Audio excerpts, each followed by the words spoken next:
theme, the digital theater and the future of Nigeria. The crux of the matter is the fact that we need to protect and sustain the Nigerian digital space. The digital space is pretty busy. Every sphere of life, from agriculture to education, security, and media and entertainment, is being digitalized, and the benefits are enormous. There's been a bridge in the challenge of time and location. We've been able to access information with a lot more speed, and we're able to do a lot of things with a lot more efficiency. But despite all of these benefits, there are attendant challenges, and it brings to the fore the issue of cyber security and cyber crime. And these are the issues we've been talking about in the past 2 days, and it has been quite enormous, the benefits that we have derived from this conversation. We've had conversations that border on the Nigerian infrastructure, on building and strengthening the legal framework to ensure that we have as much security in the digital space, particularly the Nigerian digital space. And we continue day 3. And to make this happen, we still have our professionals, experts, and thought leaders to share their thoughts and their ideas to enhance our knowledge and cause for us to embrace and take the actions necessary for the end to be met. And the end is for us to experience the protection and the sustenance of our digital space. We will go straight to the first paper presentation, and I'll be calling on the resource person. The topic of his presentation is the prospects of the Internet of Things in Nigeria, challenges and solutions. I'll read again. The prospects of the Internet of Things in Nigeria, challenges and solutions. To present a paper on this subject is the Vice President, Internet Society, ISOC, Nigerian Chapter. Please, with a loud round of applause, welcome to the podium our presenter, Engineer Kunle Olorundare. Please keep on clapping until he gets up to the stage. Please clap out loud.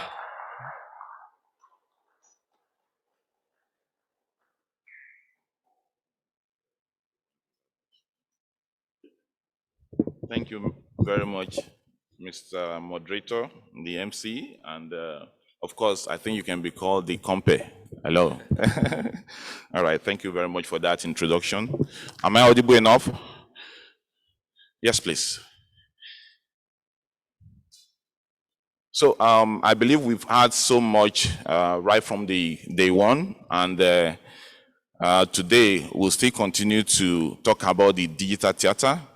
And what we are going to be discussing today is the prospect of Internet of Things in Nigeria. I will look at the challenges and the solutions, so to say. And without wasting time, you can see the screen is up, and you can see my slide. And let me say this. This is a well-researched paper. So everything we'll be talking about here today is based on the result that we got from the research. So it's not just, one of those theoretical papers that, you just speculate or you extrapolate. So please listen attentively, and I believe we are going to gain so much. And at the end of the presentation, I will appreciate if we can, have, cross-fertilization of ideas, because we are talking about real issues here. Thank you. Yes. All right. So this is the outline of my presentation. We'll be looking at the introduction, the background, the methodology, employed for the research, and of course, result and analysis, then discussion, we talk about the relevance stroke adaptability, of the research, and we conclude and we'll make recommendations. And please, I want this to be very, very interactive.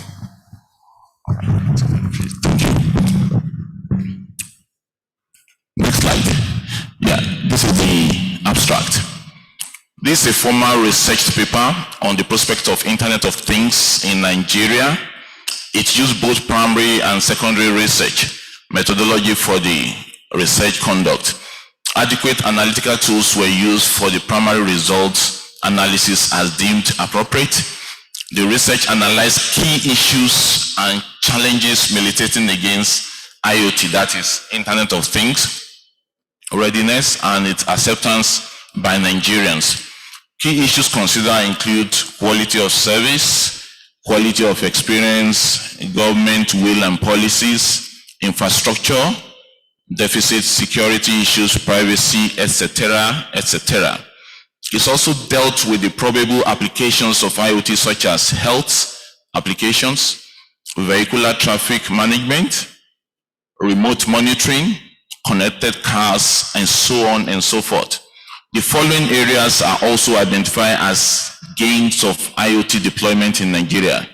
These are economy, political landscape, social life, agriculture, health revolution, and so on and so forth. And permit me to say that, as a matter of fact, this is the scope of the research we're going to be talking about. Then the solutions to the challenges were also expatiated to include but not limited to good government policies, national orientation and creation of awareness, encouragement of development of infrastructures, collaborative regulation, enactment of IoT framework. Yes, I think we're going to talk about that. Nigerian active participation in International Telecommunication Union, that's study group 20, where issues of Internet of Things, smart cities and communities and development, communities have been discussed. And of course, in this, the development of relevant human capital skill set is also very important. Next slide, please. Now, this is the introduction. Internet of Things is a network of computer of things interlinked with connectivity in order to share data without manual intervention. IoT permits things to be controlled instantly through and across the same designated network connection.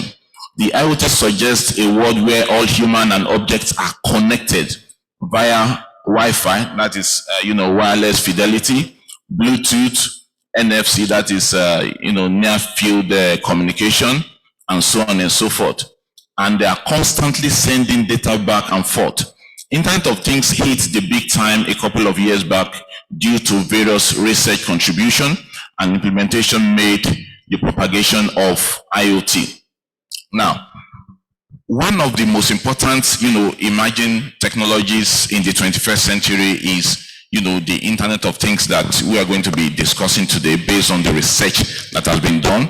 And we have observed that, IoT looks more like the baseline, or let me say the fundamental, or let me say the mainstay of maybe other, emerging technologies. Take, for examples, you talk about, smart systems, so to say. The baseline of smart system is actually IoT, because if the devices are not connected, there is no way you can have a smart system. So what we are saying is that IoT is very important. And to make this possible, I know that most of us that are even seated now, we have, our smart watches, our smartphones, even smart cameras. I won't be surprised if the cameraman, as he's taking all those pictures, some of those pictures are being sent on wireless fidelity, onto a particular place where all those pictures are going to be stored. These are, examples that we can see around us, and it has become, a commonplace, and we cannot do without it. As a matter of fact, somebody said that in the next, 2 years, we'll be talking about 20 billion devices that are connected. Connected in the sense that, okay, like me now as I'm standing here, okay, I have my watch, it's connected, I have my phone, it's connected, and I believe some of us too, we have that, and even some even have as many as maybe 4 or 5 devices that are connected. Connected for what purpose? You know, they are connected to assist us in doing some things. Like, take for example, you can have a meeting and you schedule a meeting. Once you schedule the meeting on your system, what happens is that once you have your smartwatch on, once it is like, maybe you are programmed in such a way that, okay, look, once it is 5 minutes to the meeting, just beep my, my smart band. That will now remind you that, oh, you have a meeting.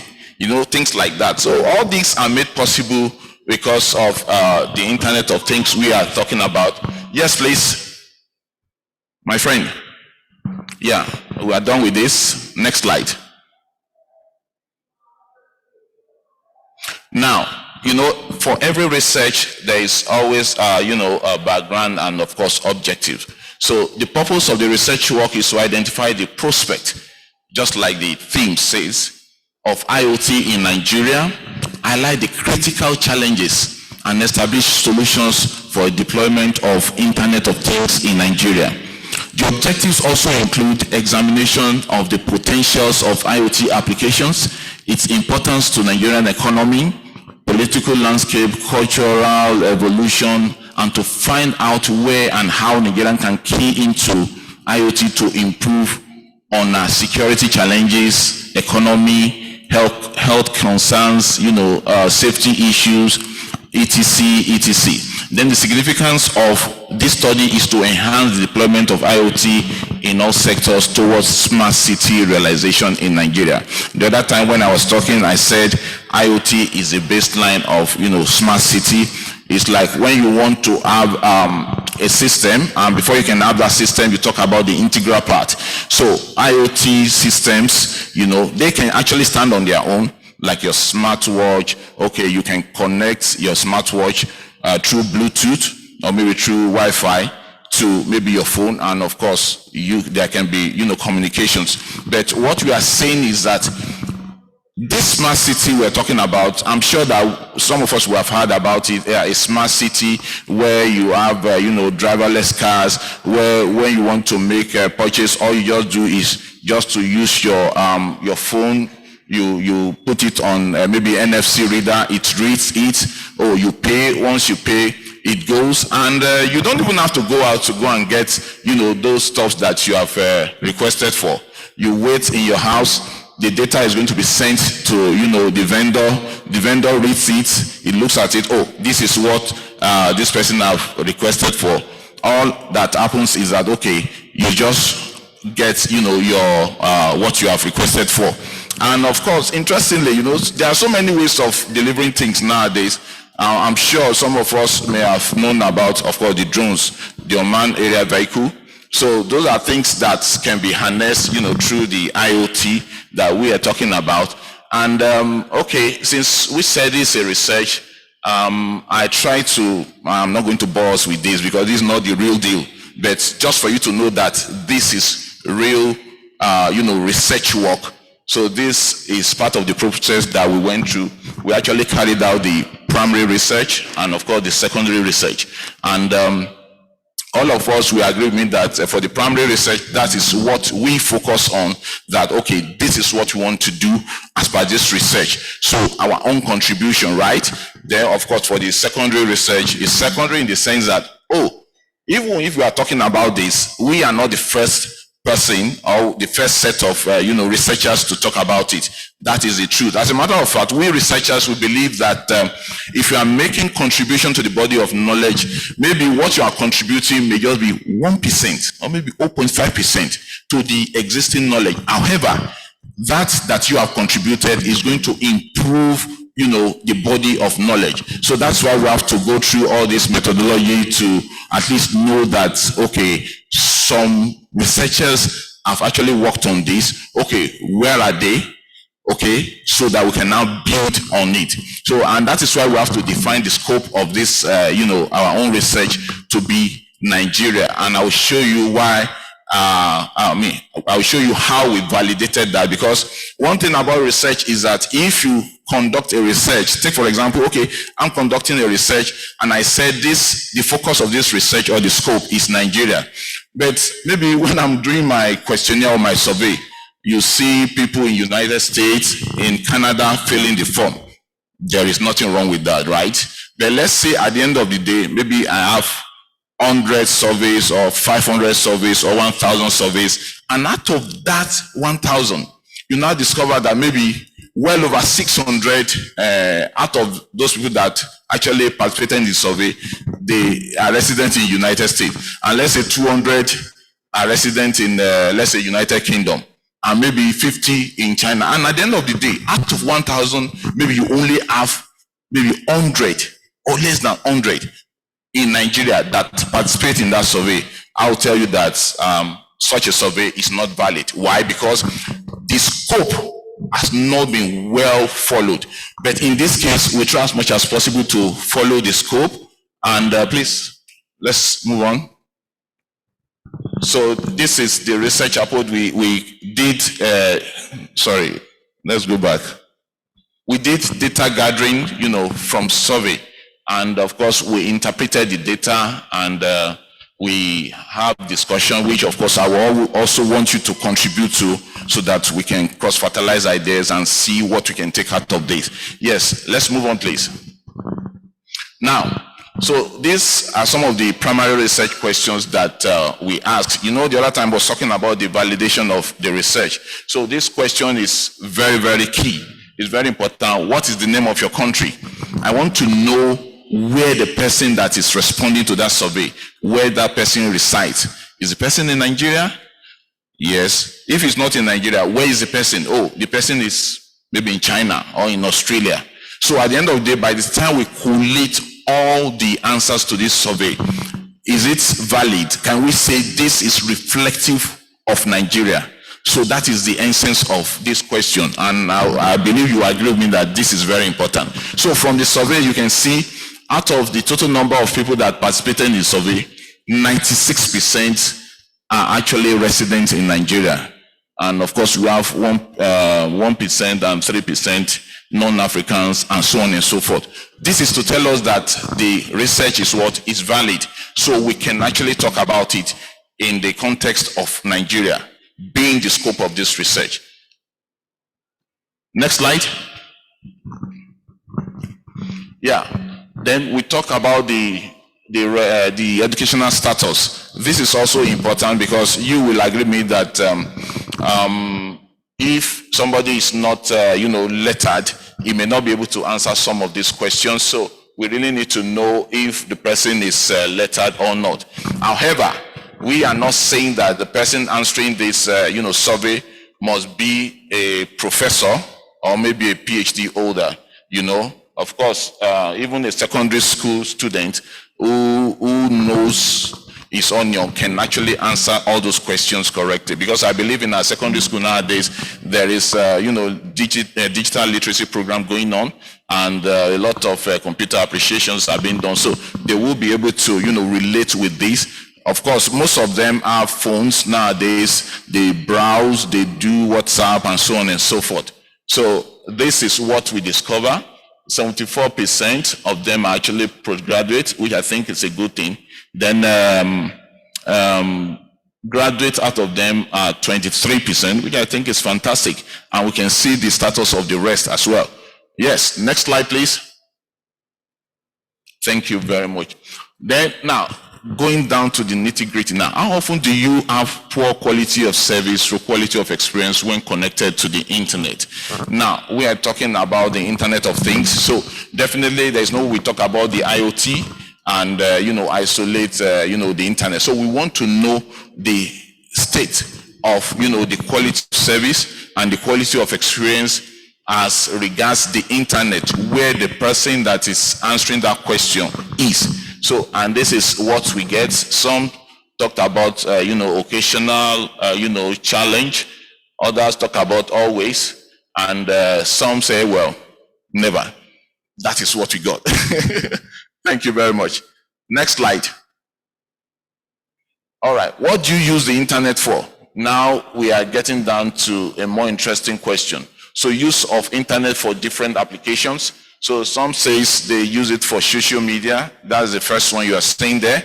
And I think this is something that has become so ubiquitous that you can't talk about the internet without talking about social media. As a matter of fact, nowadays some people even think that maybe the internet is all about the social media, but no. Social media is just one small aspect of the internet, but however, I think it has gained traction, and it has become what everybody is using nowadays. Then of course, another fundamental thing that people use it for is making calls, and I believe all of us do make calls using the phone, maybe smartphone or maybe the other type of phone. And of course, in making calls nowadays, it involves the normal legacy call, right? Then we also talk about making calls on the internet. We use Skype to make calls, it's still making call. We use WhatsApp to make calls, it's still making call.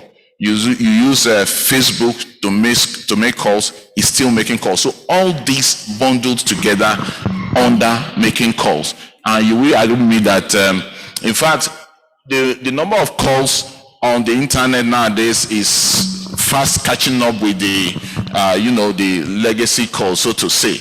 Then the issue of GPS tracking, and this is one aspect that we really need to be careful about, because as all of us are seated now, I believe, my guess anyway, maybe 80% of us have smartphones, and all those smartphones are embedded with GPS, and some of us don't even know when we will switch on the GPS tracking, and that will be reporting your locations wherever you are, wherever you go.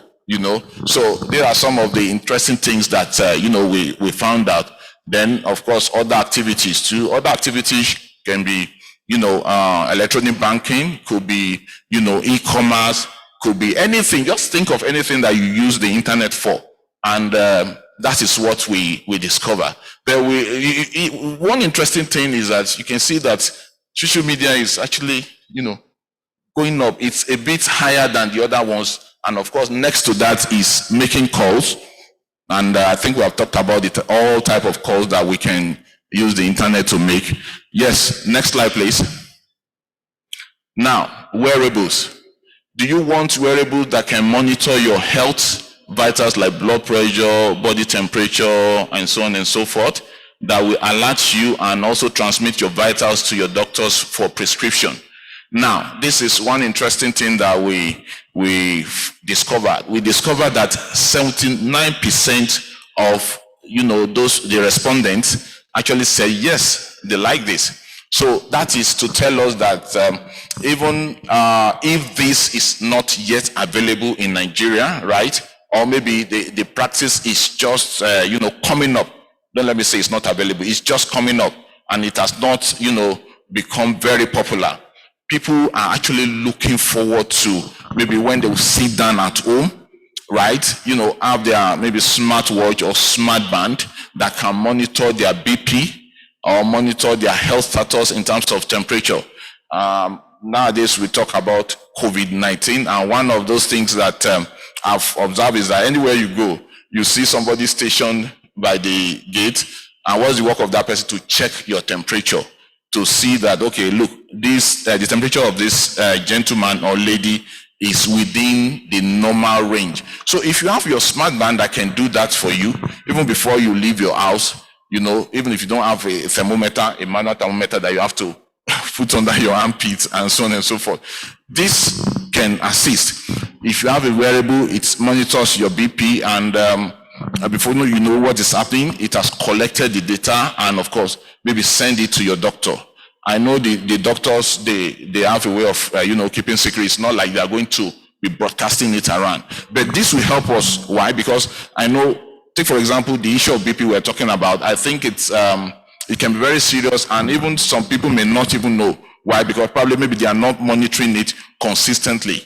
And if you have a smart band that can actually monitor that, even maybe while you are sleeping or while you are awake, or when you are not even conscious of the fact that you need to monitor your BP at that particular time. It sends the information to your doctor, and once your doctor sees it, maybe he calls you, or probably maybe say, hey, it is time to take your BP pill, and probably maybe he sends it to you. How about that? I think that will make life better, and this is one of the applications we are talking about. And this cannot be possible without the Internet of Things. Yes, next slide.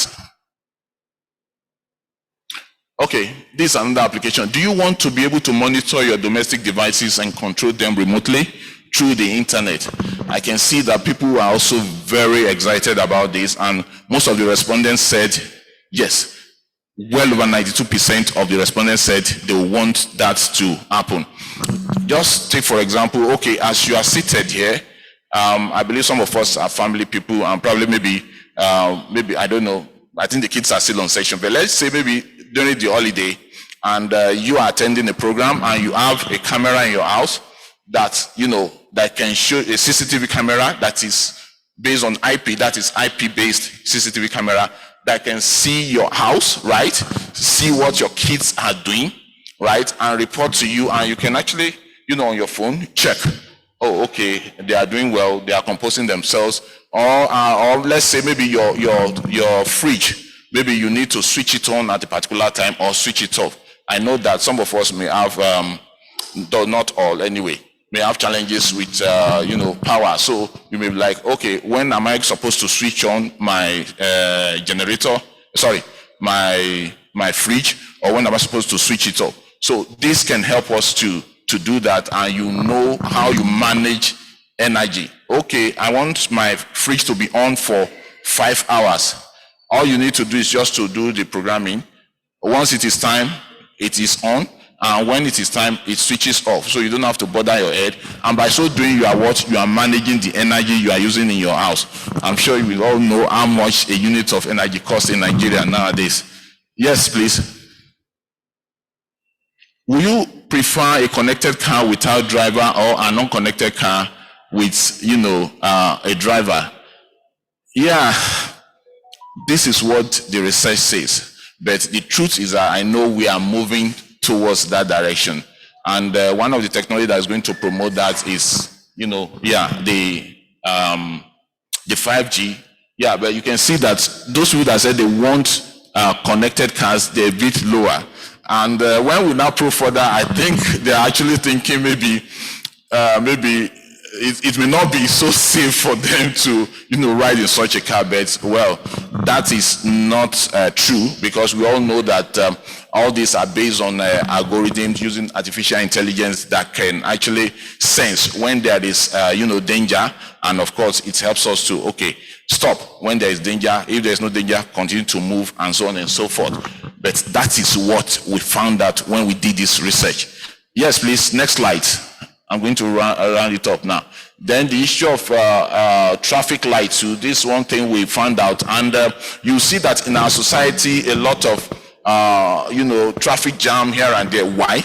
Because they are not intelligently managed. Intelligently managed in the sense that, how about you have a system that can actually see the number of cars that are coming, let's say, from your right, and maybe decide vis-a-vis those ones coming from your left. The number of cars coming from the left is actually 20, while those coming from the right is 100. So the intelligence system just it's better to prioritize for 100. Why? Because they are more at this particular time. So it works intelligently, unlike this one that is not intelligent. All it does is just 30 seconds on, 30 seconds off, and so on and so forth. So it doesn't sense the real traffic in real time, and that is what we need. So this can help us to, let's be fast now, please.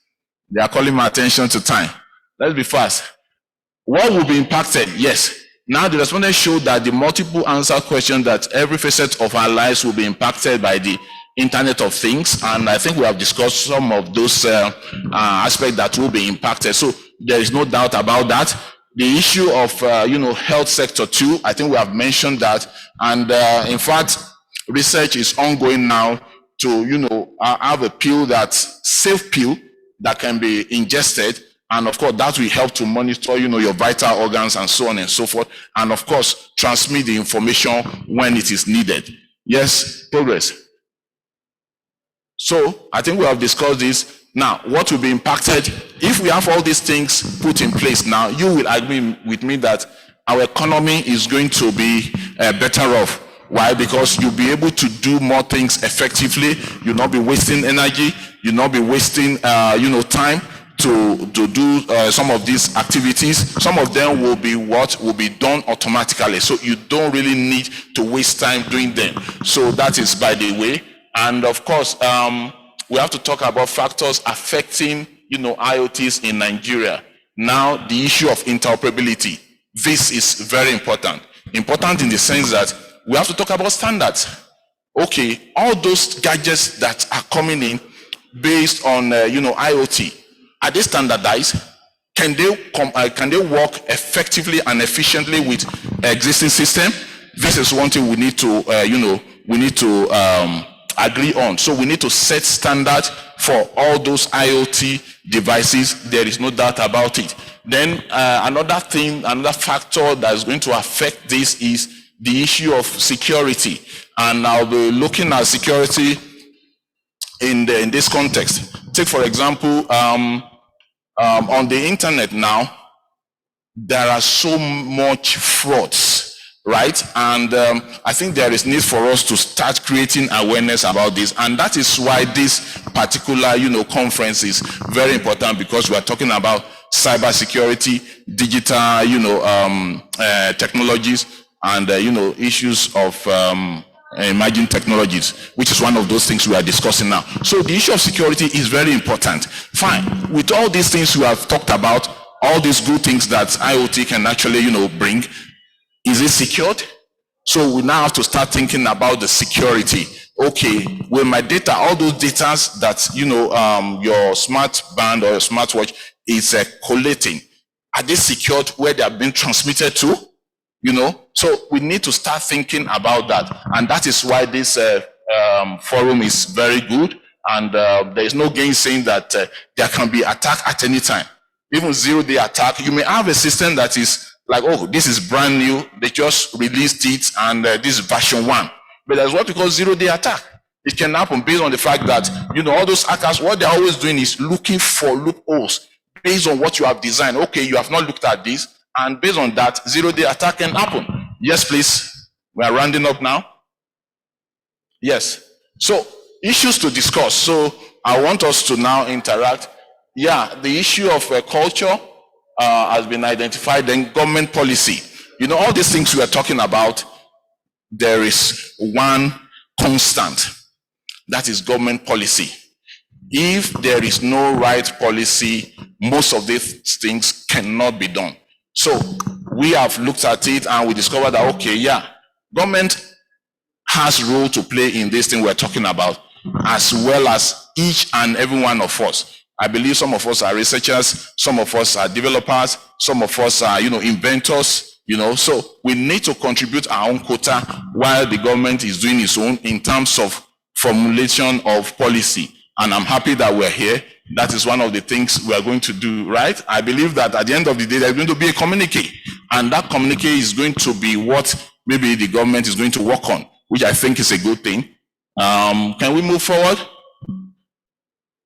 Okay, conclusion and recommendation. The research was successfully conducted and the result validated. There's no doubt about that. The prospect of IoT is very high in Nigeria, as we can see.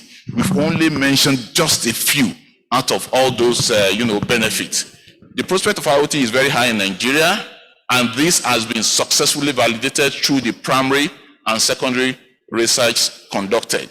Challenges and concerns have been identified and solutions successfully provided. Government will need to formulate robust policy, for the deployment of IoT. It is also important that standardization, I think we have mentioned that, through collaborative and multi-sectoral approach. Nigeria should key into ITUT Study Group 20 and 13 meant for IoT, smart cities, and IMT 2020 5G respectively. These are some of the solutions profiled to identify challenges. So what we are saying here is this. Now, at the global level, right, there are, there are fora where, standards are being talked about, and one of such is the ITU.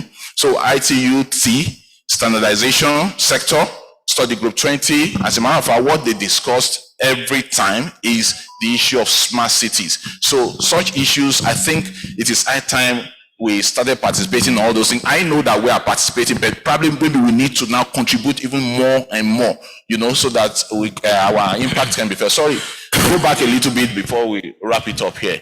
Now, the issue of cybersecurity is a sine qua non because of big data involved. National cybersecurity policy and strategy is in place, so I'm happy about that.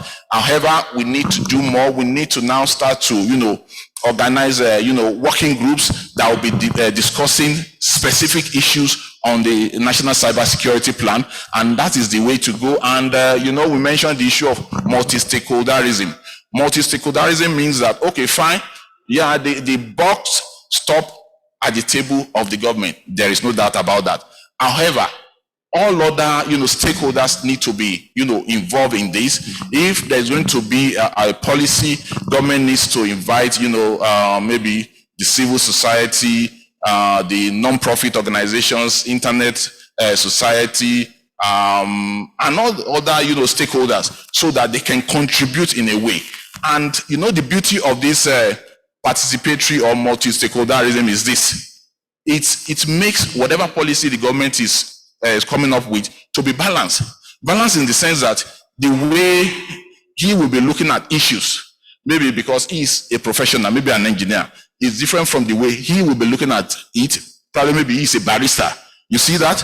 And probably maybe he is from a civil organization, the way he'll be looking at it. So by the time you bring all these ideas together, tell me what happens. We're going to have a robust policy. We're going to have a robust, framework, which of course will help us to move this country forward.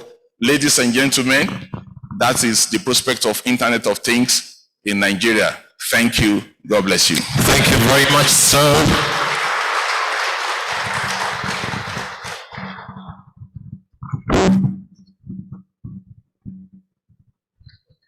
Comment.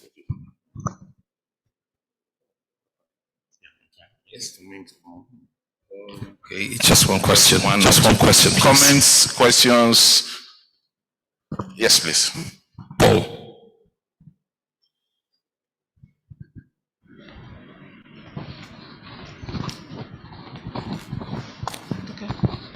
Well, thank you very much, and good morning, everybody. Thank you for your research. You've done well, but then I thought there's a couple of comments and then other things you probably left out. Those are my expectations anyway when we talk about the challenges and the prospect of Internet of Things in Nigeria. First of all, when we're talking about moving towards a smart city, we should also be concerned about the health and safety implications of it, because when you have gadgets all around, there are electromagnetic fields that flows. So those are supposed to be taken into consideration. Then that one is just aside. Then concerning your research, the scope or the scope is not very comprehensive, as you may understand what I'm talking about. It didn't cover all the critical aspects, the critical sectors. For example, the banking sector, the agri sector, and so on and so forth. Then the demography. It looks as if you concentrated on the youth. And you are a professional, I think, and then you didn't even put in the professional, the use of the internet from the professional point of view. For example, I don't use internet mostly for social media. That would just be like occasionally, because we use it for research. You did the research, and you use it for research, and I use it to do some kind of a presentation as well. It's all inclusive in research. And then again, the research, you didn't tell us the location. Is it in Abuja or in Ondo State or wherever? And then the secondary schools, the schools you used. Then again, I thought that it's not comprehensive because the rural areas are not really reached. And talking about the rural areas, we're talking about challenges. We have awareness issues. Not so many people in the rural areas understand what Internet of Things are. And then the level of awareness on this Internet of Things is just within, a sector, within a group. Probably in the urban areas, in the rural areas, we really have to do a lot of, awareness in that area. And then again, I think that should be all I have for now. But thank you so much, for the research. All right, thank you very much. So let me quickly react to that. So some of all these things you talked about, we're actually taking care of in the research. But for the want of times, I have to just, you can see, they've dropped like 2 papers for me now. So the issue is this. Now, on the, let me try and address some of those issues you mentioned. You talk about the location. Now, we did not localize it in Abuja. Why? Because as a matter of fact, even the survey was done online. However, I was talking about the validation. That is why we have to ask that question. Where are you? What we are concerned about is, those people in Nigeria, because those people in Nigeria are the subject matter, and those are people we want to talk about. We don't want to talk about people in UK or China or wherever. So that is why we concentrated on that. But it's not about, I'm in Abuja, I'm in Lagos. No, it's about Nigeria. So I think that is well taken care of. Then on the issue of the youth, now I think I didn't put that question, but it was well taken care of. And we discovered that even the old peoples are even talking about this. We have age group 60 and above. We have 40 to 50. Then we have 35 to 20 and 20 and below to 18. We didn't involve, the kids for obvious reasons, So we have that, taken care of. It's just for the want of time. That is why I don't have to, I couldn't display all those ones. Then what is the other issue you mentioned so that I can quickly wrap it up? Okay, fantastic. Now, the internet, as it were, we are moving towards the 5G now. I think that is what we are all excited about. But we cannot run away from the fact that, 5G cannot be deployed everywhere at the same time. That's the truth. So it has to be rolled out maybe strategically. So I understand that part. However, like in my community, that is Internet Society, we believe in community network. For most of our members that are here, they know what I'm talking about. So we have identified the fact that, look, sometimes most of these things that are available on the internet may not be available in the rural area, like you rightly said. So there is need for us to be involved or engaged in what we call community network, setting up small, network hubs in rural areas where people can latch onto the internet and do some things and other things, not only the internet. So we are involved in such projects, and that is also taken care of in this thing. And as a matter of fact, Internet Society is open to collaboration in terms of community network. As I'm talking to you right now, we have a project going on in Zaria. It is known as Zaria Community Network. You can find out. So that is taken care of. Thank you very much. They're calling my attention to time. Thank you. God bless you. Thank you very much, Engineer Kule Olorundare. Thank you very much for that presentation. Please, we can do better than that with our applause. He just brought to the fore the prospects of the Internet of Things in Nigeria, the challenges and solutions. And I believe we were well informed, and we actually are living with as much mindset to really truly enhance the Nigerian experience as far as the digital world is concerned. We'll be moving fast to the next paper presentation, and the topic for the next paper is malware detection. And to do justice to this is a doctor from the Department of Computer Science, University of Jos. Ladies and gentlemen, make welcome with a loud round of applause to this stage, Dr. Abayomi Jagede. Please put your hands together for him. Please, let's keep on clapping until he gets up here.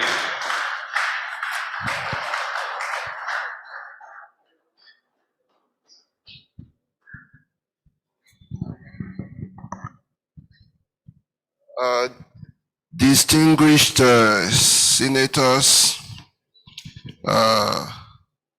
ladies and gentlemen, so I will stand on the existing protocols.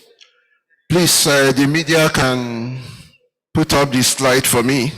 Actually, I've been asked to speak on malware detection, but because of the time, and then this is a very broad topic, so I've decided to speak on a category of malware, right, that is running riot in the cyberspace, and then causing significant loss of money, causing damage in reputation and privacy violations, and also causing death, right?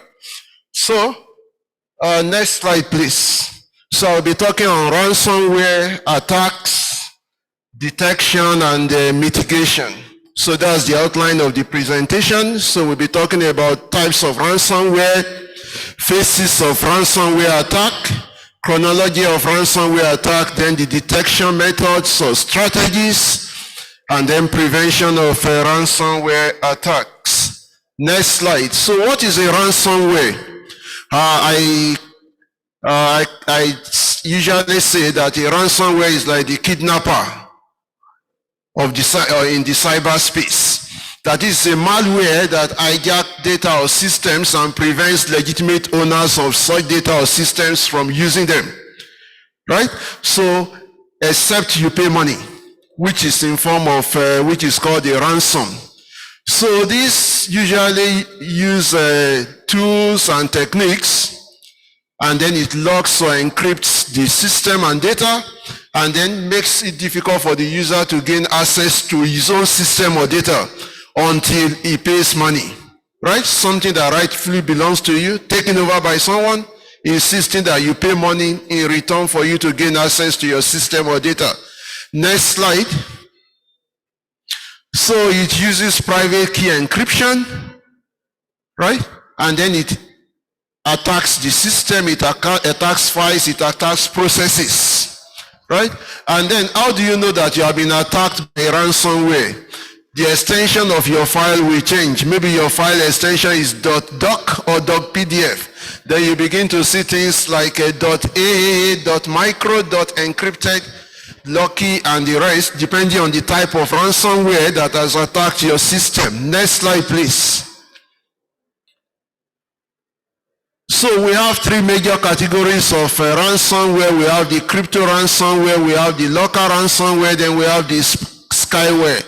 Then the crypto ransomware uses a cryptographic algorithm, right, to encrypt a victim's file and data, and then it keeps the key. The attacker holds the key. Then when you pay the ransom, the attacker gives you the key for you to decrypt and then recover your own data or system. Then we have the local ransomware. The local ransomware basically takes over the complete system. It prevents you from using your system completely, right? You cannot log in, you cannot log out. Sometimes it will be shutting down and restarting your system, right, without your consent. Then we have the scareware. The essence of the scareware is to make people afraid. Then telling you that your system has been attacked. You need to delete all your files. You need to restore new files. Then you need to pay money and so on. Next slide, please. So we have the diagram there showing the comparison between encrypted ransomware and the police ransomware. The encrypted ransomware is the same thing as the crypto ransomware. Then the police ransomware is the local ransomware. We know what policeman does. Grab you, lock you somewhere, then until someone comes to buy you. So when an attacker grabs your data or your system, he locks it. Then until you pay money to buy your data or system. So that is how it works.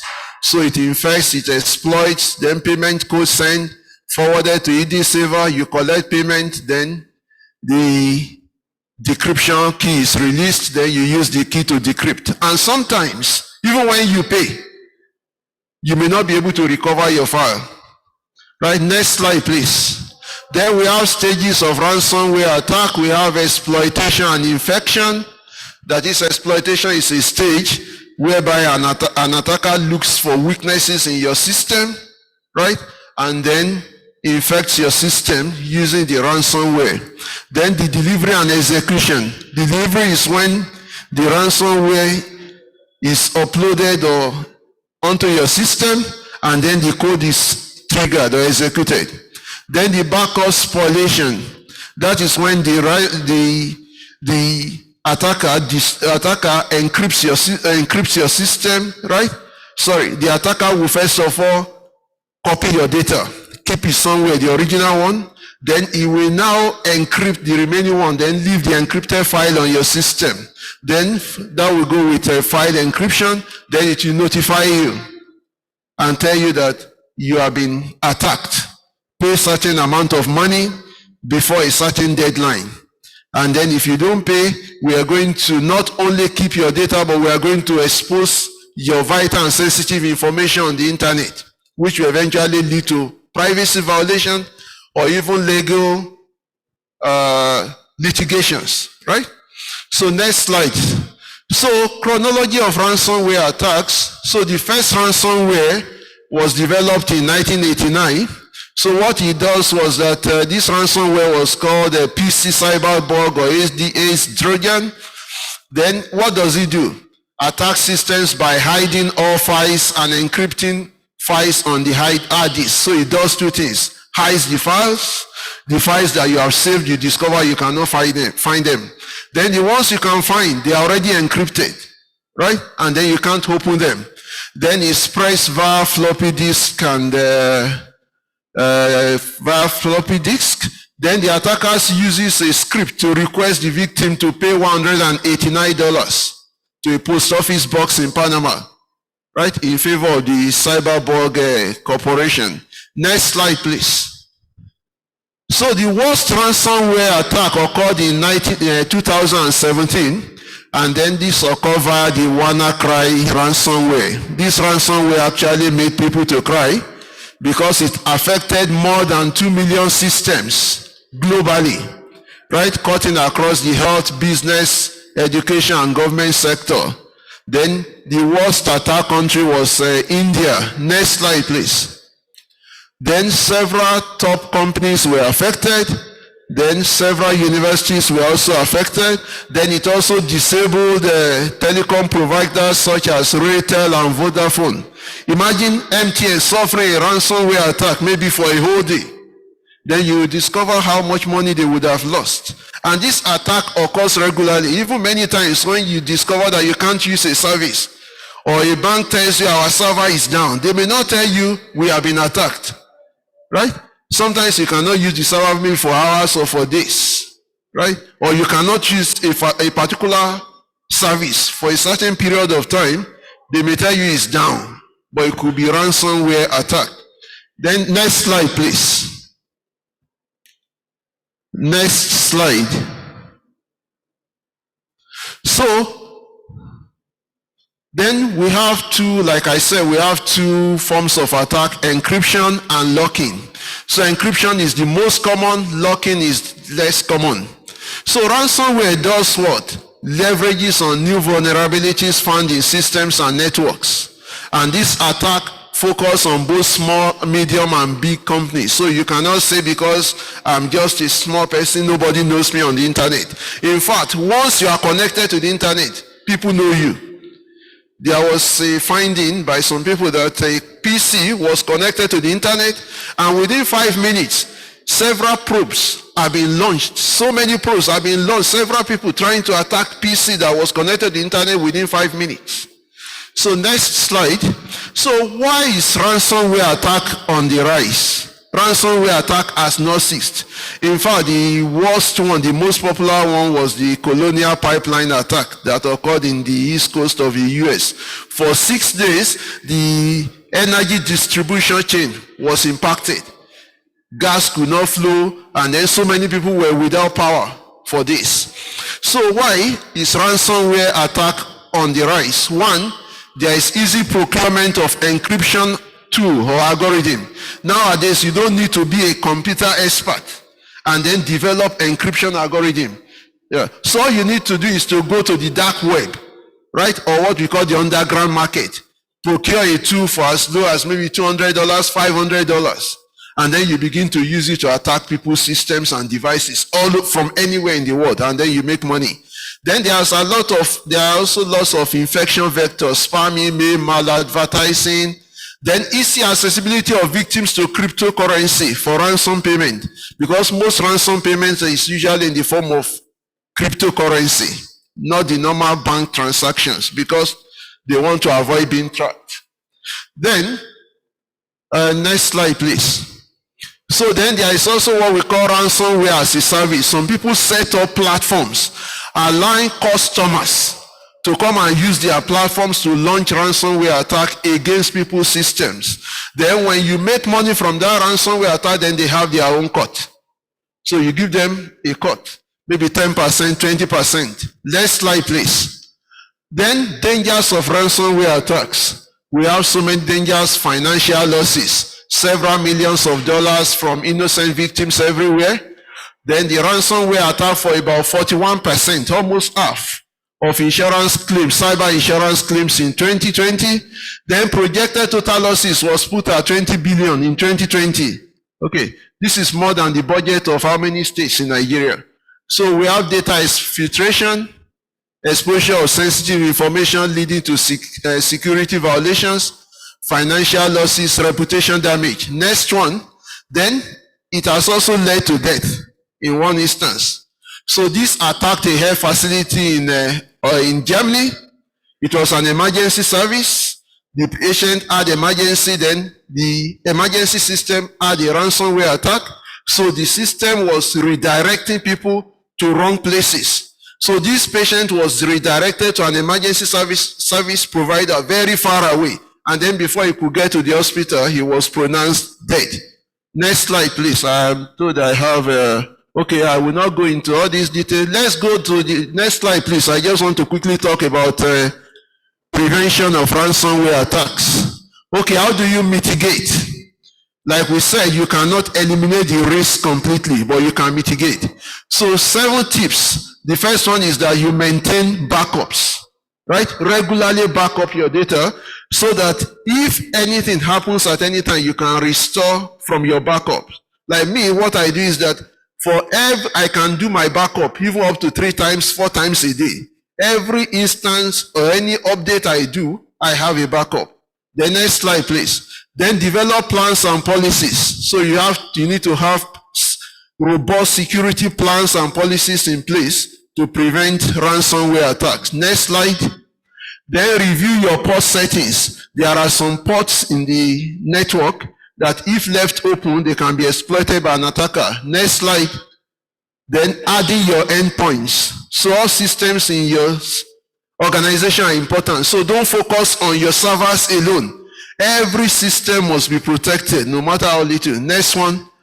Then keep systems updates, right? Regular updates, no matter what it will cost. Next slide. Then training.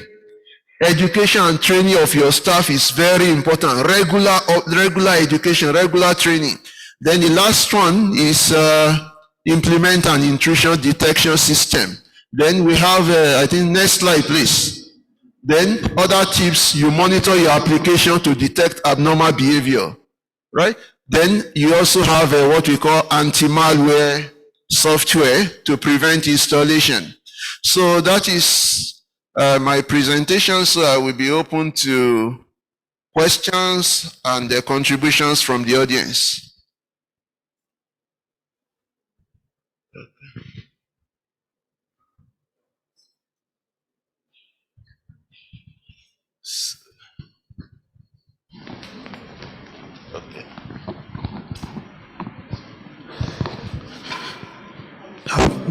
Thank you for that presentation, sir. My name is Gatsby and I'm from Sokotech. Now, you made mention of ransomware. You talk about this intensively. Now, the part of an insider, look, an insider, yes. You know, it's been discovered that 90% of attacks are from inside. And most of those insiders attack yes. are accidental. You don't even know that you are being used for an attack. In your conclusion, you quickly mentioned the training. Yes. I think training and retraining can never be overemphasized when it comes to this, because human were actually the best form. They are actually the weakest link of security, and also the best form of protection an organization can ever have.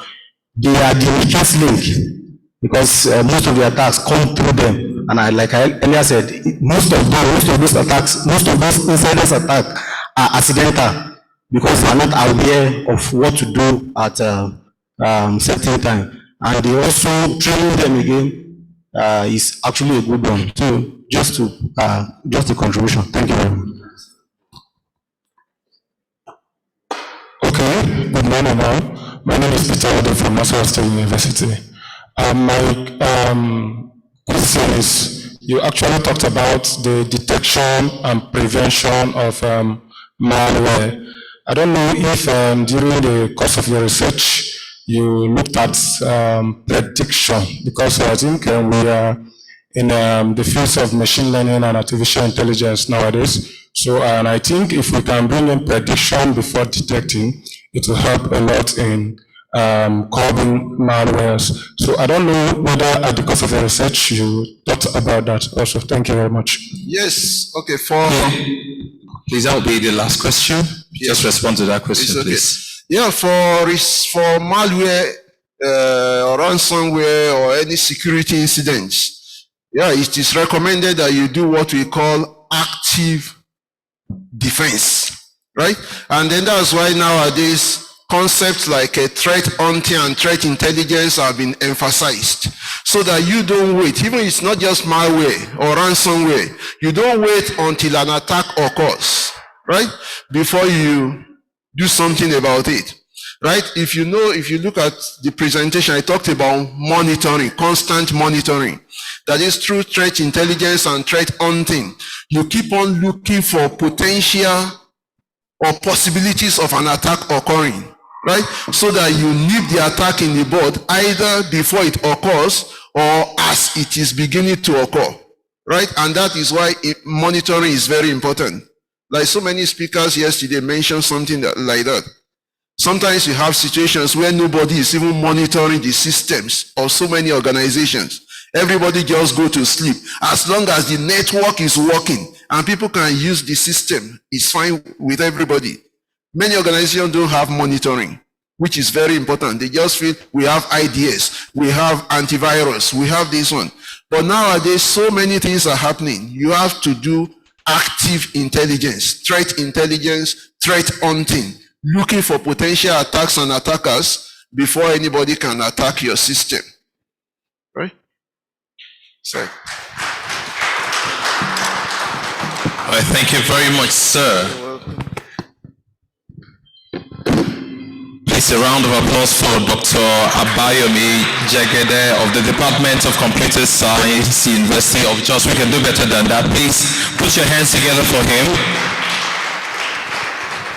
He just presented a paper on malware detection, and very, very interesting revelation he brought to the fore. I actually read from OPSIO, its publication of October 21st, 2021, and he said there were already 137.7 million new malware samples by 2020. Even though that was a reduction from the rate in 2019, but by June 2021 this year, we already had 92.45 million new samples. I think it's quite disturbing, and thank you for helping us understand how to deal with all of this. A round of applause for Dr. Jagede once again.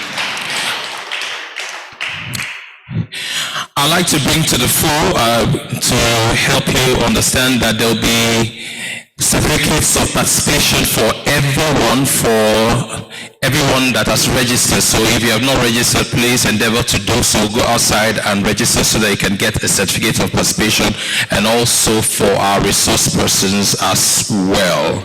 We'll be going straight to the next paper presentation, and the topic for this presentation is cybersecurity maturity valuation merit for organizations. I'll take that again. Cybersecurity maturity evaluation merits for organizations. And this paper is going to be presented by Dr. Godwin Ayema J. Thomas of the University of Jos Department of Computer Science. He will be presenting from Zoom, and I believe he's already waiting. So please put your hands together for Dr. Godwin Thomas as he begins his presentation. Thank you.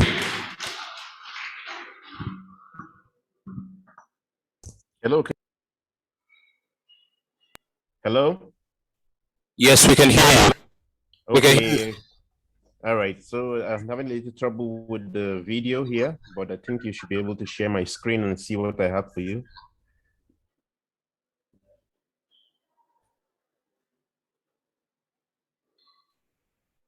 Enable me to share my screen, please. Hello? Hello? I believe they are trying to sort that Can out. you hear me? Is he enabled? All right. Okay. He's been enabled. You've been enabled. Host disabled participant screen sharing. I can see that it keeps telling me that. All right. Okay, great.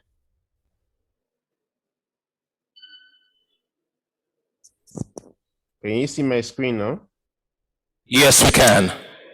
All right. Okay, great. Thank you. All right. So, Chair of the Senate Committee, please permit me to stand on existing protocol. I hope I'm audible enough. Yes, we can hear you. Okay.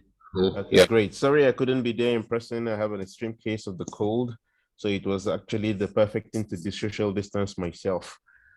All right, so moving on to the day's business, cybersecurity maturity evaluation merit for organizations. The outline for this particular presentation, we're going to look at pretty much about the cyberspace problem.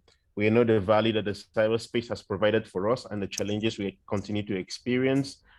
And then part of the solution space provides us a great amount of frameworks we can actually take advantage of, but we usually have some challenges along that particular line as well. So we're thinking that if we have some kind of maturity model to determine the hygiene level of a cybersecurity, we can actually achieve more in a manageable way. So the maturity model, we're going to talk about the why, how, and what, and then the maturity state value, and then conclude. So I'll just move on quickly to the introduction, where we know the value of cyberspace, especially with our situation given the COVID-19 pandemic that just hit us. We know about the advantages it provided us and all that. Now, the benefits of businesses, government, and all that, and providing a state of a connected economy for all. But of course, challenges as well with cyber attacks that obviously leads to loss of trust, reputation, and risk of persecution. With given the situation of the changes and the dynamic situation of the cyberspace, evolving threats, vulnerabilities, and landscape, we have continuous access to sophisticated tools on the darknet, and obviously we have the environmental uncertainties that keep changing. As we can see, it continues to be a problem. So we have to try our best to see how we can mitigate those particular circumstances as we go along. Now, we have the problem spectrum, obviously, where we need to be able to devise ways to which to mitigate this particular. Now, this is the threat spectrum I came up with, so that you can get a sense of what we're dealing with, from the IoT to the network extensions to different processes, basically all technological centric components that continuously evolve, leading to some attacks like the denial of service, which we just had about, like the ransomware attacks and so on, man in the middle, and other machine attacks. Please, can you put your screen on full slide as a full screen so you can, yes. Okay, all right, thank you. All right, so we've got this particular attacks.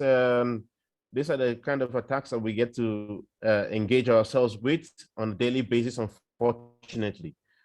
Now, Part of the solution space suggests that we will cybersecurity should protect us against internal and external threats. We have challenges, obviously, when it comes to dealing with the solutions. We have existing practices that are often limited.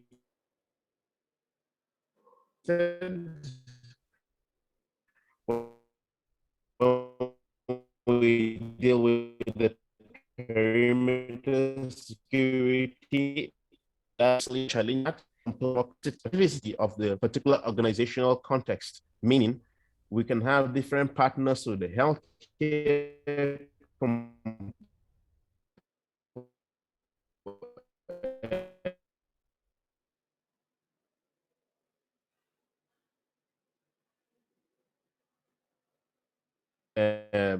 industry, we have finance, different, they are interested in the multiple compliance framework. Obviously, we have other challenges such as the technological evolution and the uncertainties, but we'll focus on that one as the reason why we came up with the maturity model component to tell us that, okay, so if you put together a set of frameworks, or we have a baseline framework where we can actually now use this as a comparative point, we can find a baseline for determining where our state is in terms of measuring our own hygiene level, in terms of cybersecurity from stage 1, 2, 3, 4, 5, which I'll be showing in a minute or so.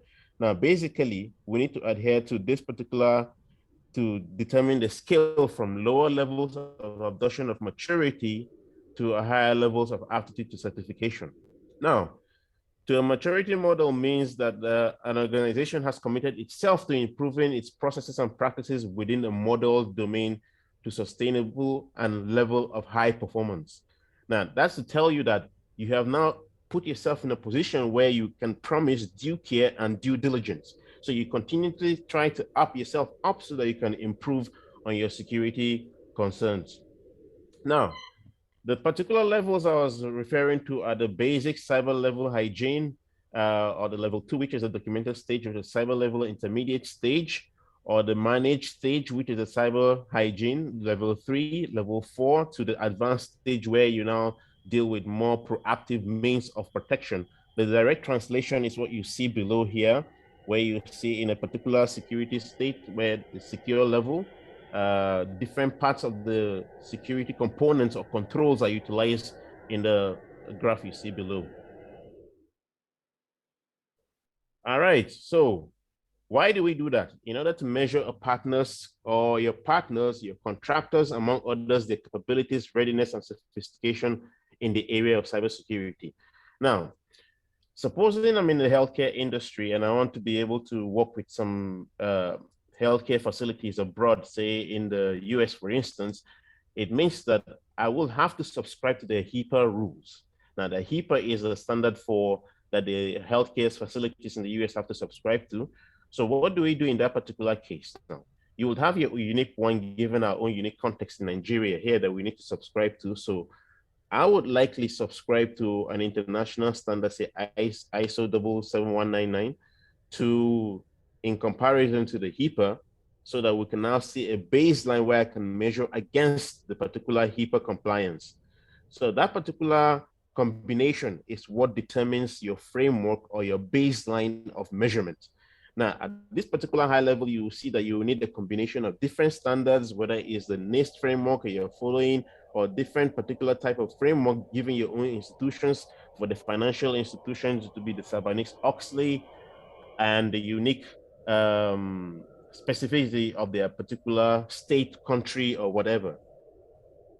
Now, you get to see the analysis. Now, through a comparative analysis, you can establish a baseline. You can have a comparative analysis of context, and then you can find overlaps between the general and the more stringent controls, which you will now tailor to align to the different recognized cybersecurity control set.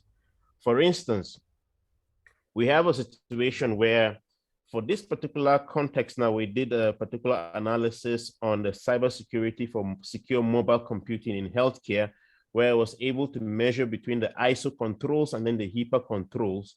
Now you can see the designation and what it means that the HIPAA, it means if you see the hash there, it means it was not covered in the ISO standard. It's not covered in the HIPAA requirement. Or if it was ISO is greater than the HIPAA, it means partially covered for the topic of concern. The ISO 17799 control exceeds the HIPAA requirement. Then you can see that ISO, whether it's similar coverage, it means that particular level of control or requirement is equivalent to the HIPAA at that particular point in time. Or you can see that the HIPAA is greater than the ISO. It means you will need to be able to do something else to augment the fact that you need to meet that particular HIPAA requirement. Now, the ideology was to provide a secure mobile computing. As you can see, the MP means the mobile perspective for secure mobile computing in healthcare. Now, this is an example of what the result looks like. You can see now the baseline I selected was the ISO 17799, and you can see that that became the baseline for measurements. And at each particular point where we exceeded, you will see where the HIPAA controls actually align to the ISO 17799 controls. So you will see the HIPAA 164308 aligning to the ISO 17766.3 component. So that's how the alignment and the comparative analysis was done to be able to establish a framework that will meet the mobile perspective in terms of secure mobile computing in healthcare. Now, the ideology is that the goal of the same is to provide a view of your current security posture, an objective review of existing plans, and a guide to strategic planning. The idea is to know where you are as is and to get you to a point where you need to be. So it will help your organization develop tactical and strategic directions to further mature and strengthen your security program and efforts. So this is what it will look like. At this particular point, you see that you will start on the x-axis, you will see that I have the network devices data that's the actual control data. Now, on the y-axis is the level of what? Maturity. That's 1, 2, 3, 4, 5 to the state. So you can establish where your target state needs to be based on the partnership, your requirements, and the rules or the standards you're required to meet based on your partnership with your contractors or based on your partnership with the other partners in other countries or different standards that they need you to meet. That's the reason why we'll say it's quite difficult to subscribe to the one standard, because the context will determine what kind of standards you need to realize or to meet. Now, in this particular case, what you need to do is to establish this particular target state where you need to meet with different standards with your baseline standard, and then you can measure where you are currently. The red line signifying your current status quo and the green indicating where you need to be to achieve or to realize the best efforts. All right, so with that, you should be able to measure and see where you will be. Now, the idea is to understand the gaps and create a roadmap to close these particular gaps from the as is to the to be model. So at this particular point, once you have that, you can have key tactical and strategic recommendations. You can ease observations by consultants, and you can define service level agreements for your contractors or your partners at the same time. At this point, you can have a detailed report for management in terms of governance and everything else that they need to adhere to. All right, so basically that's pretty much my message here. So what I'm trying to say here is that mounting a good defense requires obviously understanding the offense and aligning your security program with the best practices outlined in an assessment better positions your program to meet and exceed industry compliance and standards. Thank you.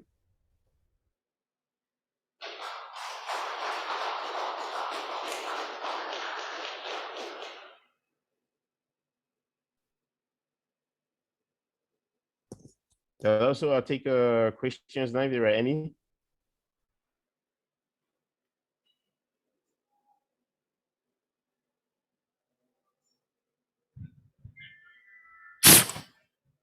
Thank you very much, Dr.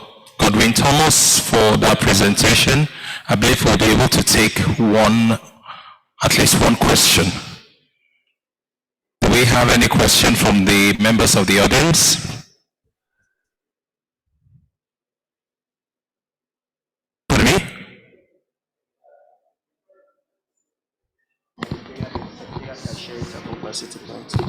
Because most of the slides were too tiny and I wasn't following personally, so if you could share the presentation with the Secretariat, and the Secretariat could forward the presentation to participants that... Okay, thank you very much. So I believe you heard, sir, Dr. Godwin Thomas. If you'll be able to slide so we can distribute to persons that will be interested in going through them again, please. All right, okay. That's great. I can do that. Thank you very much. That was Dr. Godwin Thomas from the University of Jos Department of Computer Science, and the topic of his presentation was Cybersecurity Maturity Evaluation Merit for Organizations. I believe it's a good place to put your hands together for him for that presentation. Thank you very much, sir, for doing justice to that topic. At this point, we'll proceed to the next paper presentation, and this topic, or the topic for next presentation, is closing the digital literacy gap amongst Nigerian youth, leveraging on the ICT and cybersecurity training option. Closing the digital literacy gap amongst Nigerian youth, leveraging on the ICT and cybersecurity training option. To present this paper is the Director General of Abuja Beijing Consensus. Please welcome Dr. Kasim Kolawole Dorodoye to the stage. I believe we can do better than that. It's going to be taking a long walk up stage. Please keep on clapping until he gets here.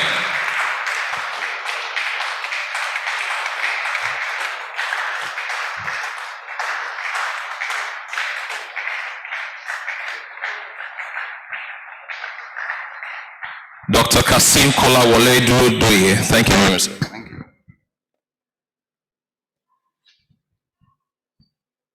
Distinguished Senator, other dignitaries here present, permit me to stand on existing protocols. My name is Kazim Dorodoye, and I'll be sharing.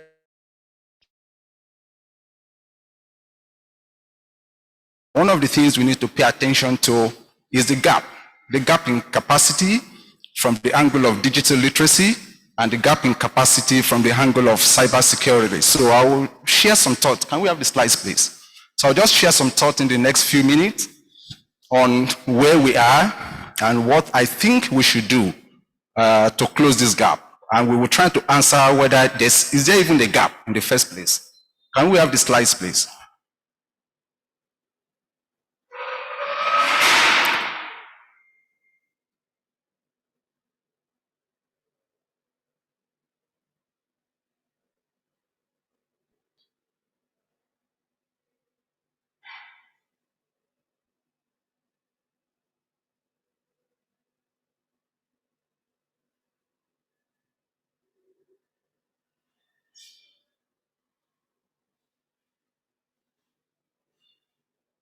Okay, so while they are looking for the slides, precisely on Thursday last week.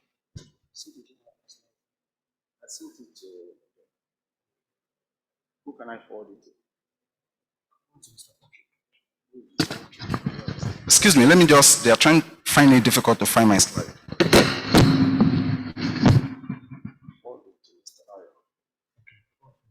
I already forwarded to him since yesterday. I don't know where he is now. Can I forward to you?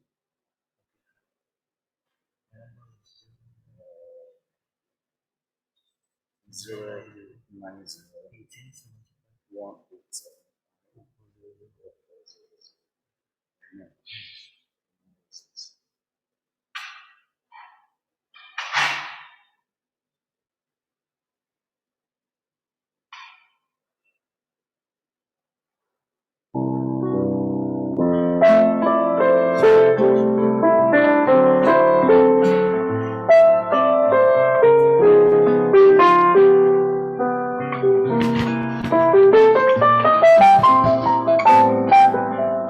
So while they are trying to launch the slides, I can use the copy on my phone. So the agenda will run by looking at what is digital literacy. What are the perspectives? How can we look at digital literacy? I will talk about the gaps among Nigerian youths. I will take a look at the existing frameworks, or what are the policy do we have around digital literacy and cybersecurity. And I will look at the training and capacity development options that are available in closing these gaps. I will take a quick look at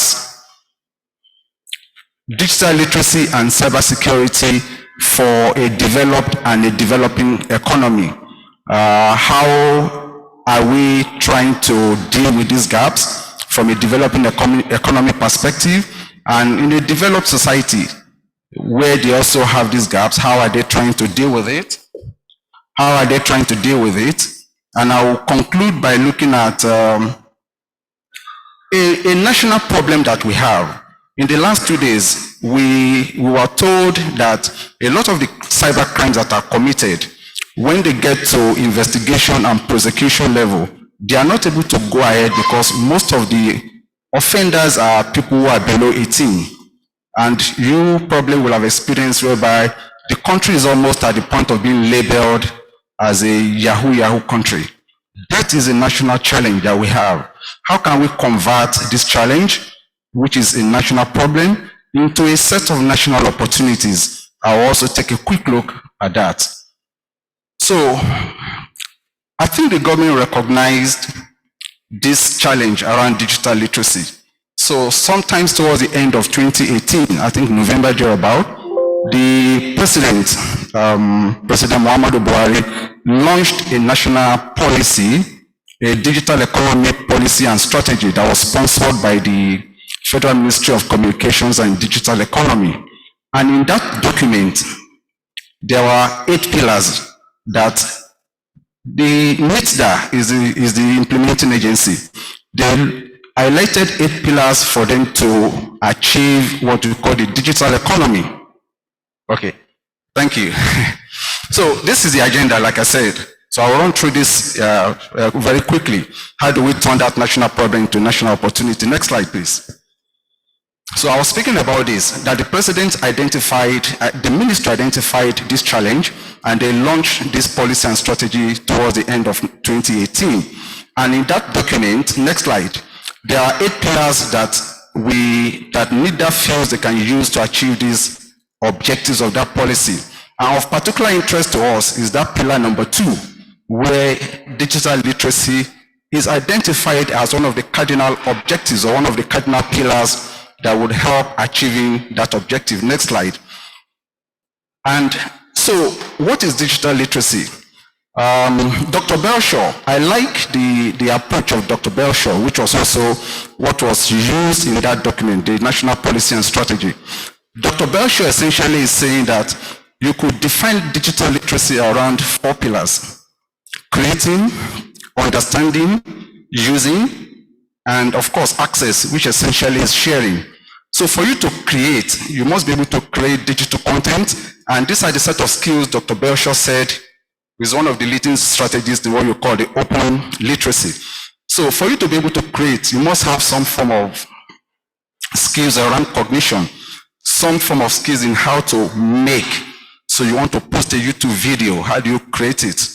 Understanding, you must be able to comprehend the basic literacy, digital literacy skills around cognition, how to construct.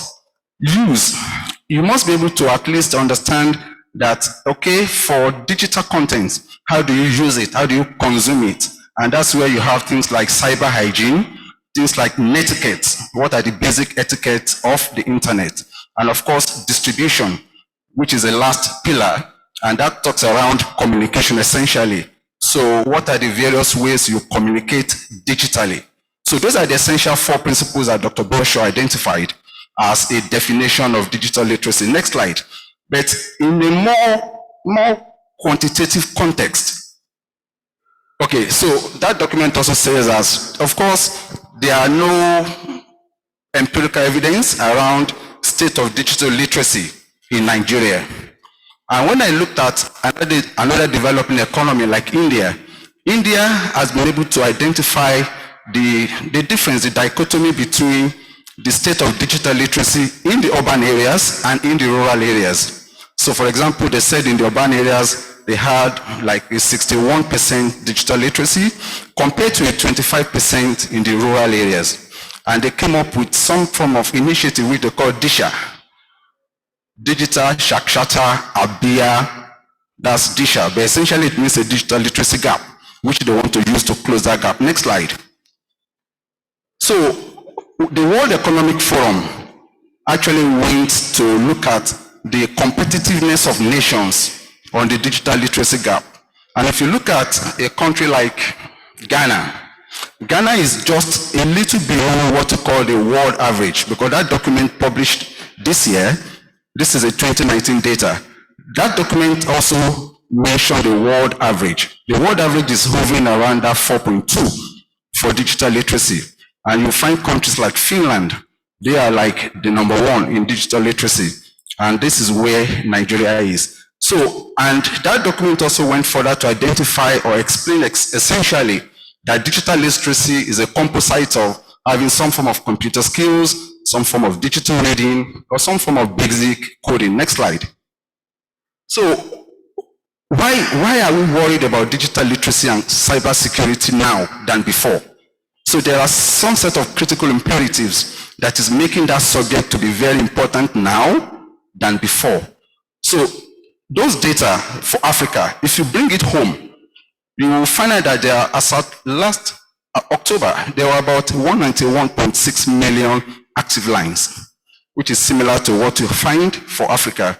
There are about 140 million active internet users, and broadband penetration was at 39.89. And if you look at a penetration of 39.89, that shows you that there are significant gaps. And the way things are going now, with the advent of 5G, cloud computing, blockchain, artificial intelligence, there will continue to be a lot more movements in that direction. A lot of things are going to be moving in that direction. That is one imperative why we must begin to worry around literacy as well as worry around cybersecurity now. Next slide. The second imperative is we have a very high youth population, and this makes us very attractive to the world. A population of about 60% that are youth. So that is a very active population, which you can harness positively or negatively.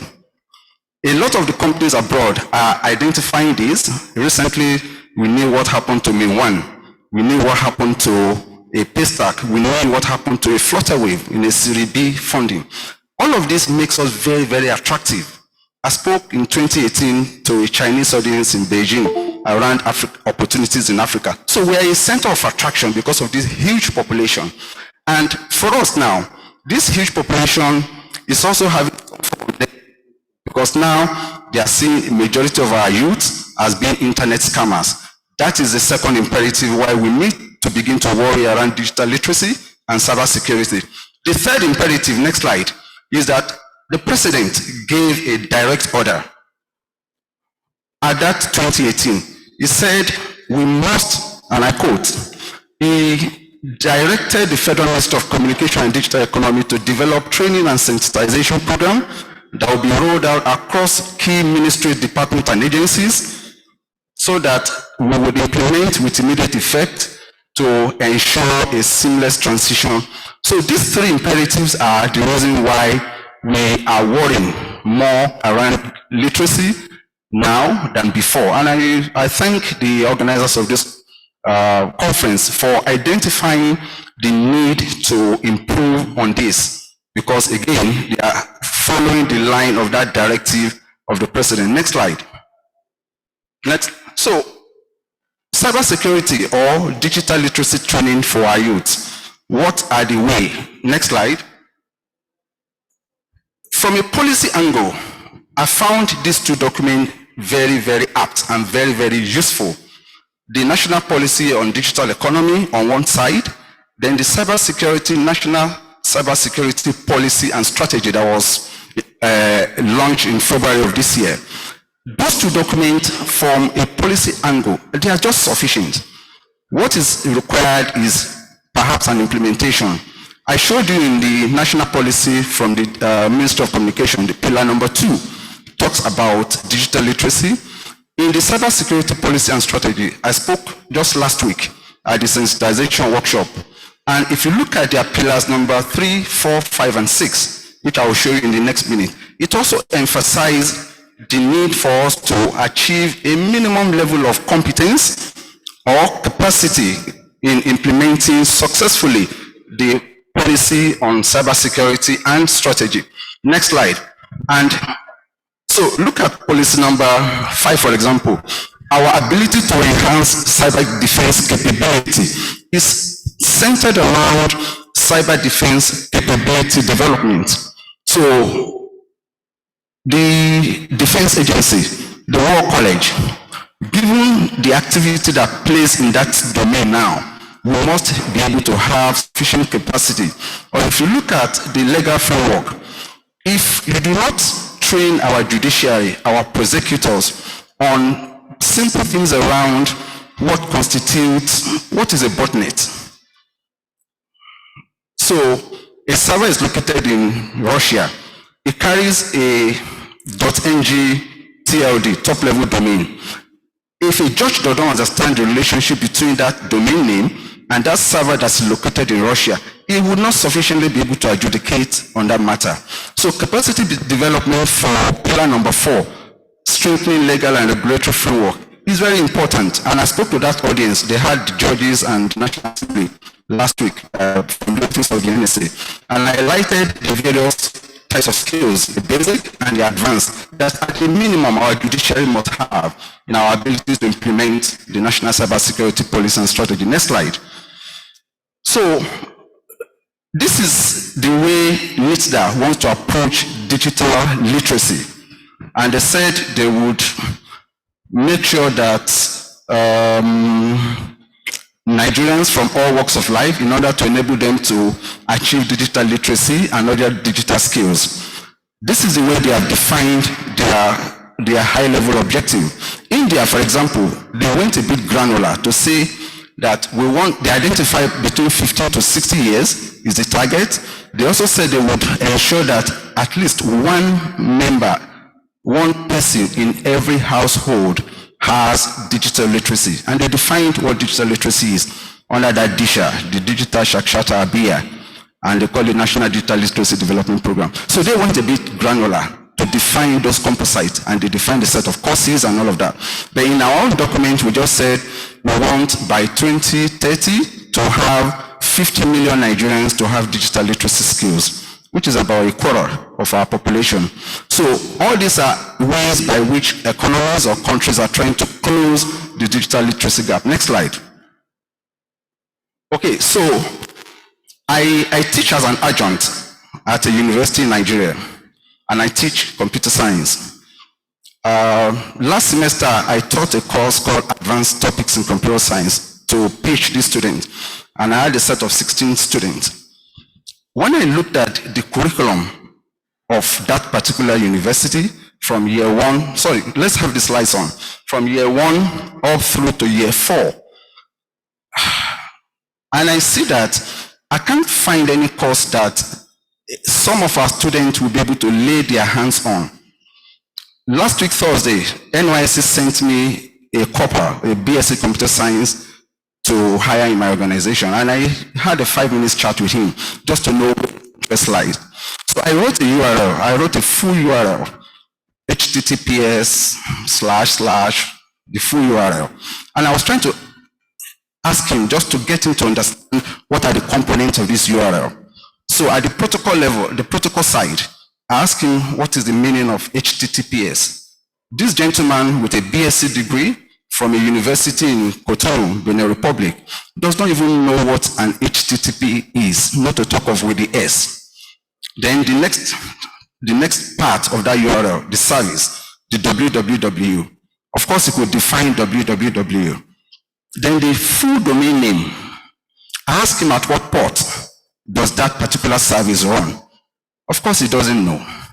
So I now asked him, how did you come up with a BSc Computer Science without being, then I even did something nasty. I said, tell me the difference between an IP version 4 and IP version 6. Then I told myself that you are stupid. Someone who does not know what the protocol is, how is he going to be able to identify what an IP version 4 and IP version 6 is?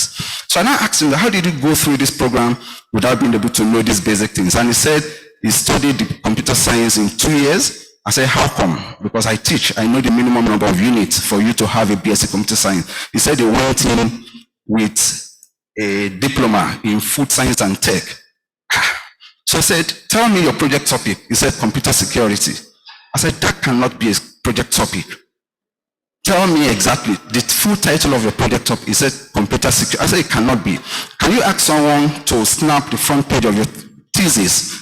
He said, it's only his mom. Okay, don't bother your mommy. Tell me what's inside. He said, antivirus. He said, okay, let me just tell you the truth.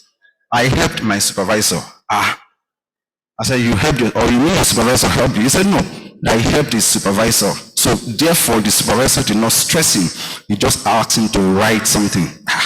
I said, how did you help your supervisor? He said, he used to help him to mark script.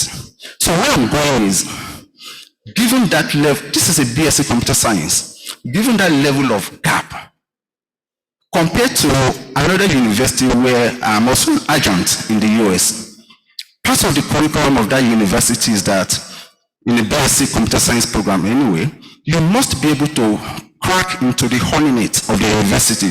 For some of us who are technical, we know what honeynet is. And you must be able to carry out a particular hacking, a such ethical form of hacking on that honeynet before you can graduate with the BSc Computer Science. So when you look at that, next slide. So when you look at that kind of dichotomy, that kind of huge gap, and Dr. Jagede will possibly also agree with me, when I sit and mark the script of our students, I stopped teaching the undergraduates some years back, and I began to teach MSc and PhDs. And this was a question I gave at the last exam. I taught fault tolerance just last semester in the university. And I gave this particular question. Sorry, next slide. And I gave this particular question in one of my exam. And they all said they cannot deal with this question because it goes beyond the level of terminology. Define this, what is this? And they said that they have not been used to thinking or answering questions in this mode. Therefore, majority of them failed the exam. So these are significant issues that we need to begin to worry. And I'm happy that the distinguished senator is here. For an NUC to allow somebody to participate in the NYC, 2 years is just not enough for the BSc. For that gentleman not to be able to identify those basic things. If he had read Yoruba, for example, I won't be bothered.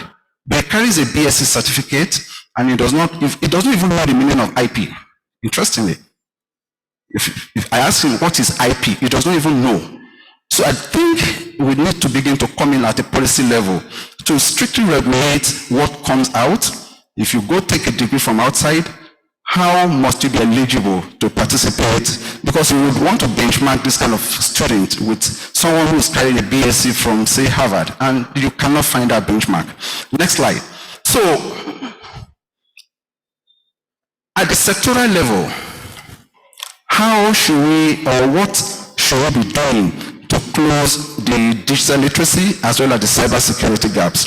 For example, if you look at the communication sector, as part of a risk management framework, in 2018, they carried out a risk management framework which actually showed the level of knowledge for their sector. It was sponsored by NCC.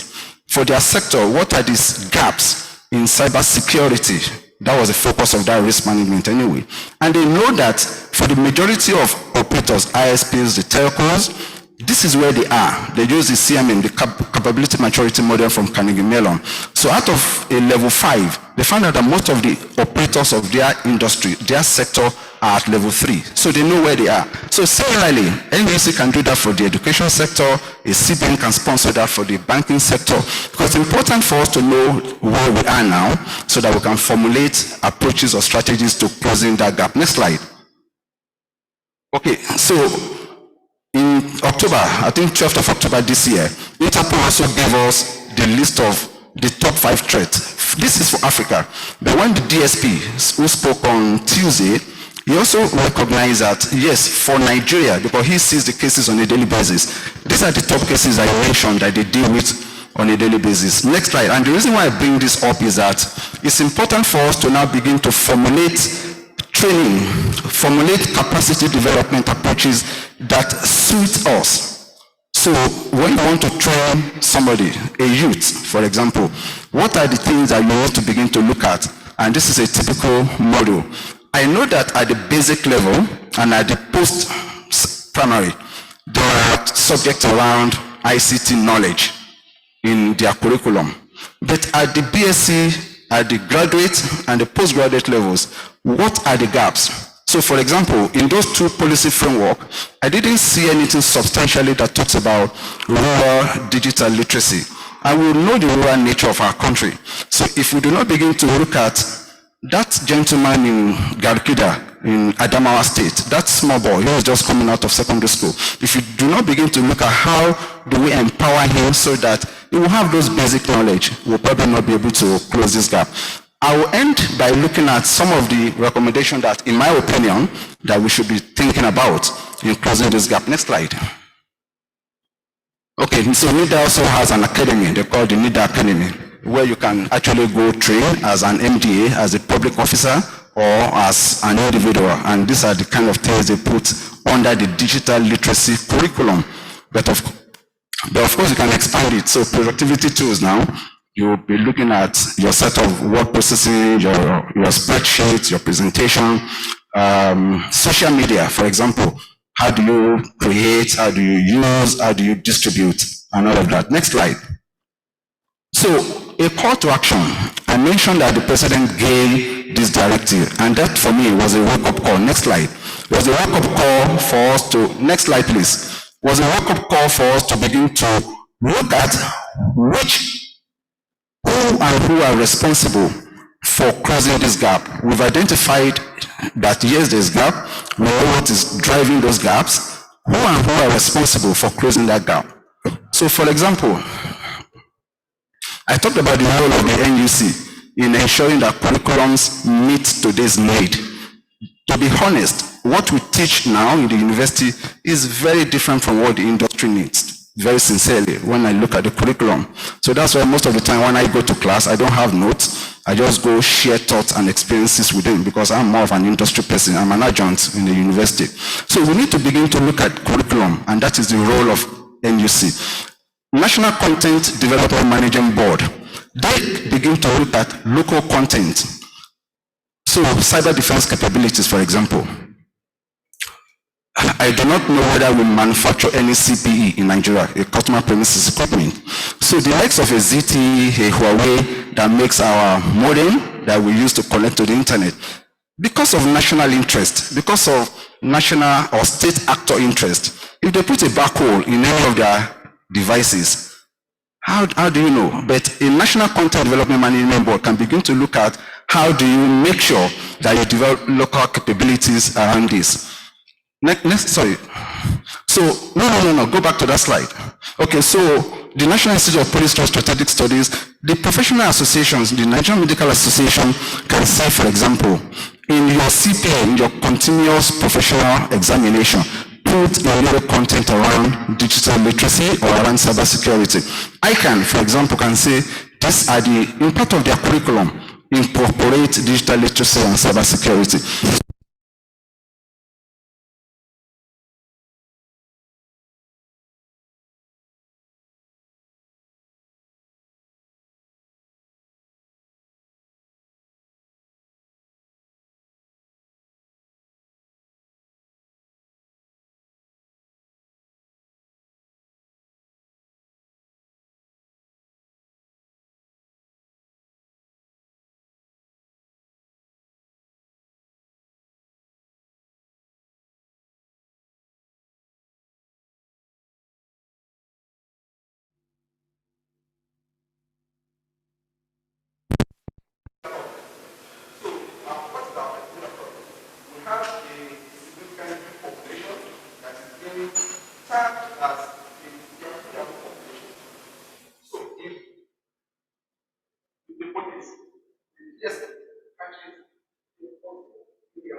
can go a bit further, because when you see the report, what is simply one because they are doing it. Simple, just to be able to eat. So beyond catching it, how can we begin to turn that problem into an opportunity? The same set of huge population that we have that are involved in internet scam, how can we turn them to a huge population that are cybersecurity professionals? And that is to a large extent what the United States is doing. I don't know whether any one of us has actually thought why Hush Puppy is being prosecuted in the US. Is crime? Did it affect only the US? Has anybody thought about it? So we need to begin to think, next slide please, so that I can just go. So we need to begin to think in that direction. Our digital literacy framework, I talked about the need to ensure that this curriculum fall in line with newer trends, Internet of Things, blockchain, cloud computing. All of these are significantly missing in the curriculum of a basic computer science. Institutionalizing in-service training. As a public official, before I'm eligible to promote to a level, as part of those exams that I will write, as part of the courses or training that I would attend, let us incorporate at the minimum some basic digital literacy or some basic cybersecurity training. Access to training materials. India, what they did to be able to achieve that level is they make sure that these contents are available online and they are available in local languages. And they have what we call the regional hubs. Even if I have never touched a computer before, I don't own one because I'm from Rwanda, I can go to a local regional hub and access this content. Next slide. Private centers. What is important for private centers? There are a lot of organizations that do training or do cybersecurity training. What is important there is for NIBA to certify them, to make sure that standards. So at the moment, when I have certificate in word processing, certificate in spreadsheet, it's similar to what somebody in Bombay. So standardization is the key thing for a number 4. Networking. If we all, some of us who already have this ability, we form networks, we form mentoring programs, and we can begin to adopt, say, 5 youths and begin to train them in cybersecurity or digital literacy. Next slide. Public-private cooperation. This is important. And for public-private cooperation, what I mean is, if a DSP, that DSP that spoke on Tuesday, if he goes to talk to that youth, that 14-year-old boy that has not been caught, the youth will not be open to him. He will actually run. But if me, as a private sector person, has a small academy whereby I can catch these people, those that have not been caught, that are just being groomed into it, and I can catch them, I can begin to reorientate them, I can find a way to pass them to a national security advisor program, whereby once I identify that these guys are good, then they absorb them into either the police or the DSS or the office of the NSA, and they form a crop of cybersecurity professionals that we have. So that's essentially what I mean by public-private partnership. If the DSS goes to talk to them, they will not listen, they will rather run. But if a private sector person goes to talk to them, they can begin to listen, identify, and pass them to the relevant law enforcement agencies who would incorporate them. Those are people who have not been caught. For people who have been caught, you can't even send them to court, you can't prosecute them in the court. So how do you begin to harness them and convert them to a crop of cybersecurity professionals? Next slide. Okay, so digital public good.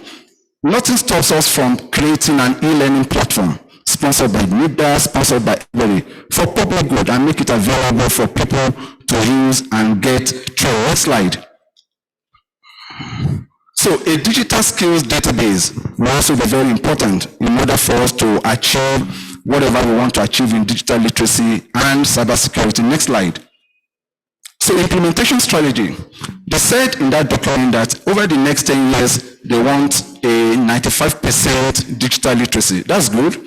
Also, the need to integrate digital literacy into the curriculum, and a digital literacy skill development framework. And I like that framework of India that broke it down to the very granular level. And more importantly, how do we make sure that we capture women, we capture the internally displaced, just like you have in USPF, which is focused on ensuring, bridging that gap between the served and the underserved community. Why can't we also have some sort of funding, some sort of arrangement that begins to look at challenge the women and people that are internally displaced, because they all form part of the community that we must deal with. And I'll end with this quote from Craig. Next slide. And this quote from Craig said, if we do not understand the differences in capabilities of law enforcement, capabilities again, training. So I wonder why at some point around the beginning of last year, we noticed that there's a huge crop of these Yahoo boys. They just relocated to my state. I'm from Osho State in Oshobo, to the point that the DSS and the police had to launch a massive operation. Why did they move to Oshobo from wherever they moved from? Now they've moved from Oshobo to somewhere. It is because of the gap that they find in, number one, the laws of that state, number two, the capabilities. So in Lagos, for example, has higher capabilities in prosecution, in arrest and all of that. So they keep moving. So until we bridge this gap in digital literacy and cybersecurity, we will not be able to achieve this objective that are captured in those two policy documents, the National Policy on Digital Economy and the National Cybersecurity Policy and Strategy. Last slide. Thank you so much for listening. Queries, questions, clarifications, and comments. Thank you.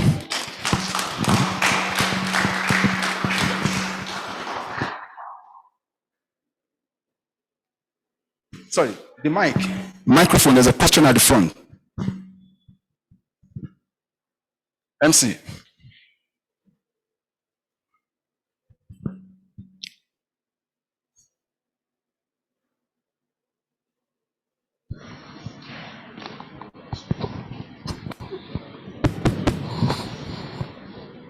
Yes.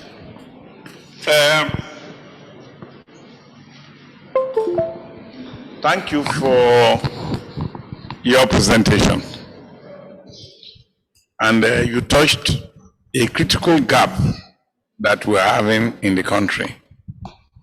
That gap is a gap between the criminals and the government's objective.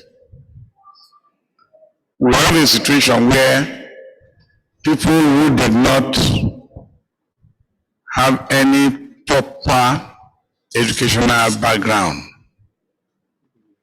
are operating better than those who are in the Nigerian tertiary education system. We have a situation where not only the Cotonou or Togo boy, but that the Nigerian computer science output products are having the same problem. So we need NUC to properly ensure those who are teaching these courses in Nigerian tertiary educational system are properly having the educational qualification to teach, the competence, the professional competence. Number two, these boys that are being caught on the road in the act for Yahoo activities, we must have a national policy of aggregating all of them to a training base where we try to reorient them and convert them to good products.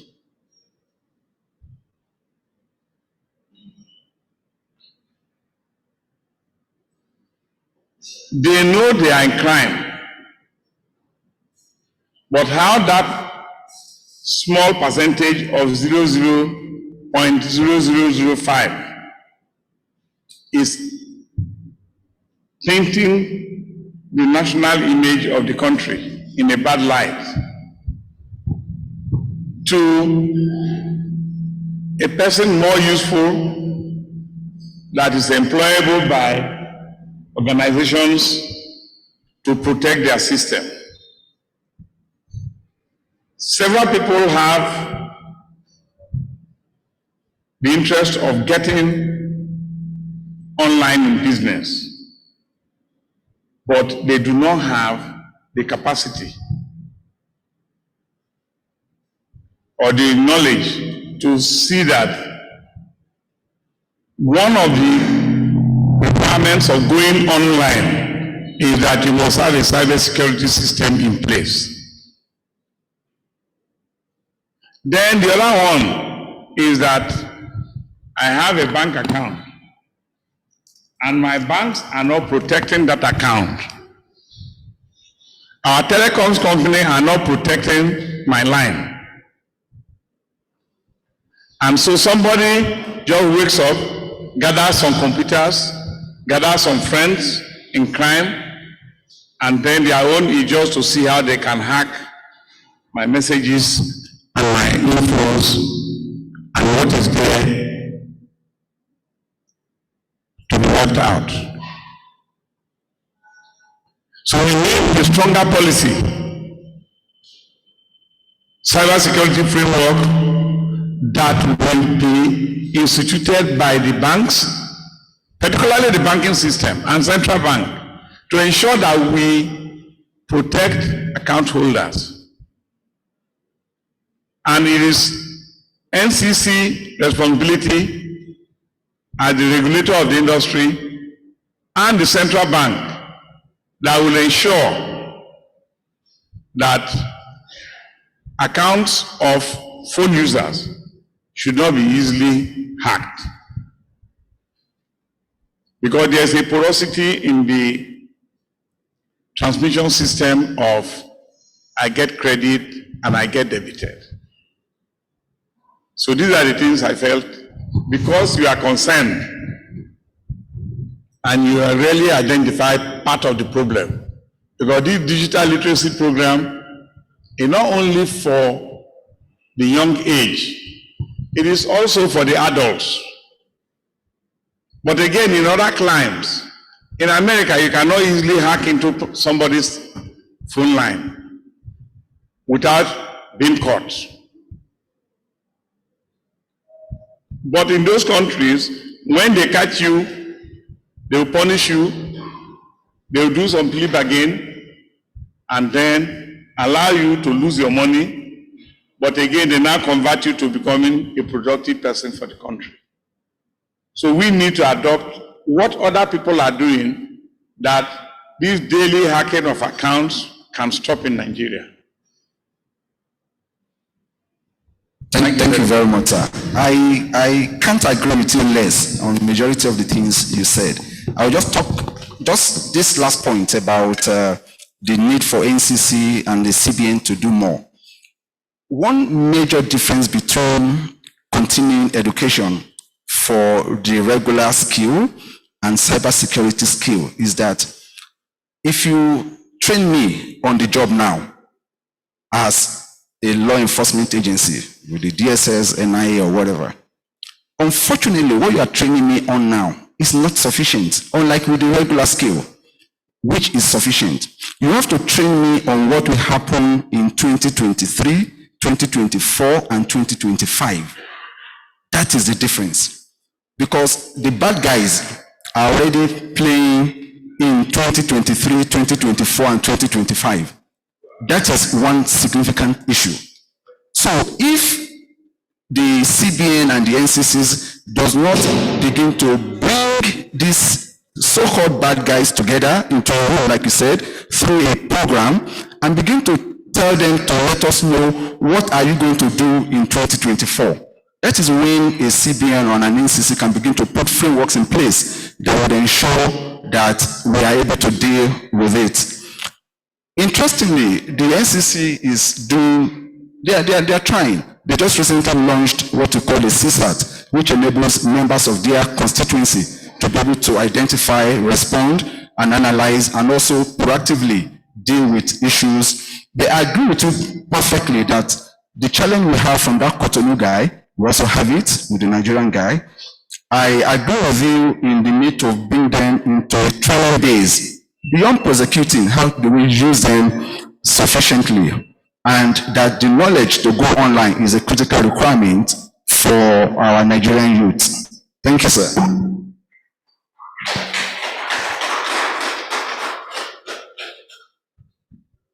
Sorry, one more question. MC, one more question. Yes, sir. Sorry, can we give him the...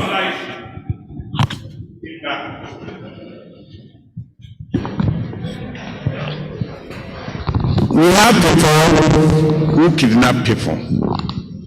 They use telephone to bargain for ransom, and nobody is caught. It is a failure of cybersecurity. I agree, but some of the issues that are involved in that, we will not be able to openly discuss them, but I agree with you. Okay. I said I have to go. That's the red card. I have to go. Thank you so much for listening, and God bless. Oh, sorry, someone is already standing. Sorry. I'm standing up already, please. Sorry, please go ahead, sir. Yes, thank you for a very well presented lecture on the digital literacy and the cybercrime. Yes, mine is not a question anyway, but a recommendation, kind of. And I remember one time I was just having a chat with a Korean man. The fellow wasn't speaking well. What he knows is just give and take. Yeah, we were talking about digital literacy and cybercrime.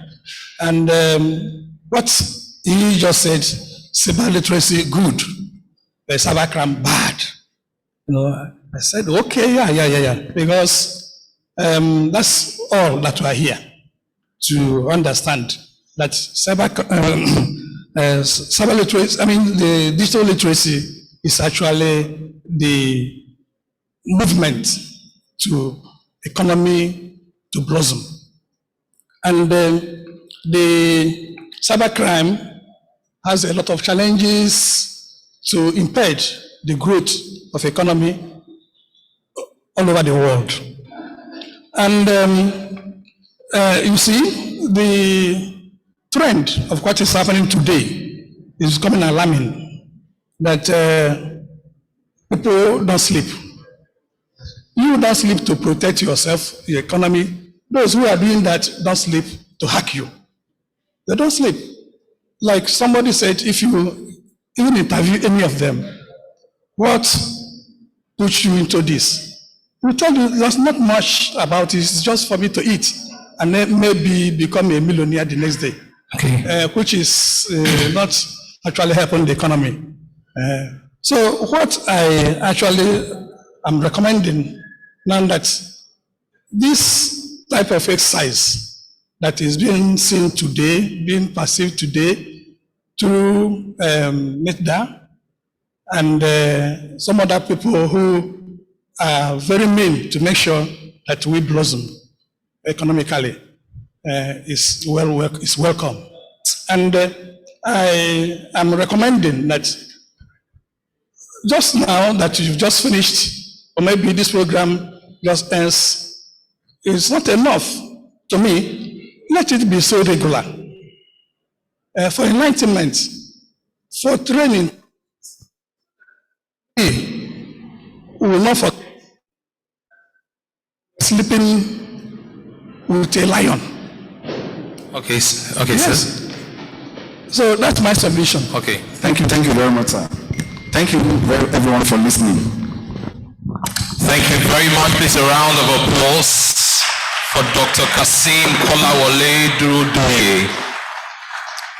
Thank you very much, sir, for shedding light on the very importance of bridging the literacy gap amongst Nigerian youth and leveraging on the ICT and cybersecurity training options. I believe that was very important for us to talk about education, building the capacity to take advantage of the digital space. Our time is fast spent, and before we go on our tea break, we'll be having a panel discussion for about 30 minutes, 25 minutes to 30 minutes, and I'll be calling on the members of the panel discussion. First, I'll be bringing upstage representing Internet Society, ISOC. Please welcome to the stage Mr. John Ode. John Ode, please a round of applause for him if he's here.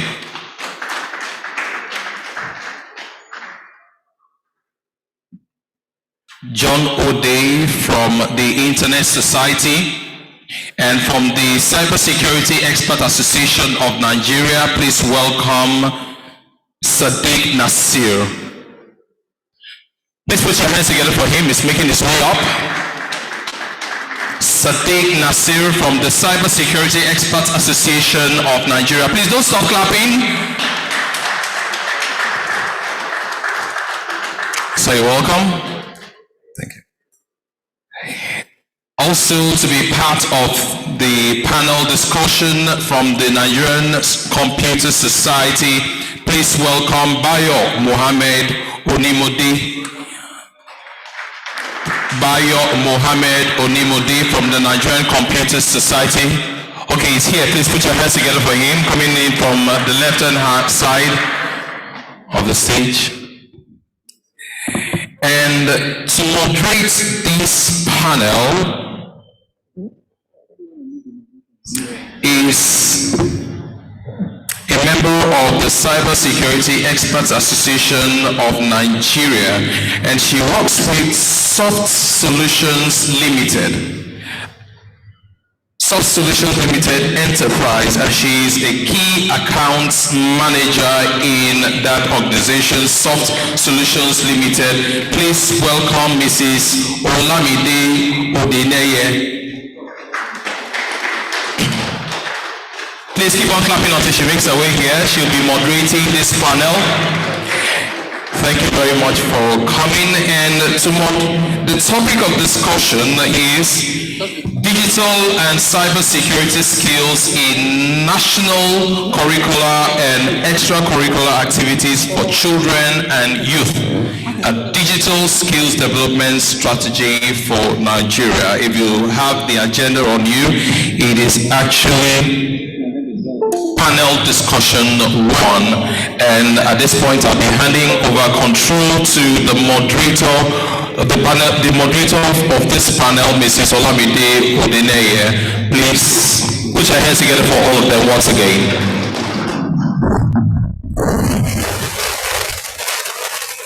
Good afternoon, ladies and gentlemen. I'm sure you all agree with me that it's been a fantastic 3-day so far of discussing cybersecurity issues as it affects all of us. And I'm very happy that, the speaker that spoke just before the panel came up had talked to us about bridging the gap, digital literacy and digital skills.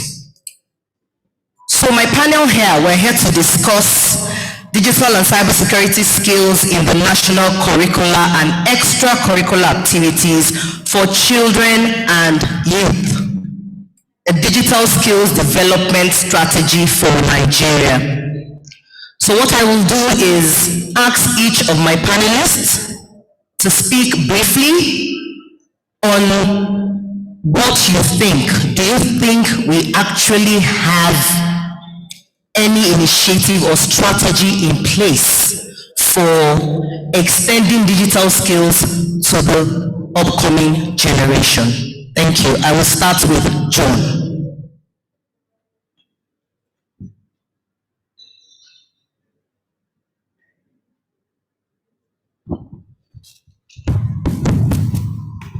Okay. Hello? Okay. Good afternoon. Thank you for the question. First of all, when we talk of the children, the youth, we will not be far from the truth that they are the what we call digital natives. That is, they were born in the digital age. So whether you like it or not, they just have to learn it. They just have to learn it. That's number one. And then number two, when you talk of digital skills, I want to believe we have either children or we have our younger ones that have access to phones of their parents or their guardians or their relatives. You can bear with me that most of the children, they can operate some of the phones even more than their parents. When they handle the phones, they go straight to where some of their parents even know. So, one thing about children is this, they learn very fast. I think I would say that it is very needful and it's very timely for us to teach our children cybersecurity skills and skills on how they use these devices. Now, coming to the question, are there initiatives? Well, I won't say I know much on the government side, but as a professional organization, I know that we have what we call school initiatives. In different professional organizations, they have clubs, computer clubs, where they teach children on how to use the computer, on how to shut it down, on how to put the computer and the rest. So at that stage, they are being taught on how to, secure their systems, secure their documents. So at the professional level, I want to say yes, there are initiatives through school clubs, computer clubs, and the rest of them. So I think we're in line with that. All right, thank you so very much, John. So Sadiq, can we hear your own opinion?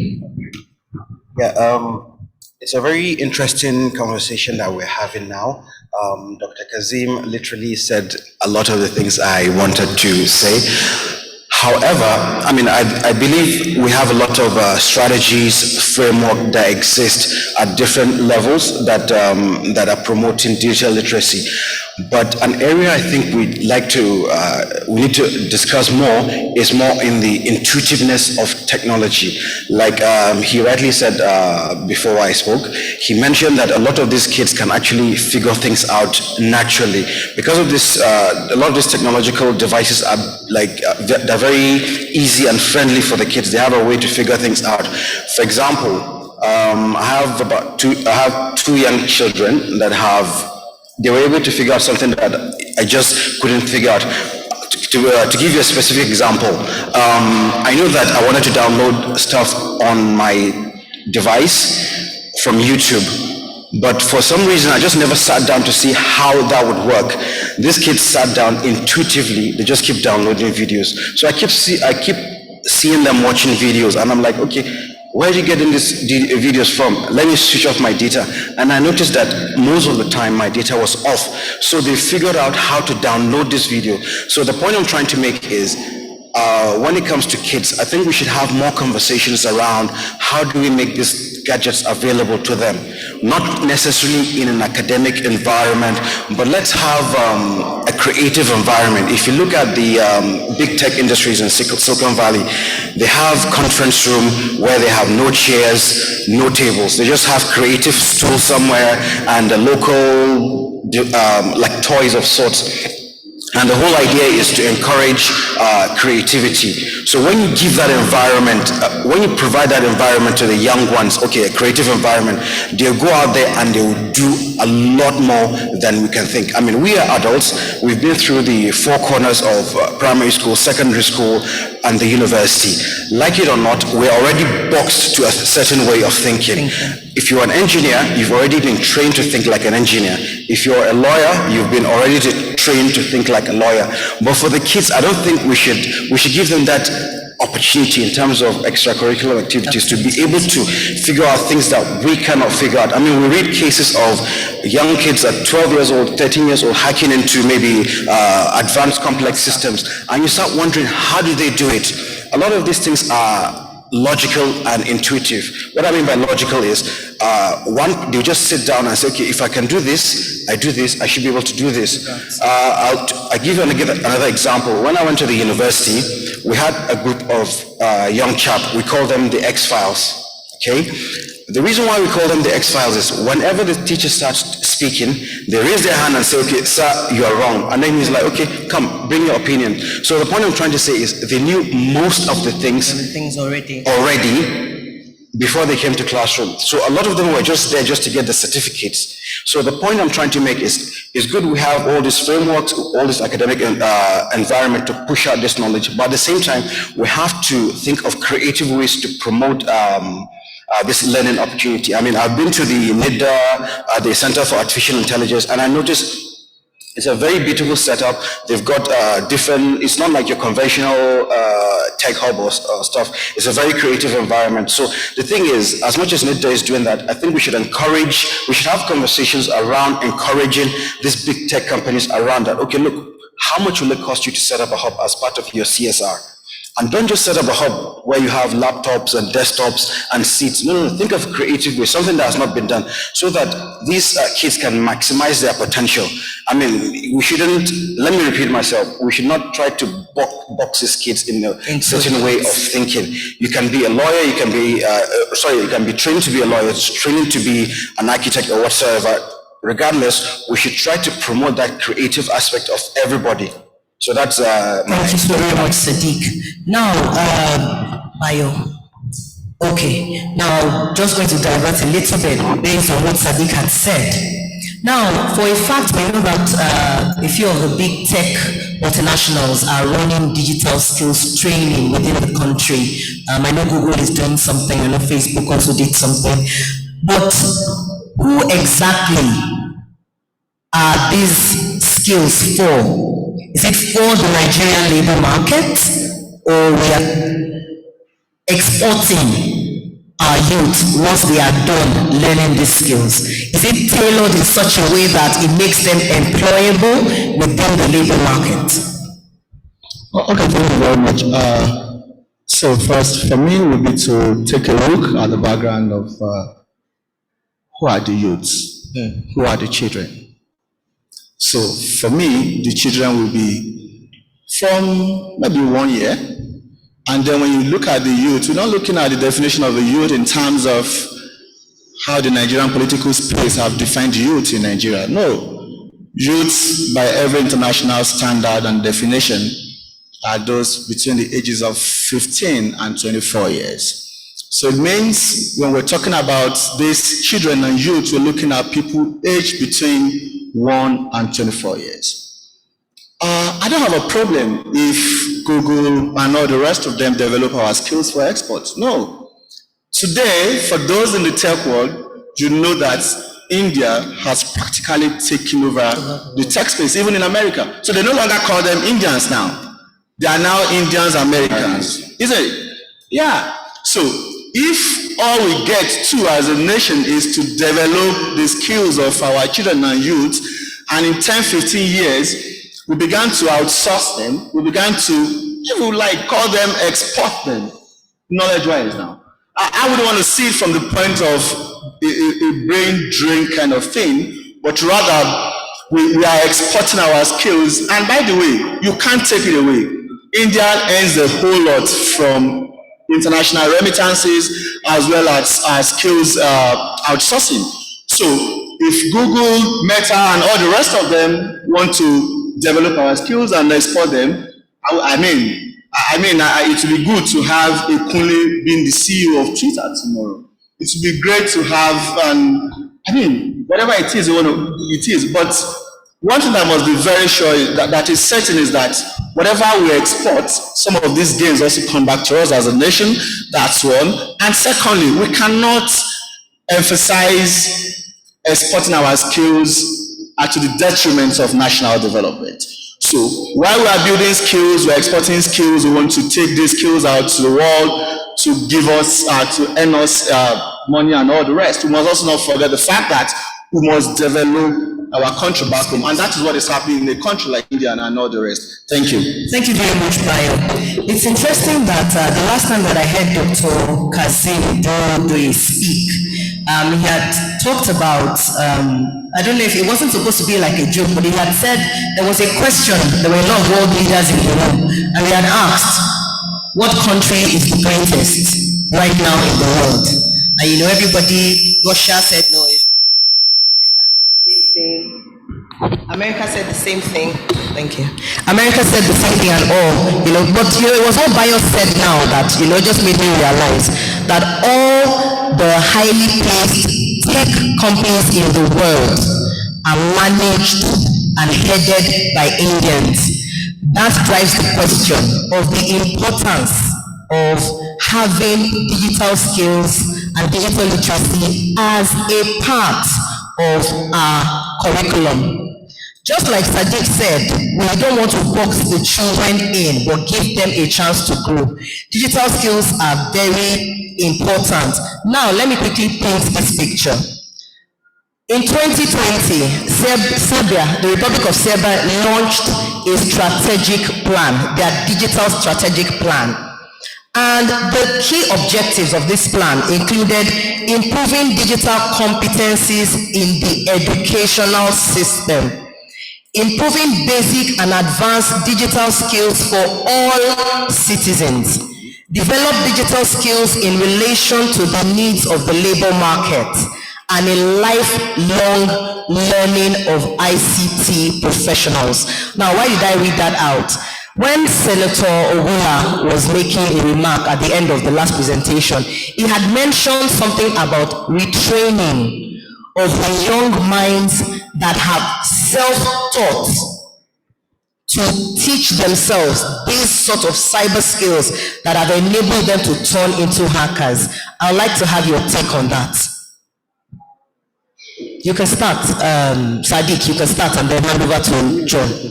Okay, so the question is, what is your take? Now, I've just talked about a country who has said, okay, they want to continue a lifelong learning of digital skills. They want to ensure that it is a part of the curriculum for the educational sector, the entire educational sector. So you get into primary school, you have built up digital skills, and it continues, you know, irrespective of the career path that you've chosen. And I said it was interesting because Senator Gola had also mentioned that we should also look at retraining, especially for the young minds that are self-taught. So I want to get your take on that. For the young minds that have gone online to learn some of these skills and using it in the other way. So what is your take on that? Yeah, I think it's a very, very good proposition. For example, the growth rate of this, what we call the Yahoo or the internet fraudsters, it's alarming, okay? So I think we should start looking at it, not just arrest, prosecute. When we arrest people that are doing all this internet fraud, we need to start having conversations around, okay, how do we retrain them? How do we channel their energy? Because I can tell you, a lot of these people, if you sit down with them and ask them, what's the process of actually, like, how do you get to convince someone to let go of his money? It's a very complex and patient process. So for them to be able to achieve that, I think we need to find a way to, like, bring them on board, retrain them, because some people believe, okay, internet fraud, it's normal, it's normal now, guy. You know that sort of mentality, thinking, okay, I have no opportunities, and if you've got this skill, so you use it in a nefarious way. So I think we should start having real honest conversations around, okay, how do we bring these internet fraudsters back on board? How do we train them? You know, and people that we identify as prone areas, even before they go into that, we need to start identifying them. What kind of opportunities can we give them, okay, so that we can retrain them, rechannel their energy. And a lot of these people are perhaps innocent people. It's just one thing led to another, and they find themselves in a certain situation, and then somehow they find a mentor that would open up this plethora of bad activities. So I think we should key into that, not just arrest and prosecute, but what happens to them? Because in the US, when cyber incident happens, sometimes they profile these individuals. They see, okay, what's the level of crime they've committed? What's the level of cognitive ability? What kind of skills do they have? Can we use them, perhaps channel them in a more monitored way so that we can use them perhaps to fight other internet fraudsters or cyber hackers? Thank you very much, Sadiq. John, yes. Thank you very much. When you talk of training and retraining, one thing you know is this, learning doesn't stop, it doesn't end. The day you stop learning, you start dying, you start going off. So the thing is this, I will recommend, I will say this, that we should find a way in our educational system, because when we have computer studies in our curriculum, find a way to create clubs. And when you create these clubs, when you do competitions, you find a way that any child that wins any of these competitions, as regards cyber security or whatever like this, you create a credit system such that you can give rights to that exercise and say, please, the people in 5, you got 2 credits from this exercise, so add it to his grade, his course in the school. With that, you are encouraging them to do the right things.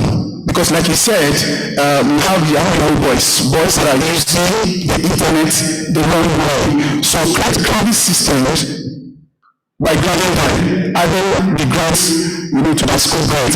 Then number 2, let me put it like this. Like you said, don't just arrest and prosecute. What you do is this. I would recommend, we have training academies all over the countries. Cisco training academies, Google and the rest of them. When you get hold of these boys, or these youth, or these children, you find a way to enroll them in these academies. Because when they go to those academies and they see the activities going on, it's not as if they're trying to hack somebody's account and steal money, but they're trying to learn lifelong skills to earn money.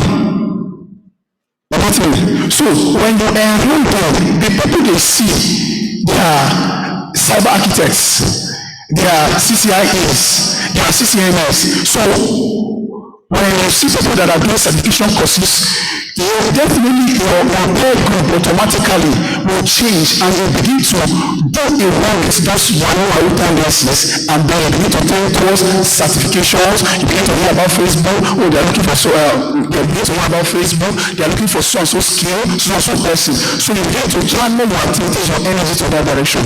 So training and retraining. When you get hold of this, don't arrest and prosecute them. Find a way to enroll them in these academies, such you will help them to direct their lives in the right way.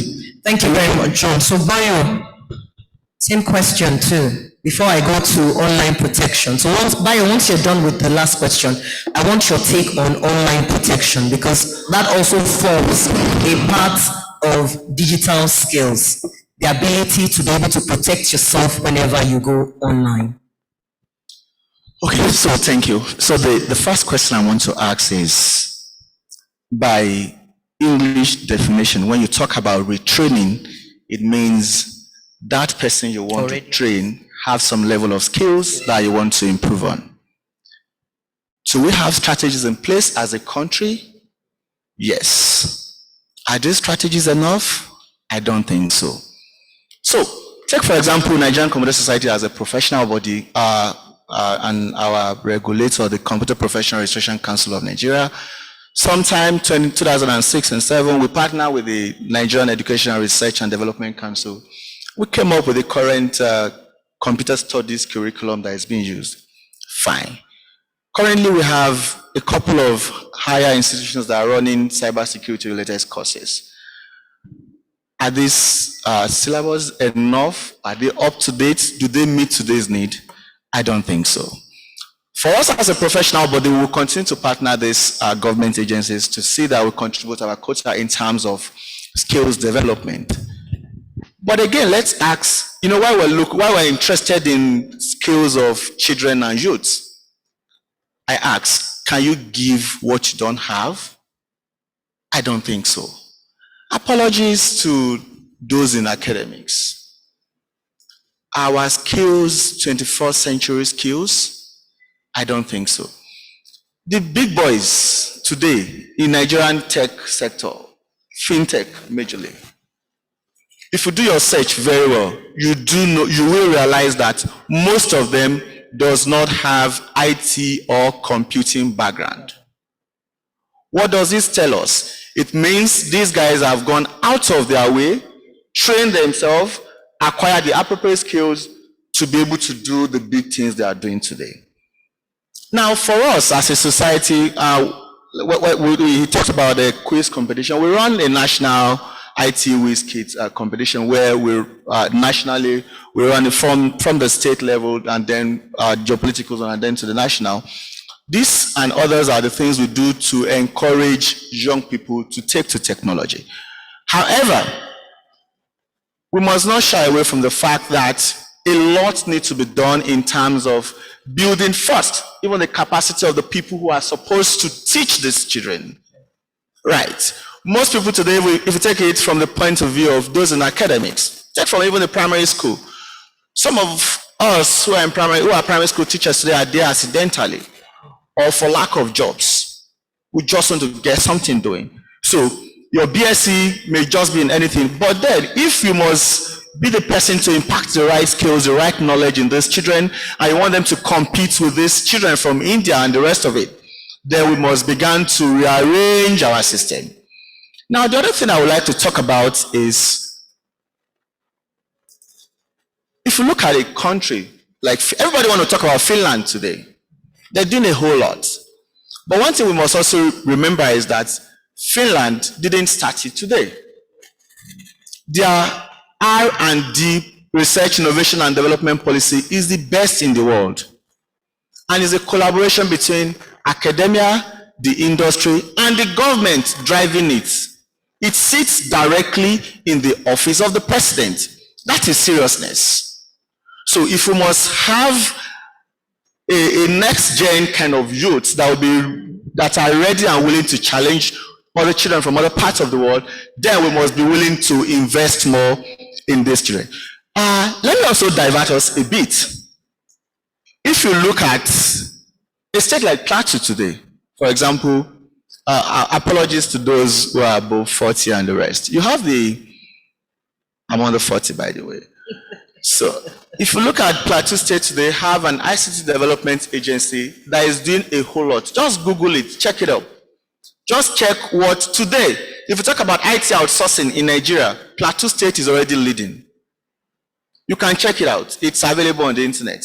And how are they doing it? Oh, it started like a private initiative, and then the young man became the DG of that government agency, and then the government took it over and began to drive that process. Those are the kind of things we can do to ensure that we have our children ready for the challenges, global challenges of tomorrow. Now to the second question about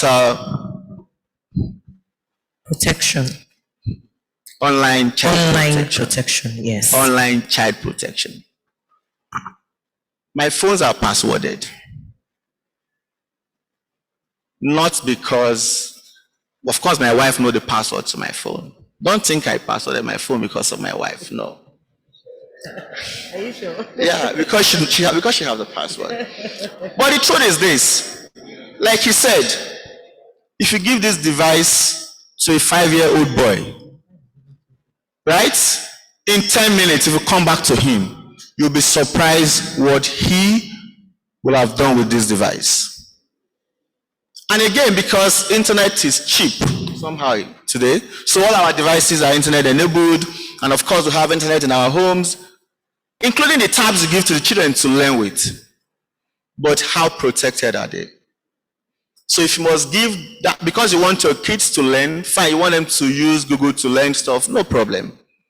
But then please make sure they are well protected. Make sure that some sites are blocked. This bullying they are talking about in school, don't also forget that it's also cyberbullying as well. What are you doing as a parent first? Because sometimes we try to drop all of these responsibilities on the shoulders of our teachers and all the rest. So as parents, responsible parents as it is, we must begin to pay attention, detailed attention to what, as early as 7 a.m. you drop off the kids and your wife, you're off to work, and then you pick them up at 4 p.m. and then they watch TV and say, no, we must begin to pay little attention. What did you learn in school? What are those things you heard what are the new stuff you heard in school today? So as a responsible parent, you must pay very detailed attention to what your children do, because some of these things, they may not even learn it from the house, right? Children of bad influence may also be around them. So some of the things that are available online, they crop into our children by way of interaction with children. So while we want our children to grow technologically, we must also be very, very careful about the things they read, the things they watch, and the friends they keep. Thank you very much. All right, we've been notified that our time is almost up, but I will give Sadiq and John the opportunity to also complete the question that I asked earlier with regards to online protection for children with the availability of the internet and all of that. So if you don't mind, Sadiq, maybe you can just shed some light, 1 minute please, on some of the associated risks that we see that, children are faced with whenever they go online. And then John, you can just wrap it up by telling us a few of the things that we need to also put in place. Bayo has thrown it open to we parents first, and it starts from home before you go to school. So you can just give us, in 1 minute, just wrap up, tell us some of the things that we also need to do at home to ensure that anytime our children go online, they remain safe. Thank you, Sadiq.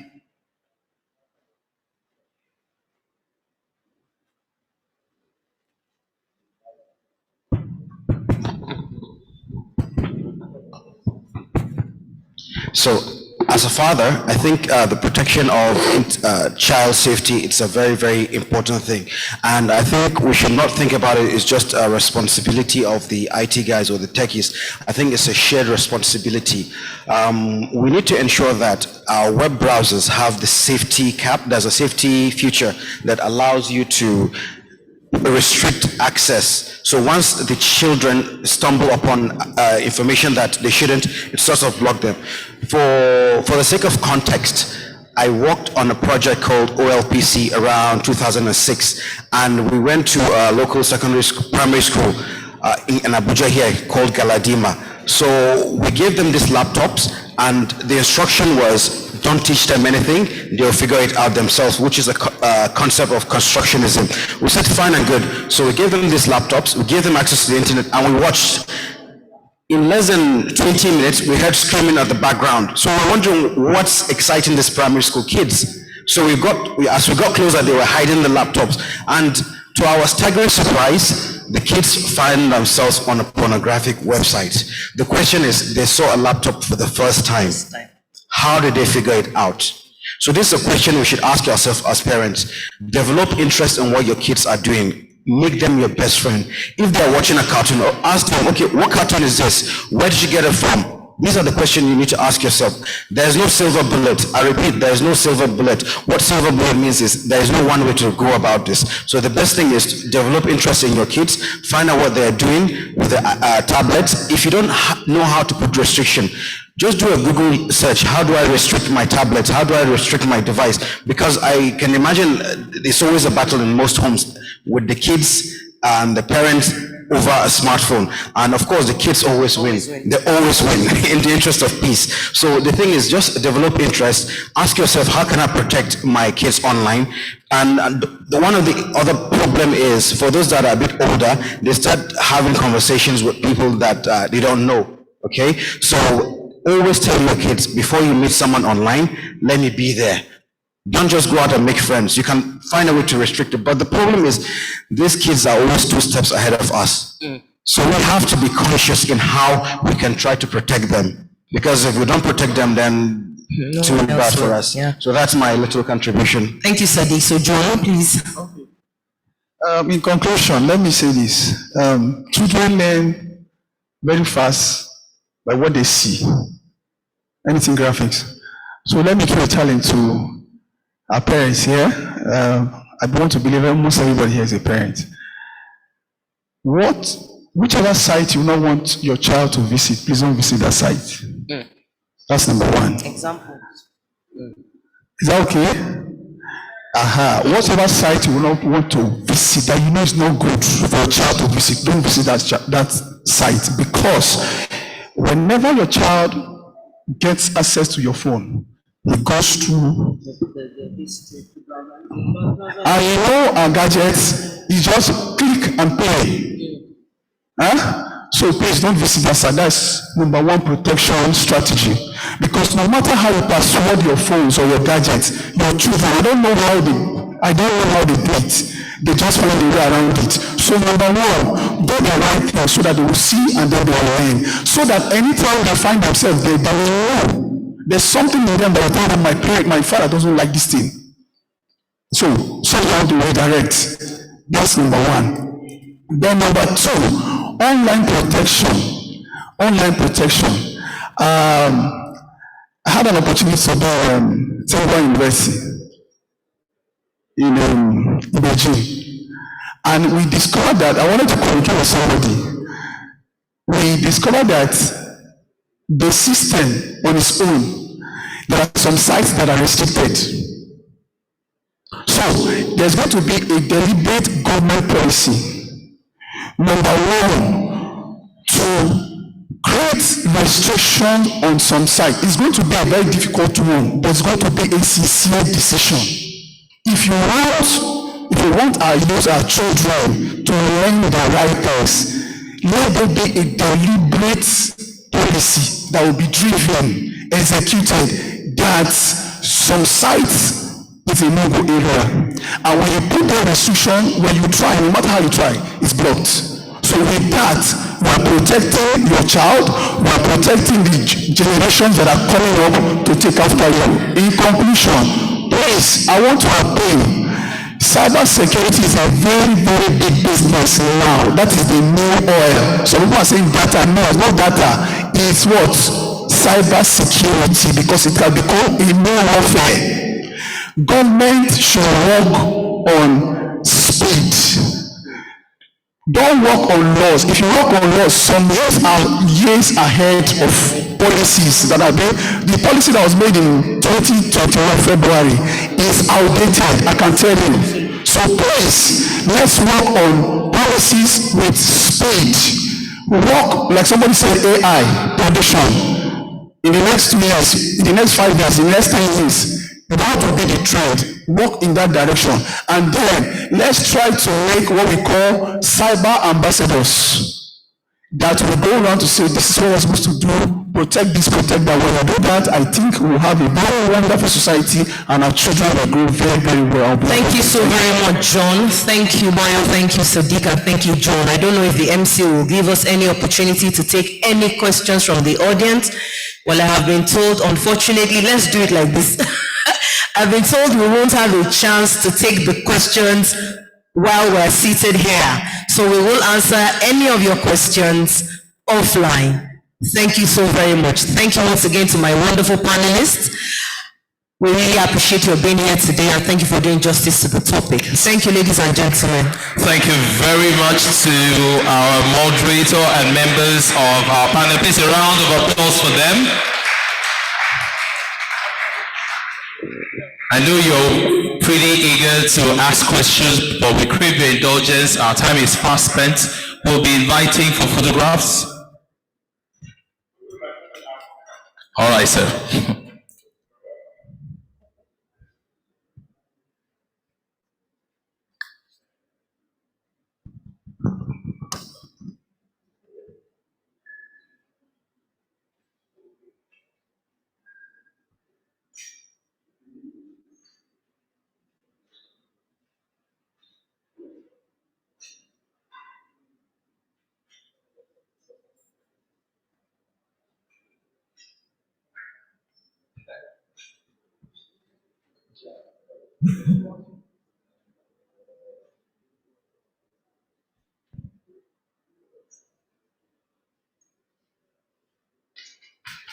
Please a round of applause for the senator.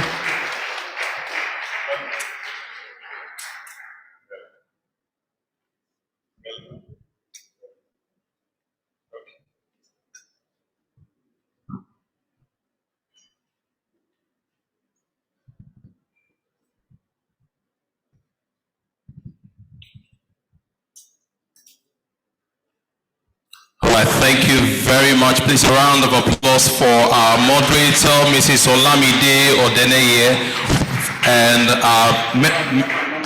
members of the panel, John Ode from Internet Society, Sadiq Nasir from Cybersecurity Experts Association of Nigeria, and Bayo Mohamed Unimode from the Nigerian Computer Society. Please put your hands together for them. Once again, don't be tired.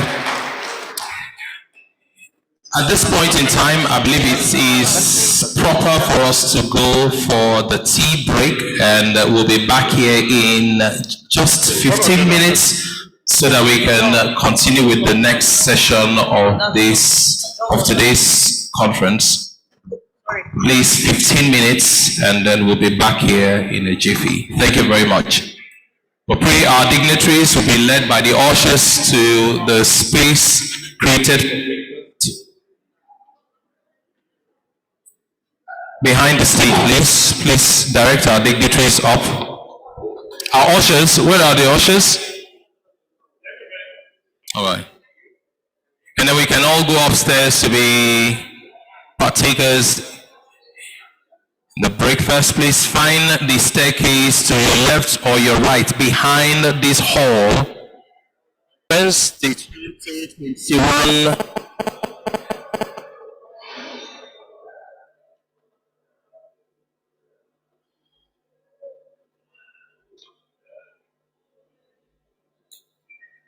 Please, can we all come down so that we can be part of the next session, please? We need to move fast, please. And then if you are not down, please, you may reduce the talks up so we don't get distracted. Thank you very much.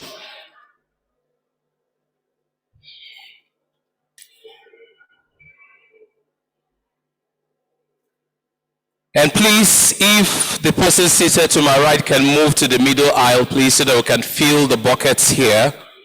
So I believe that will be better for our videos and our photographs, please. Just move to the middle aisle so that we can fill those empty seats.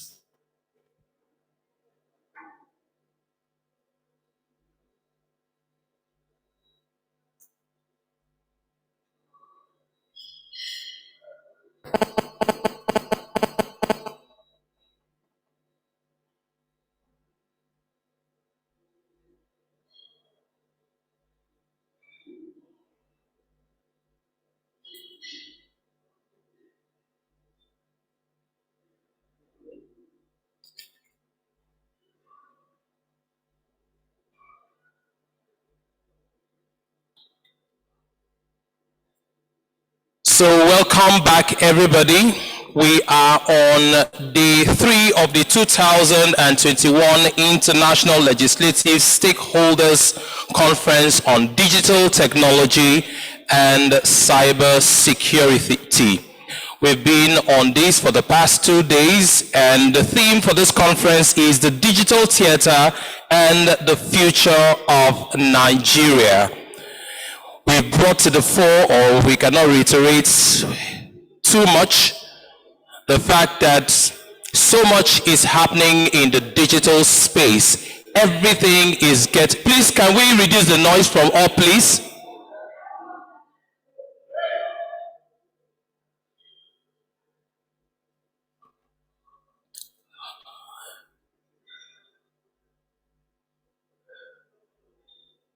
It cannot be overemphasized, the fact that everything in Nigeria or globally is actually getting digitalized, and with enormous benefits in the area of health, security, agriculture, education, media and entertainment. And despite all of these benefits, there are obvious threats and these are some of the things that we've been talking about in the past 2 days. And today is day 3, and the essence of our gathering is to protect and sustain the digital space in Nigeria. We've had series of talks, panel discussions, paper presentations to reinforce the need to sustain and protect our digital space. I'd like to remind you all that this event is hosted and organized by the Senate Committee on ICT and Cyber Crime. And we'll be beginning the next session with a paper presentation. And we'd like to recognize the presence of Senator Ezenwa Onyewuchi. I believe he just walked in, sir. Please, can you stand up to be? All right, please, a round of applause for him, sir. You're welcome. And we'll be proceeding with the next paper presentation, and the topic of this presentation is Digital Nigeria. Is Nigeria producing or consuming? Very interesting topic. Digital Nigeria. Is Nigeria producing or consuming? And to do justice to this paper is the Chief Executive, IPI Solutions. Please welcome Adamu Garba as he makes his way up here to do this presentation. Please, a round of applause for him as he comes up. I believe we have eaten now, and we should be excited and energized enough to put our hands together for him as he makes his way up. Please put your hands together for him, please.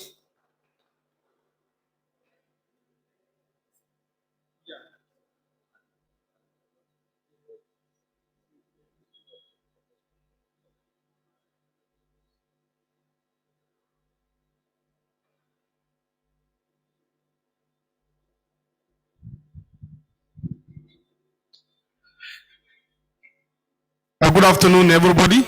Distinguished Senator Ezengo. Good afternoon, everyone. I'm here to present a paper. I will appreciate if it is on the screen so that we can all interact on it.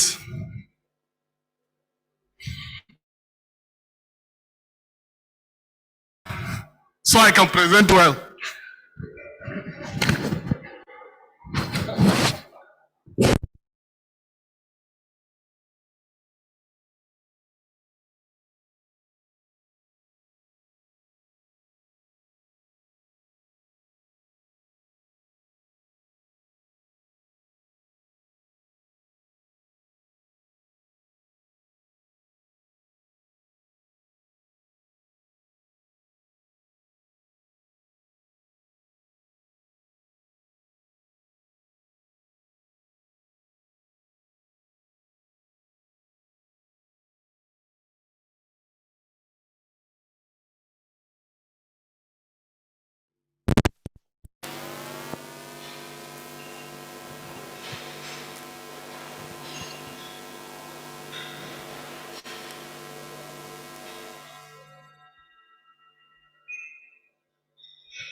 Can I? Okay, thank you very much. So this is what I'm presenting. My name is Adamu Garba. I'm the CEO of IPI Group Limited, and I am tasked to present something of a very interesting question. Digital Nigeria. Is Nigeria consuming or producing? Now, this is something that we can all answer together as we run through the slides. But before we do that, I will have to go through a little bit of historical precedents about Nigeria's production, consumption in industrial economy. Now let's proceed to next slide, please. Yes, you can see this. This is lion is usually depicting Great Britain, while the eagle is depicting United States of America. And if you look at their faces, there is this harmonious look albeit suspiciously, between one another. Why? Because in 1908, British passed a law that took control of the 51% of global oil stock to Anglo-Persian Oil Company. After that, because Britain was part of Nigeria's strategic location, in 1914, Nigeria was amalgamated. Of course, we might think the amalgamation was a forceful marriage from the north and the south and all the confusion we have in our polity. It has nothing to do with the north or the south. It has everything to do with the control of the oil of the delta. That's the whole reason for the amalgamation. Why? Because oil was the major raw material at that time. So let's run through the next slide. Now when you look into this, you will see a very fierce bear and an eagle facing one another, depicting Russian bear and the American eagle. This time is the Cold War period, where the two are competing for global power. And if you look at this in 1962, America and Russia struggled for the control of components and materials for the production of electronics, industrial materials, and advanced weaponry. By that time, Cold War was the main game. And once again, Nigeria is on the receiving end because we have so many petrochemicals and some rare earth metals that is extracted from Africa and also Nigeria as a raw material. Now, once again, what is produced from our land get consumed somewhere, and then we consume it as a secondary commodity. Now let's look at the new industrial era, the third industrial world that we are in today. Next slide. Now when you look at this slide, you will see the demeanor of the eagle and the dragon, depicting United States once again and China about Nigeria. The principal raw material this period is data, but it started all the way from 2005 when the struggle for rare earth materials for the consumption of gadget industry and intelligence and information surveillance was the main thing. The phones we are using, the devices we use, and everything that we use that is produced in the global factory of the world, which is in China, the material is getting extracted from Africa as a raw material to go and produce the gadget and give it back to you for you to bring back a new raw material in the form of data. Now let's look into the next slide. It's good to refresh our brain there. What is the main source of Nigeria's core productivity in global space today? We now know that it's oil. That's what it is. That's what makes our forex. No matter what you produce, if it does not attract border in this supply chain connected world, forget about it. Then let's look at the history of the position of oil in digital economy. What is the position of oil in digital economy, and why is it that are we producers or consumers in this digital economy? Let's proceed to next slide. Now let's look into the history a little bit again. These are history 5 years in a row. In 2001, when we run into this century, we have financial service industries and oil and gas companies controlling the global economy. Controlling the global market capitalizations. You can see it there. When you come to 2006, it was the same thing that get repeated. ExxonMobil, you have BNP Paribas, you have Citigroup. The only digital company that appeared there is Microsoft. Now, when you come to 2011, additional 5 years down the line, Apple jumped into the line. This time around, Microsoft disappeared. We still have only one digital company controlling the market capitalization. But 5 years down the line in 2016, you have all of them digital companies retiring the oil and the banking system. You have Apple, you have Google, which is Alphabet, you have Microsoft, you have Amazon and Facebook.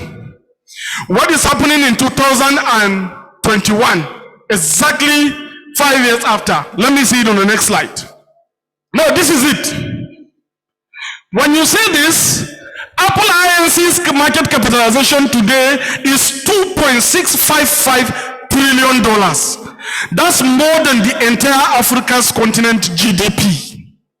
And Apple only have 154,000 workers. While Africa have how many people? 1.2 billion people producing less than what Apple produces. What is happening? Now look at Microsoft, $2.51 trillion, Amazon $1.7 trillion, down to Twitter. Twitter is even the least in the company, about $36 billion. But look at even Alibaba and Tencent. These are Chinese companies. $500 billion, $300 billion. So where is Nigeria? Where do we lose it from? Can we go to the next slide? But why is Nigeria not making its own share of this money? Why are we still stuck with oil? We are all creating this data. We have almost 90 million people producing data daily in Nigeria. But the fact is, we refuse to move forward. When the world did move forward, we were still stuck behind with oil. Now let's dive into it. Let's go to the next slide. Now, the problem is, while the world moves directly into the digital systems where assets become intangible, Nigeria celebrates wealth by the number of houses they buy, the number of cars they have, some of us, even the number of wives we have. I have 2, by the way, going to 4 soon. So when you look at this, just look at what is happening here. In 1975, physical asset has 83% value compared to intangible asset. In 1985, 68%. In 1995, 32%. In 2005, 20%. In 2015, only 16% value is attributed to physical asset. 84% goes to intangible asset, the intellectual property. Where is the intellect development system in Nigeria? This is the precedent that has pushed us backward. Now let's go to the next slide. You see one magic here? The total intangible asset value, according to S&P 500 in the United States, is $21 trillion US. I don't know when will Nigeria reach $21 trillion. Our entire pay per capita, that's purchasing power parity, is $1 trillion. Now look at it. This is intangible asset, $21 trillion in US value. Now let's go to the next slide. This is where the money is being made. The physical sovereignty, this map that you see in Africa, that is the Nigerian map, has shifted. Map is today, in today's world, is actually the sovereignty you control within the data space. And that is actually where most of us might be in Nigeria, but we belong to the Facebook Republic. We belong to Google Republic, to Twitter Republic. So they decide what we decide between ourselves. Because we decided to leave this thing and take it as nothing while buying houses and buying cars and marrying more wives, they are busy building intellectual property. And look at it. This is not America. See the number of big companies that is bubbling out of the internet. This is Asia. This is Europe. And see Africa. Only Nespas. If you know OLX, Nespas is the owners of OLX. In fact, I think in 2019, Nespas decided to migrate to Canada. They left South Africa where they were before, where they are coming from. They are no more working in South Africa. They left South Africa, they migrated their head office to Canada. So these are the kind of problems we're facing. Let's go to the next slide. Now let's look into Nigeria's digital market properly. What is happening in this market? The total IT market sales in Nigeria, according to Fish Rating, is as of 2019, 229.5 billion naira. It is expected to grow to 12.3% to 364.5 billion naira. That's less than $1 billion in today's exchange rate. That's very small. Why? Let's go to the next. Let's deep dive further. You can see this is the IT market value in Nigeria. And this is the movement from 2017 down. When we take 2019 now, we are aging to 300 billion. That's 2021. Let's go to the next slide. Now deep dive into the market. Let's look into the hardware and the software market. Now this is where the game begins. Go ahead. When you look into this, this is the total number of computers that we import in Nigeria, hardware. So far, when you check 2021, where we are now, maybe we have imported more, or we have imported, let's say, at least 115 to 120,000 laptops or notebooks in Nigeria. That's the total amount that is imported. And 95% of it is imported. Don't forget, when you are importing these things from outside the country, you are importing their job, you are importing their services, you are growing their businesses, you are repatriating your dollars, you are giving everything simply because you are going to buy devices that you are going to use also to submit your data to them, so that they can begin to process and make money. And when you lose all this money, you now begin to import new one again, and you continue to drop the data. So you produce endlessly, but you don't value anything from it.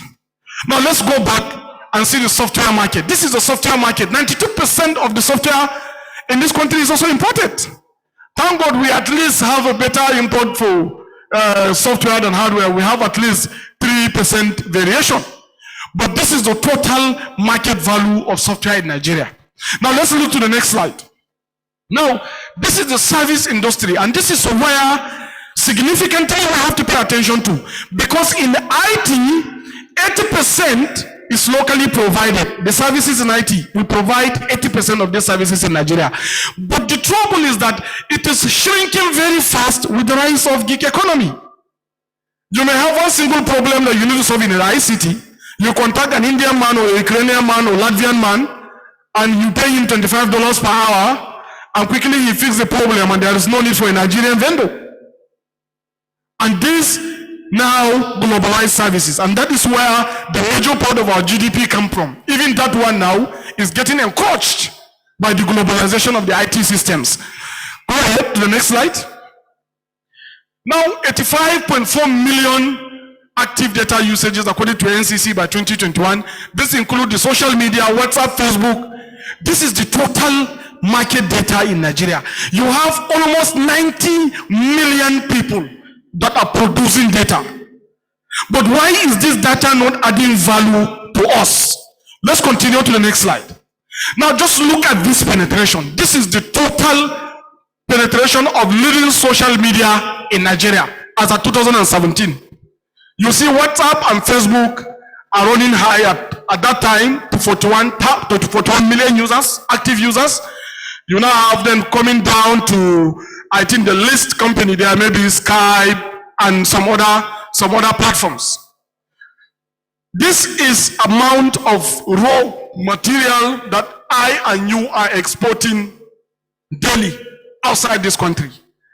Now, if we can ask ourselves, is Facebook producing data? No. What about Twitter? What about Instagram? Instagram is the largest TV network today without a single TV station, because I and you are the contributors of building that TV system. We produce the content. So it means, technically, as the world moves to data, we produce. But what we produce is like the case of oil that we had. It's produced by our foreparents several million years ago, by the remains of the foreparents. Those guys came into our country, they dug our graves, the graveyard of our foreparents, and picked this oil. And now we find ourselves again, while still living, giving out something that is being dug out for money. And you will see how. Go to the next slide. This is the mobile internet market. I think we have explained this. You know, this is the frequently most used item in Nigeria. Mobile network and smartphones. That's the most used items in the entire Nigerian consumption market. Including the Maggi you buy, if you compare it, and the water you drink, you use more smartphone than that. That is actually the statistics in Nigeria based on Statista. Go to the next slide. This is ad spending, the total amount of money we give directly to promote ourselves. This is extracted from Statista. This is rundown on Facebook. If you look at in 2021, it is expected that in Nigeria we are going to spend $70 million to Facebook.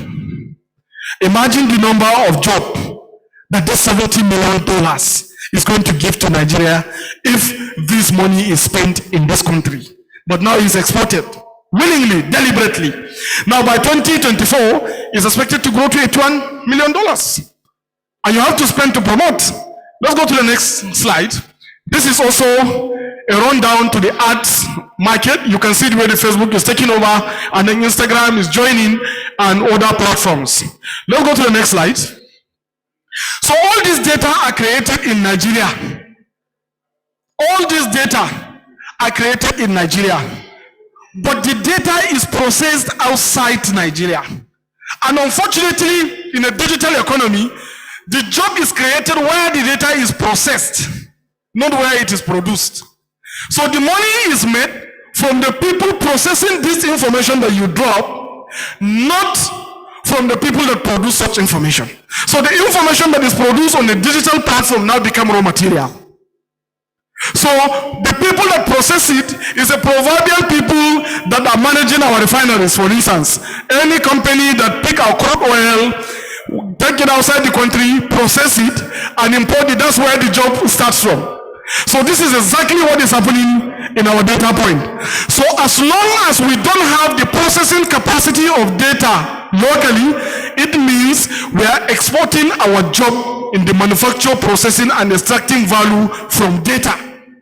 So it means even when we produce, now we become the consumer of the end product. And when we produce it, there is no commensurate value that comes from it because the processing is done outside the country. So at the end of the day, we become part of the consumers. So we consume hardware, we consume software, now we are also consuming processed data. It means the job is permanently outside the country. Let's see the next slide. Meanwhile, with all these things, everything that we do, Nigeria is predominantly a service economy. Let's go to the next slide quickly. When you look at the percentage of GDP contribution in Nigeria, about 51.24% comes from services. The agriculture we make so much noise about actually contribute only to 20% of our GDP, and also the industry, that's the manufacturing, contribute to 22% of our GDP. Services is where the money goes for, and that's what we started exposing in the digital economy age, which is a very serious issue. Let's go to the next slide quickly. Now, when you look at this, this is the total labor force that we're going to increase by 2023. 69.9 million people are going into the job market by 2023. And again, while they come into the job market, we export the service out. Now, let's go to the next slide quickly. Now, when you look into this again, you will see that the employment sector is still the services industry. And that's the service we started exposing even in the digital economy. Let's go to the next slide quickly. I have short time. Let's go to the next slide. This is all talking about employment. Now, these are the total, the largest employers of labor in Nigeria. As at 2017, Dangote Cement is the largest employer of labor with 11,700 people. And when you come down, you can see the number of employment. These are the largest employers of labor in Nigeria, not even the banks. So you see, we have a lot of problems because the services that the digital economy is producing, we're exporting it. Let's go to the next slide. 42% of the population were born below the age of 20 and 64. That is the production economy that is now producing raw material in form of data that get exported to the bigger platform companies, and we import it as a service. Let's go to the next slide. Now, this is the total fintech transactions that we have in Nigeria. About $33.064 billion is what we do in a digital financial transaction. I'm having a red line. Let me go to the next slide. I'm rounding up now. Just rounding up. Yes. So I think go to the next slide. Let me round up with something.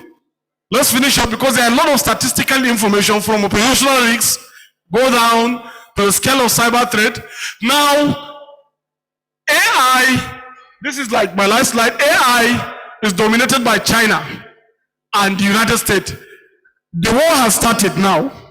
The same way we had Cold War before, now we are in another Cold War between China and the United States. And the war is between who dominates the next energy, which is the renewable energy domain. And how can you determine the quantum of energy?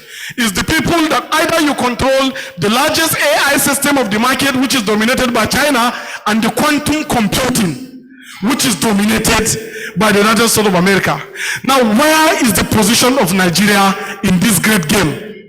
That is a big problem, and we have 90 million consumers that is expected to keep growing year over year, yet we keep producing these data and then allowing it to be processed outside.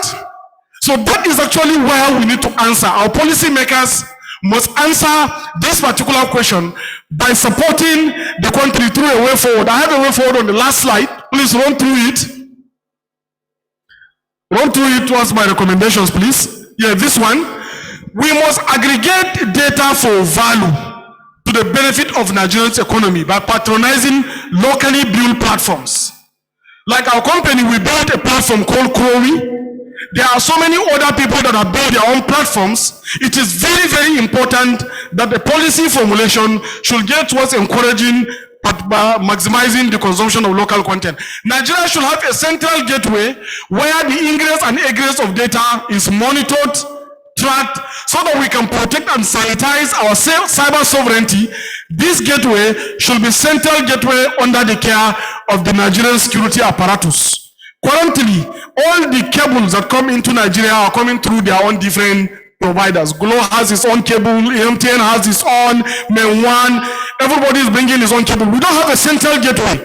There has to be a central gateway where you have traffic coming in and out, so you can track, monitor and isolate trade, sanitize and build your economy properly by making sure that we maximize the consumption of value. The third one is Nigeria should have a standing legislation for accessing digital labor from foreign service providers in an emerging gig economy.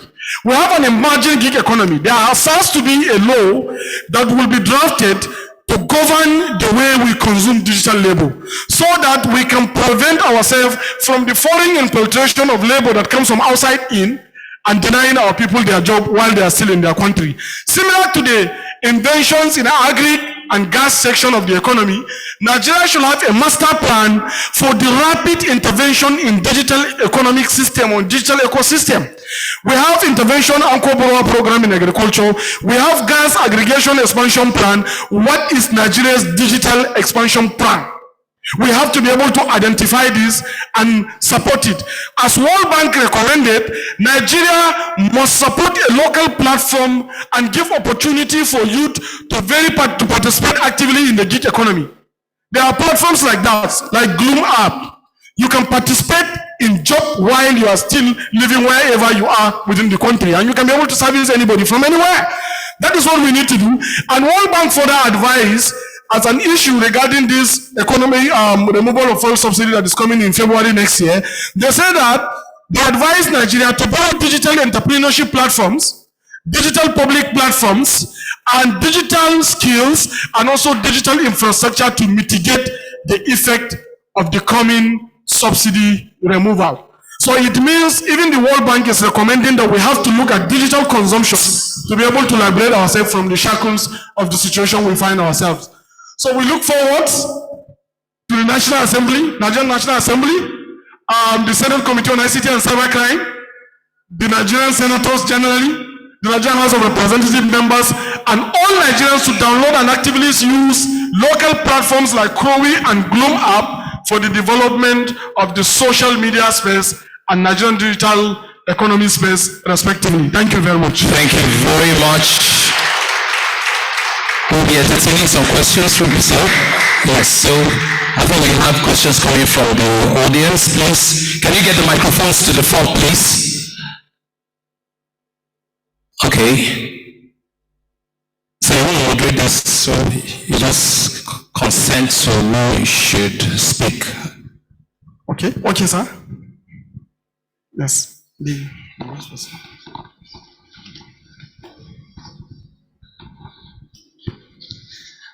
My name is Paul Omo, Director ICT, Cross River State.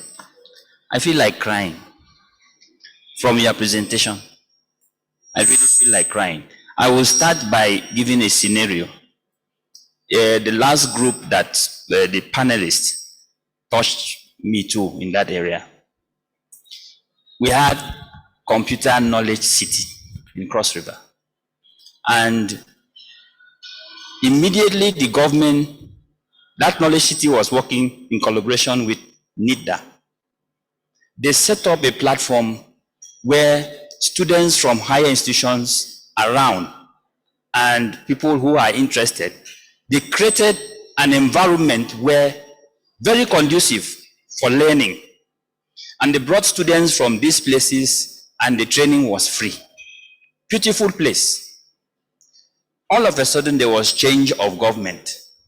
And what happened was that place was shut down because the man who was in charge, the buses that we used to go and pick students wherever they were, was sold out.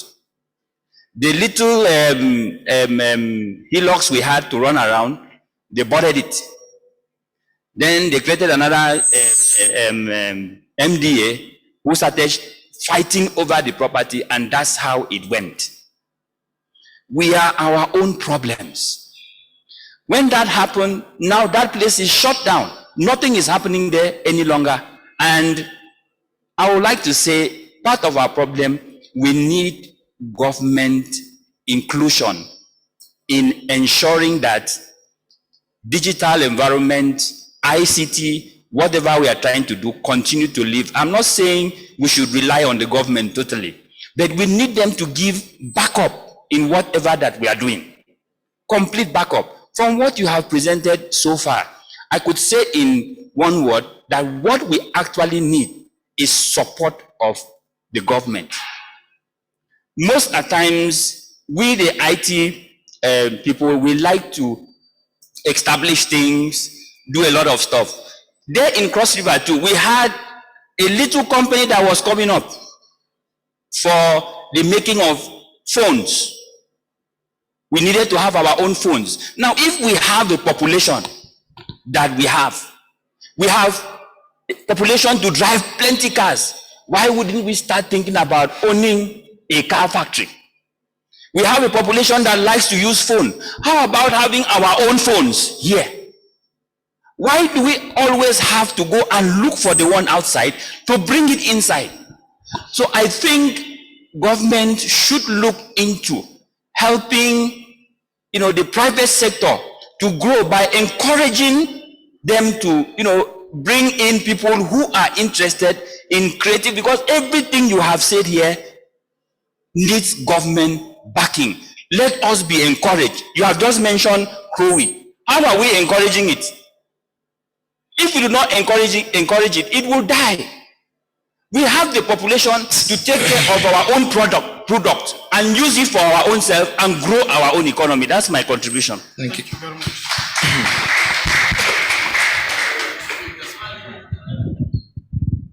I'm ready up. Is the lady first? Okay. Sorry about that. Very sorry.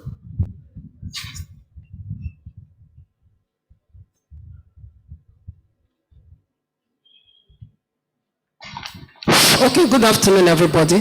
Thank you so much for that presentation. I don't know, I think another comment I need to bring in is that the politicians, I think they need to also get to know about all these things we're talking about, because for what he's said now, the last person that spoke, is a policy somersault. To have policies and then implementing the policies is another thing. And they said that government is a continuum, but in this country, it doesn't continue. Another regime will come because it does not suit them, because it's not in whatever that will help them get to the next level, then it's being killed. I think we have to start being patriotic in this country. Then my question is, what does it take to process data in Nigeria? If you can just help me with that. Thank you. Thank you very much. And I think I like your suggestions about government patronage. President Eisenhower, in that 1962 that we are talking about, decided to willingly create an emergency master plan and invested $60 billion in 1962 to promote companies deliberately to compete against the Russians. And that's how we have the IBMs of today, the HP, Compaq. In fact, the foundation for Apple and Microsoft came from such investments. So it is very important. This is a very strategic thing for government to be able to invest so that you can be able to have a digital economy. And for your question about processing data, the only way you can be able to process data is when you have the data under your control. And the only way to have the data under your control is to build digital infrastructure by ensuring that the storage for that data, the consumption, storage, processing can now happen when the digital infrastructure have the store of this data in different databases within the country. It's unfortunate, very unfortunate, that even one of the founding data center companies in Nigeria, Main One, I learned 2 days ago, it was sold out to an American company, Equinix, for $320 million. So you can imagine this. So we are losing the future of our country to a new digital colonization. So it is very important for us to build digital infrastructure so that every digital asset that we produce and consume can remain in Nigeria for processing that will create the job and then continue to empower our economy and give our people job. Thank you. Yes. I think we'll just take one more question, please. Thank you very much for a brilliant presentation. And I was also going to ask the question she asked, but I will take it further. Judging from what you have outlaid before us, the quantum gap is enormous. And in my own thinking, I think we need not just to play catch up, but to leapfrog into the front. I am thinking, if you are conversant with government responses, no matter what you bring, the common response or denominator is no money, no money. Because what you are saying requires investment of very big magnitude. Now we are thinking, because we are talking in the presence of policymakers, and I'm thinking that now we are heading towards subsidy removal. In forward-thinking climes, you don't just say, I'm removing subsidy.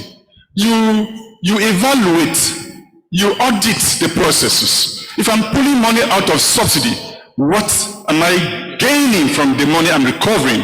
So I'm going to suggest that the quantum of investment required to jumpstart and leapfrog us into the front, because we don't have the requisite, it's a holistic outlook. You can process data, but how do you begin to consume it? Because we are not really even consuming. Our systems and structures are not primed to consume data in the way that the West consumes data.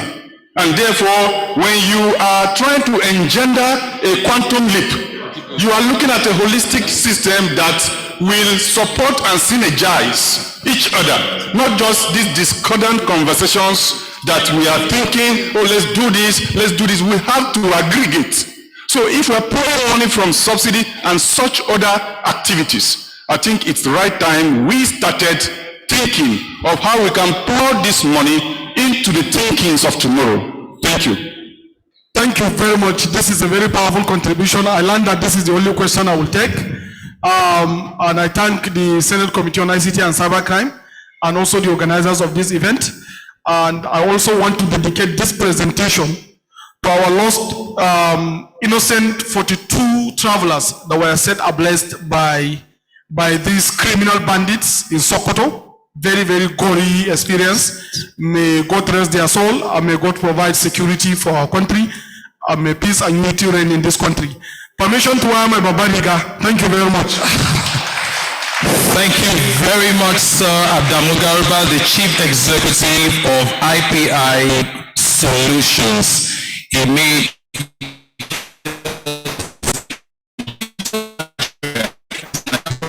all-consuming. Very interesting discussion indeed. Please, once again, put your hands together for him. Thank you very much, sir. That was lovely.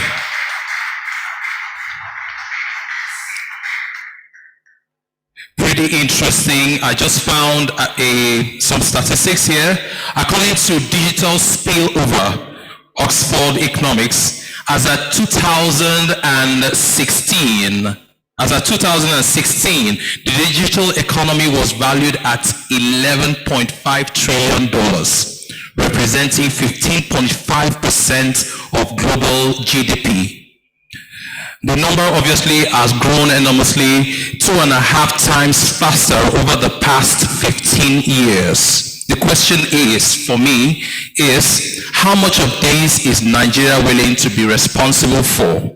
I believe it is time for us to start producing and not just consume. It's a huge opportunity for us to divert from oil to digital economy. Thank you very much. We'll be going in for our next paper presentation. Interestingly, this presentation is going to be from Zoom, and the topic is cyber domain, identity in the cyberspace, policy, security, and technology implications for Nigeria. I'll take that again. Cyber domain, identity in the cyberspace, policy, security, and technology implications for Nigeria. Giving this presentation is the Chief Executive Officer of Achimatics Canada. Please welcome Adekunle Ajiboye. Is that was in right? Okay. So can you hear us? Can you hear me, please? Good morning, everyone. Thank you so much for having me today. I believe you can see my screen. I stand on the existing protocol, but I do want to appreciate and recognize Senator Oseni and the Senate Committee on ICT and Cybercrime, and also other distinguished legislators and guests today. This is quite at the right time for Nigeria that we're having such a conference and such a topic as this. Senator Oseni, thank you, sir. If you do see my screen and you can see this gentleman that you can see, I'm sure everyone can recognize who these fellows are. And we can see your screen, but please, can you expand? Oh, great. Make that for you.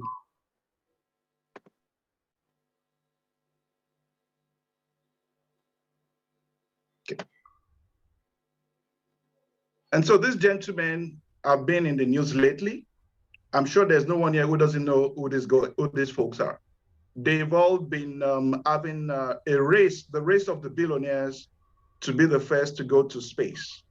And each one of them has had a milestone. One of them had a circle, the orbit of the space, one had a landing, one had a view. And so space, as you see, is a domain.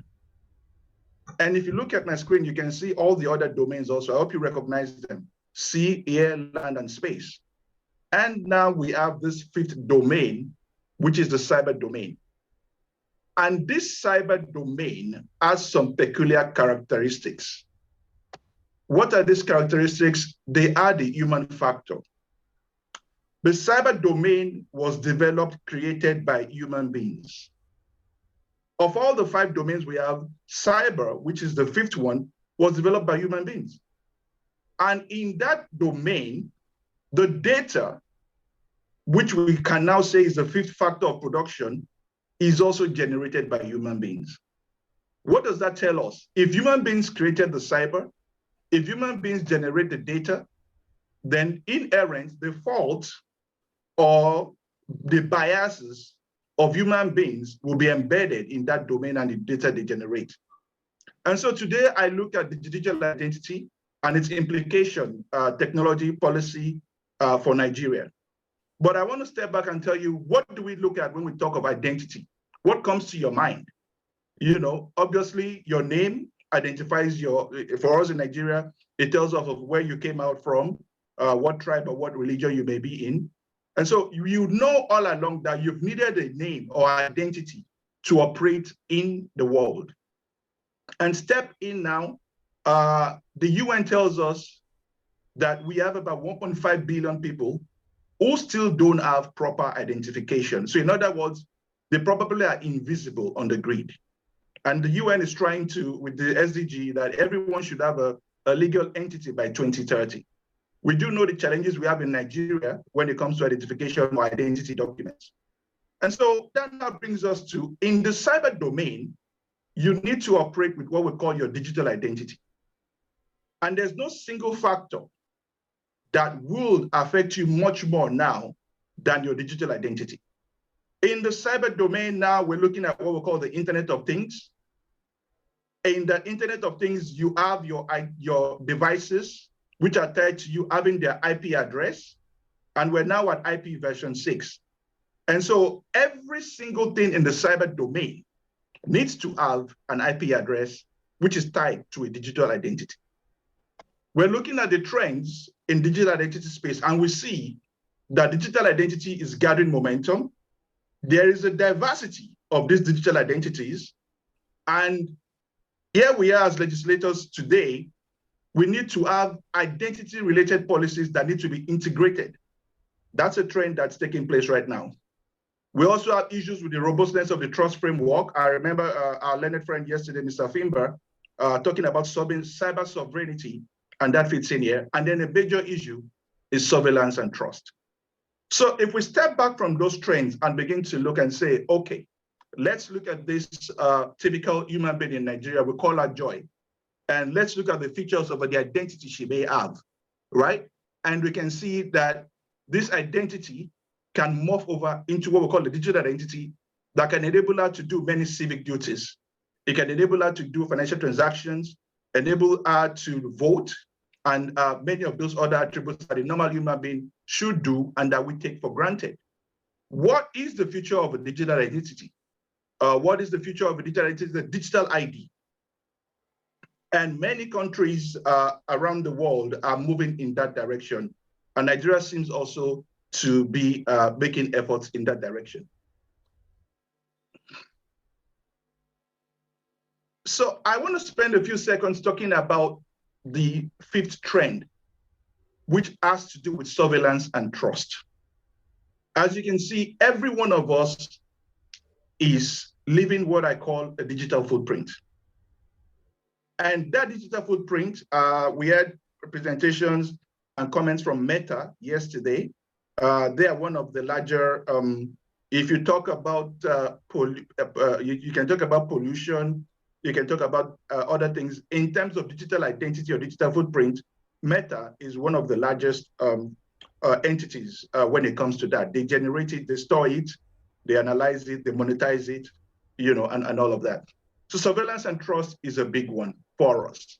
So let's begin to look at the security implications for us when we're talking about this digital identity. It's been in the news lately. There's been a lot of jailbreaks in Nigeria. It appears we may have challenges capturing those people back, or even knowing if they have any activity in the economy or in the society when they broke out from jail. If we had robust identification practices, documents in place, it might be easier. You do hear for us in North America or in Europe, if we have people breaking out of jail or being on the run, we're able to figure and fight them out immediately, or sometimes they take their own lives because they know they'll be caught. Look at terrorism. It's something that we've been battling with for quite a while. The gentleman that just spoke right now, we're paying a moment of silence in respect of the people that were just roasted in the bus in Sokoto. Banditry, financial crimes. A lot of that was said 2 days ago. We know that the financial institutions are really on top of cybersecurity because it's their bread and butter. So they can't afford to allow this kind of things to happen to them, but it is taking place to them. These are security implications that occur when there are lapses in the cyber domain. Now let's look at the technology implications. In terms of technology implications, we know that there are cyber crimes taking place.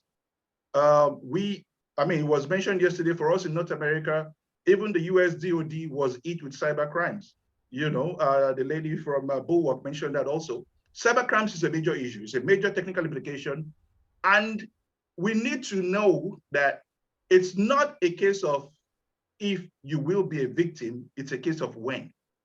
And there's a major issue in Nigeria right now in terms of managing cyber risks. We're not managing the cyber risks, which we know exist and will exist. And one major issue that we need to pay attention to is cyber insurance. And I think it's in the position of the legislature to look at how you can have the key stakeholders, the central bank, NIDA, NICOM, and the National Assembly, to have Nigerian economy begin to pay attention to managing cyber risks and start stimulating discussions on how to begin to write policies for cyber insurance. We need those in place for the country. We've all heard about the e-Naira. What is the e-Naira? What are the implications for this digital version of the Naira? These are some technology implications that we need to be aware of. And then we come to policy implications, where I will spend a lot of time. We've heard about the NIN. The parent ministry of NIDA has done such a lot of work in the past 2 years since the NIMC came under that ministry to push out the NIN and ensure that a lot of people got enrolled in it. We've heard a lot when COVID came and hit us. We said there was conditional cash transfers. Some of it was given in cash, some of it was given electronically. These were issues that we needed to pay attention to. We're talking about removing the fuel subsidy and want to give $5,000, 5,000 Naira to the least vulnerable starting next year. How do we look at that? There are implications for the economy for that. COVID itself has had an impact on every economy around the world, and especially Nigeria. How do we relate and respond to that? We've had a lot of people working from home. In fact, even as of yesterday, the Federal Executive Council had about half of the members joining the meetings virtually, just as I am today. What are the implications for that for the country and as for our policies? If we look in the UK, the United Kingdom has launched what they call a one login. In Canada, we're launching a one login also. But where is Nigeria in that? What should we be doing? How should we be doing it? Key point number one is that the way digital ID systems are being developed today, they are ripe for exploitation and abuse. And it could be to the detriment of our freedoms and democracies. Mr. Fimba alluded to that yesterday, talking about the need on how to raid in the social media platforms. That's very key. You know, we need to look at laws that are relevant and are current for the country. And so Nigeria says we're targeting 200 million, which is the number we hear when we think of our population for digital ID coverage. This has been led by our good friend, Engineer Leo Aziz at NIMC. But yeah, I pose out a question. In the media, it says that the NIN is a digital ID. I leave that question to you. NIN, is it a digital ID or an identifier? We need to be careful the way we use the terminologies and what we say. What is a digital ID? A digital ID is an electronic equivalent of an individual's identity card. Your identity card could be your driver's license. It could be your passport. So any document that carries your name and picture, date of birth, and all of that, a digital version of it is what we call a digital ID. And so the e-Naira, when we now say it's a digital currency, is because the e-Naira is a digital version of the Naira. It's not a block, it's not a Bitcoin or a cryptocurrency. It's just the Naira in a digital format. And probably the record of the movement of that e-Naira between individuals could ride on a blockchain technology. And so the opportunity for financial exclusion is big. And so you can see the policy implication of the CBN coming up with the e-Naira to stimulate the economy and capture the financially excluded is a welcome development. Now, other issues that we need to look at and the policy implications for them, they lie around and abound for us. A key issue we're struggling with in the country is identification. But we have the opportunity, if we embrace digital ID in a proper format, to be able to have our citizens identified in a proper manner. So we can make a choice as a country to design and develop digital ID systems. We must advocate for principles of data minimization. There's so much data being captured around and within Nigeria. Yesterday, someone said the private sector had more data about Nigeria, and the other person said, no, the government has more data. It may be true, but that data may be in manual forms. It may be sitting under, in forms that, in large documents lying around our ministries, departments, and agencies. It's not, if it's not in an electronic format, if it's not searchable, it may not be of value, to anyone that wants to use it to improve decision-making in the country.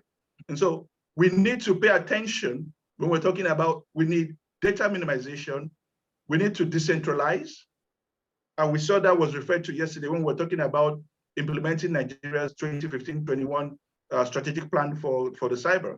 And we need consent, and we need to respect fundamental human rights in developing these policies, these laws, and implementing them. We don't think that a digital ID should be mandated, right? The way we've gone about it in Nigeria lately, without mentioning names. We should have the option to say no, just as the way people have the option to say no to the COVID vaccine. A digital ID should not be mandated. If the value of the digital ID is obvious to the citizens, they would embrace it without being mandated to take it. And finally, access to this data by state authorities must be governed by international legal standards. I heard all the key agencies yesterday talking about international best practice. NCC was the NFIU. You need to pay attention to that necessary and proportionate principles. And so in closing, I want to talk about the fact that technology is not always the solution for technology challenges and issues. And keeping that in mind, that digital IDs will become necessary to function in a connected digital world, but we need to pay respect and obey privacy, confidentiality laws of the country and the international economy and society. We need to realize that as we have the Federal Republic of Nigeria that has territorial integrity and sovereignty, we also have our cyber sovereignty as a country. And this committee has been doing quite a very, very commendable work in the past years, putting this conference together, bringing together stakeholders, talking about issues and topics that are relevant. And we do pray that most of what comes out of here will be applied and referenced to by the country. And we should, as a matter of urgency, begin to consider how we manage cyber risks, because they are bound all around us. We spoke about yesterday that there was underreporting, especially in the financial services sector. They don't want their brands to be hit. They don't want people to panic and withdraw their funds. But how are we managing the risk? We need to begin to look at cyber insurance. And so that's where NICOM comes in. This is an opportunity for us to deepen the economy and begin to manage cyber risk. Thank you so much for your time today. Thank you.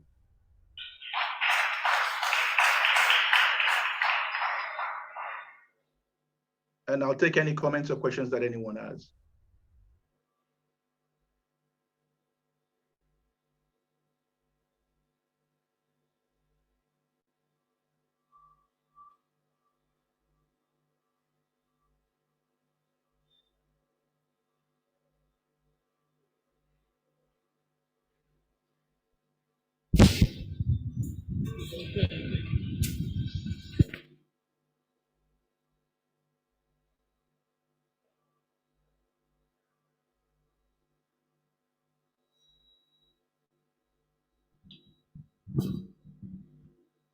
Please a round of applause for Adekunle Ajiboye.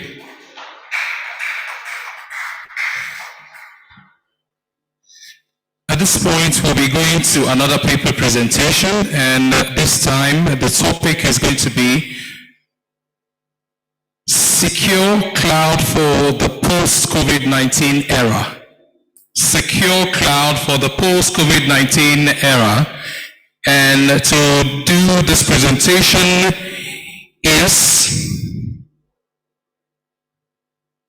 all the way from Trieste, Italy, the International Center for Theoretical Physics. Please welcome to this podium, Dr. Mary Jane Soleil, PhD. Please a round of applause for her.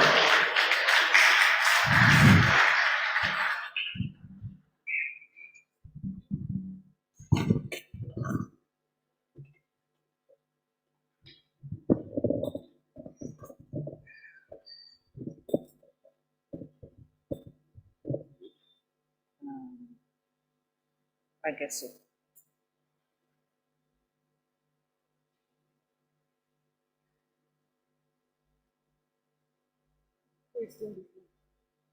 The slides. Okay.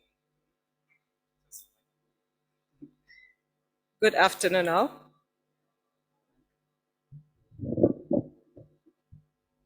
I think it's fine. But it's not. Good afternoon, all. Okay. Thank you. Okay, I guess I'll start without the slides, and then when they bring it up, we'll continue because I'm running against time. Huh? So, the title of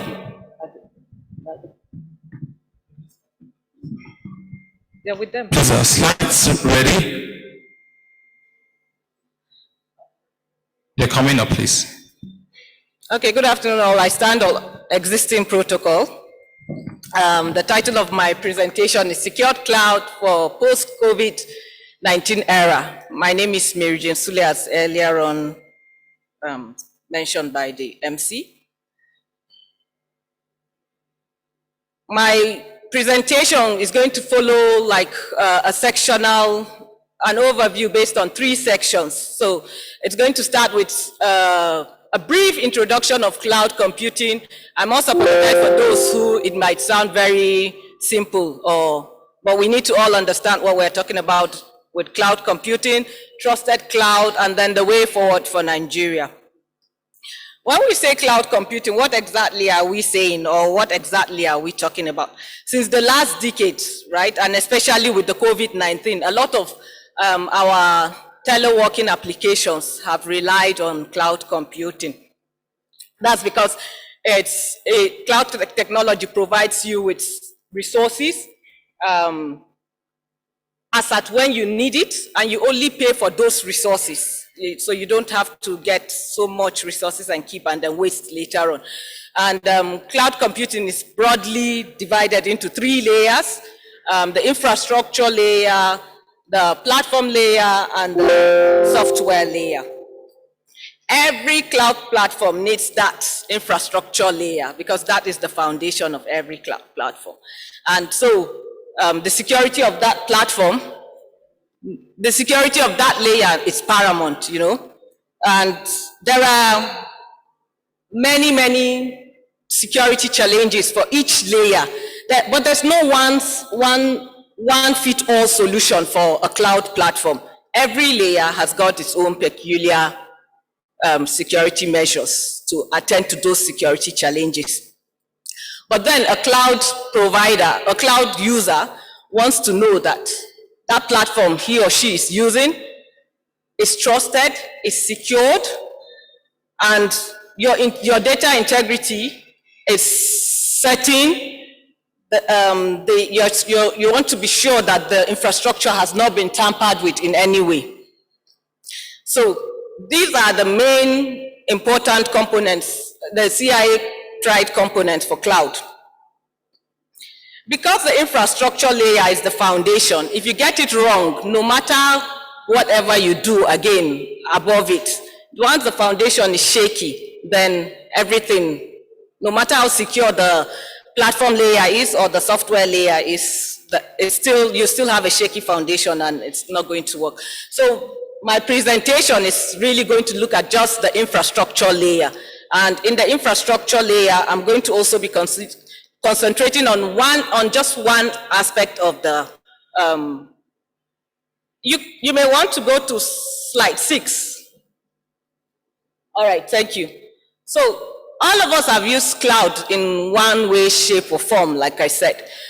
And the security of the cloud platform has been shared into 2 by these public providers, right? We have security of the cloud, and then we have security in the cloud. And the cloud providers give you that responsibility of taking care of security in the cloud. They say they take care of security of the cloud. So they're giving the user so much work to do in terms of security. And that's because they don't want a bit of some liability. The speaker, Mr. Adamu Garba, was talking to you about how the data that you give is not managed by you, but by them. So if something happens to that data and you choose to want to sue them, they can use those, okay, it was your responsibility to take care of your data. He's nodding, so he understands what I'm saying. So it was your responsibility to take care of that data. So, but that's not fair, they're giving the user so much work and running away from their responsibilities. And next slide, please. The cloud infrastructure, like I said earlier on, has so many struggles and difficulties. That's because cloud is not, it's not straightforward. It's not like the regular servers that you used to have, the regular normal network that you used to have now. Now, the hardware and the physical resources are not with you, they are with somebody else.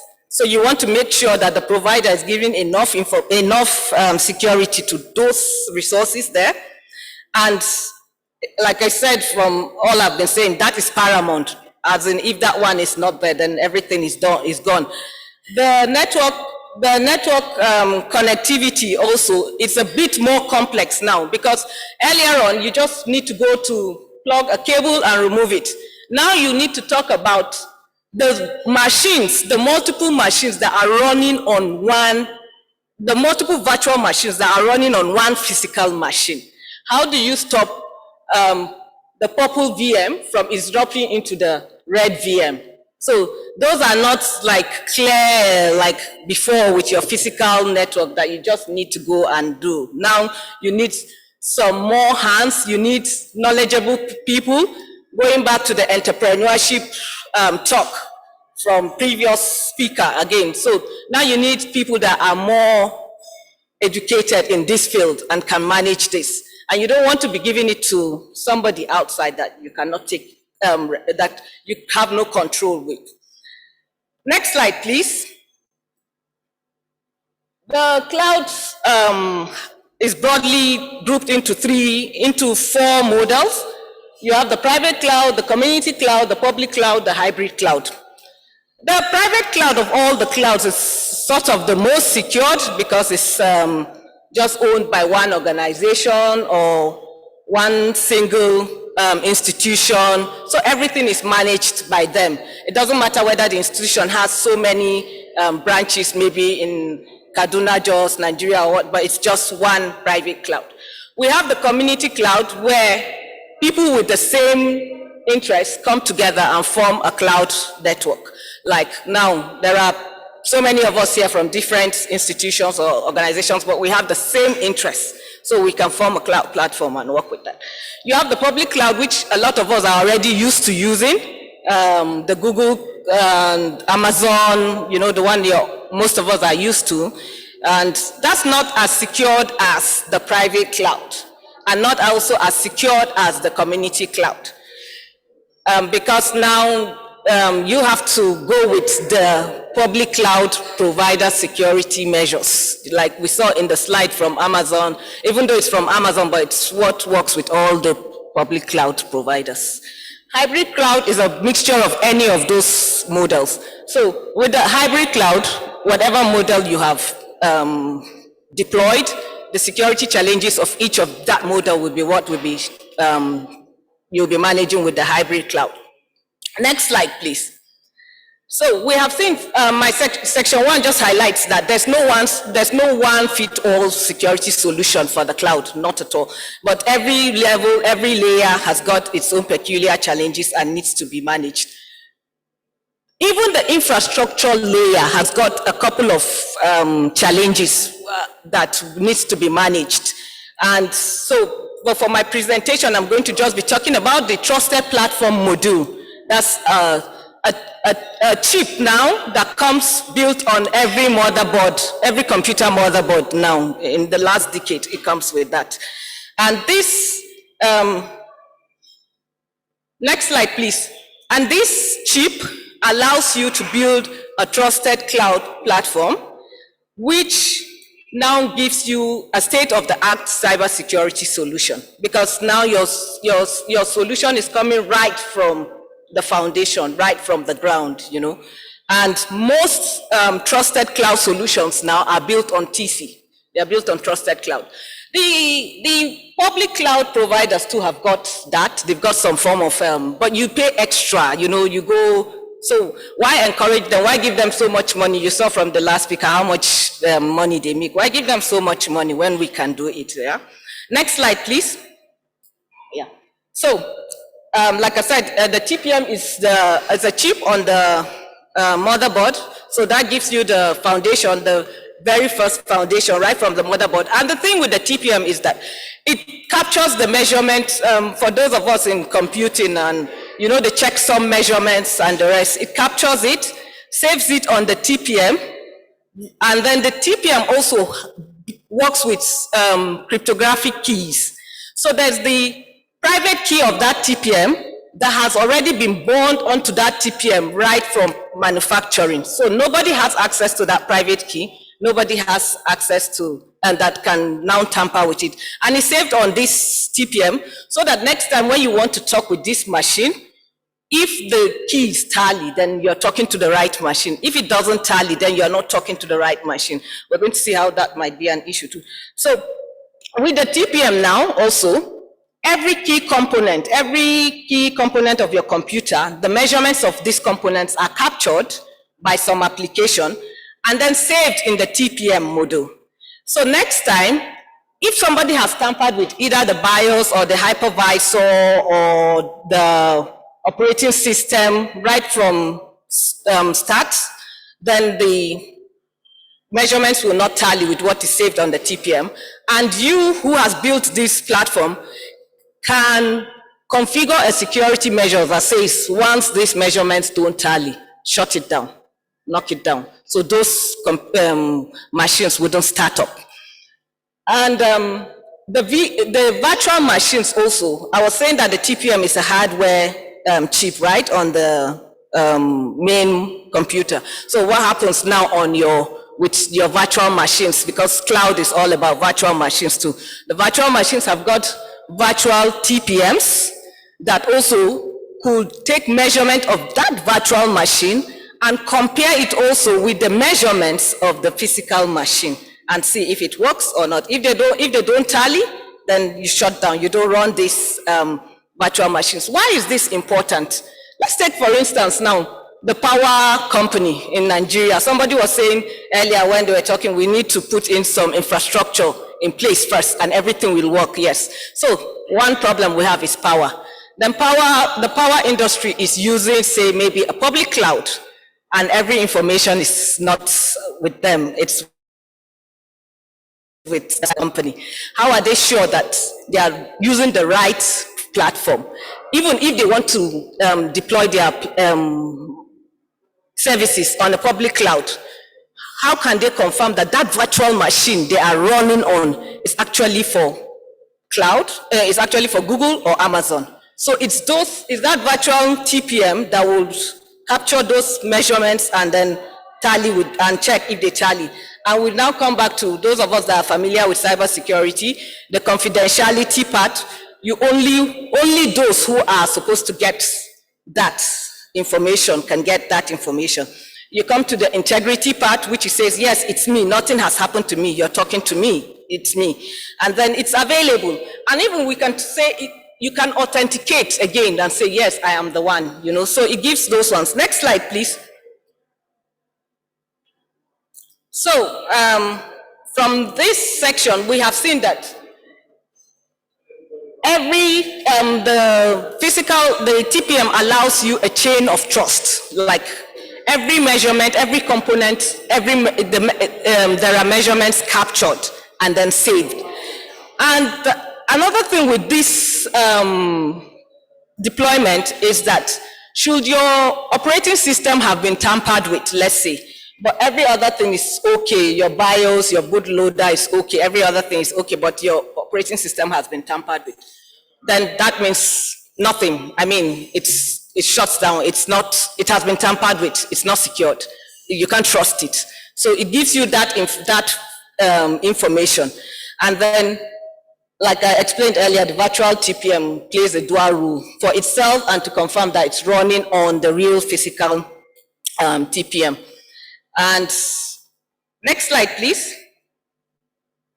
And now, so what's the way forward for Nigeria? Why are we proposing that you have a secure cloud?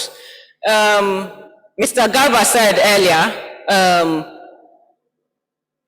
the resources are not even built in Nigeria. So you don't even build the manpower. You don't even have the manpower to take care of your own resources, right? It's the same thing I'm saying here. Way forward for Nigeria. One, entrepreneurship. It gives your youth an opportunity to build these things and build the youth, you know. The truth is Nigerian youth, they excel anywhere and everywhere. I can say that with all humility, but Nigerian youth actually excel anywhere you put them. So when Nigeria can push these things, home-based solutions for our problems, there's entrepreneurship.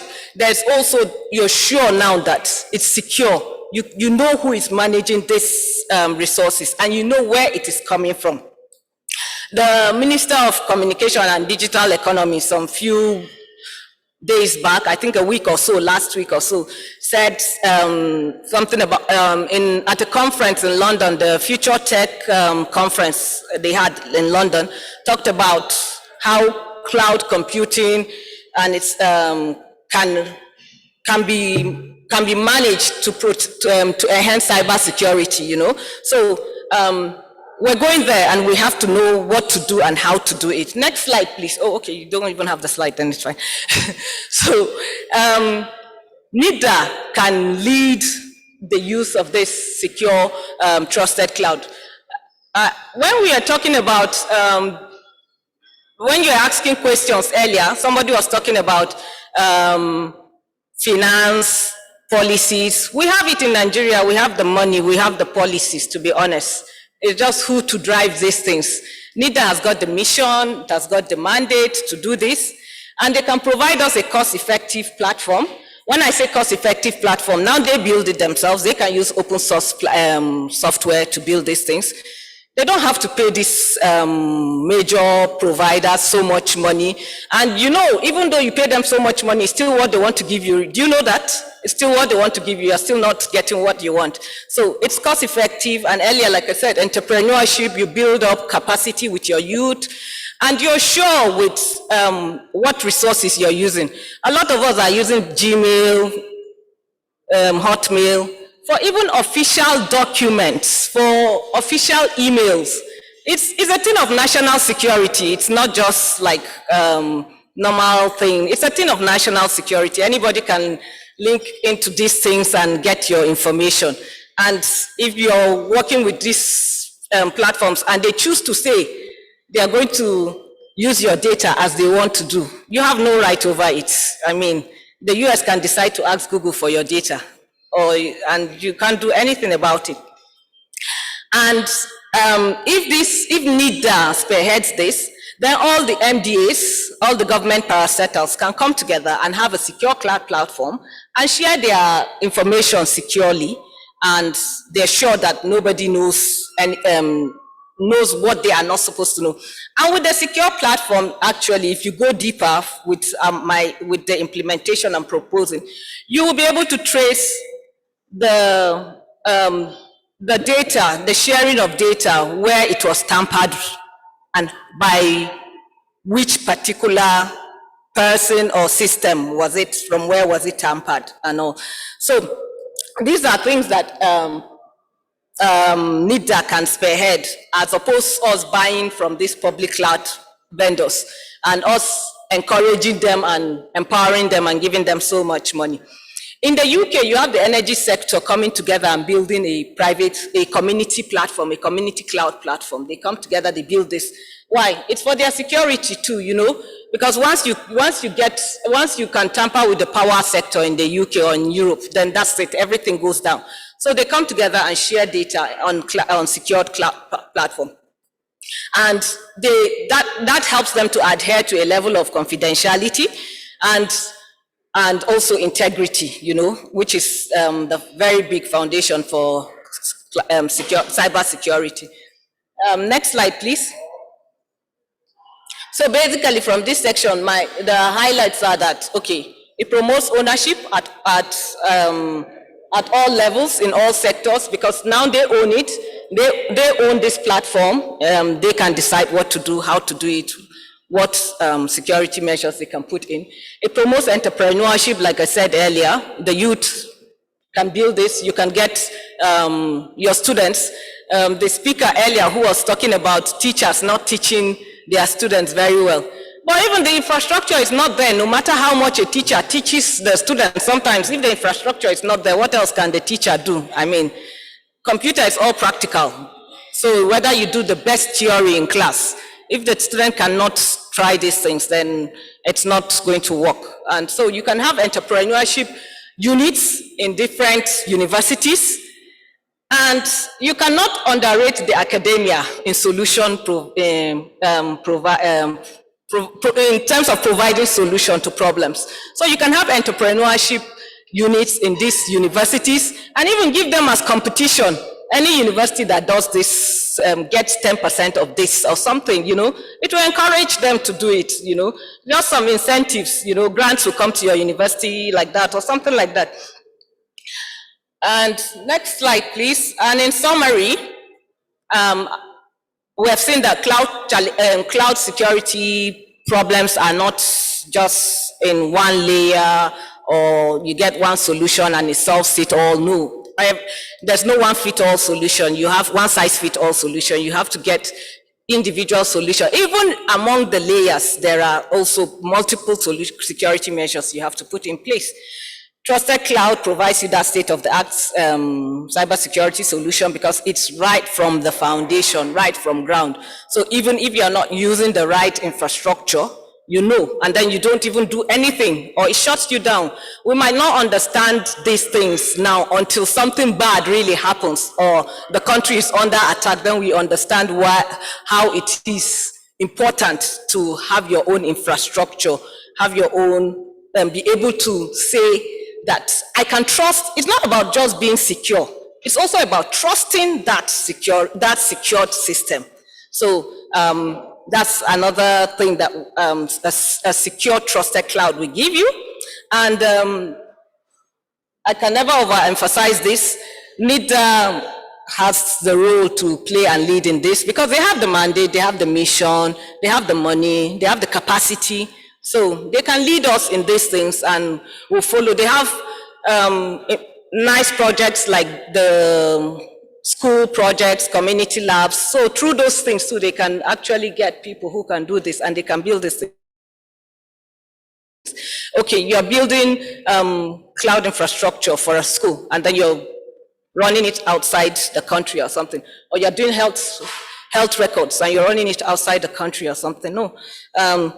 With my experience, I've seen that Nigeria is actually it. I mean, we are there, but we're not closing the gates with all, with the tightly, but we're there, we're by the gate. It's just to close it tightly. I mean, and the whole world will lead. Sorry, but I need to divert a bit.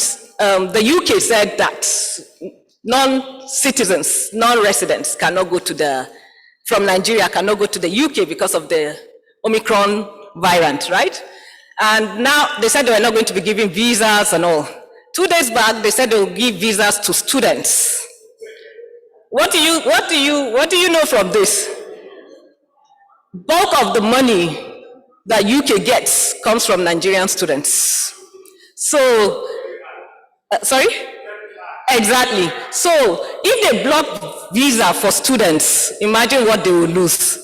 So we too need to, we have what it takes to move the world, not just Africa, but the world. We have what it takes to move the world. So I think we should use that and on a national scale, just on a national scale, and see how other countries, others communities will follow. And next slide, please. Because I'm pressed for time, or I was told that I had to cut down. So if you, These are, next slide, please. Okay, so these are reference materials that, papers that I have written, and papers that you might want to read to see full implementation. I'm not just talking, we have done proof of concept, we have done some implementation. The UK Power thing I was talking about, I was part of the implementation team. So, I mean, these are things that have been done. So you can read about them and see how we can do more implementation. And the thing with cloud is you can't say it's completely secure today. So it's actually secure all the time. So you have to talk about the fuzzy logic.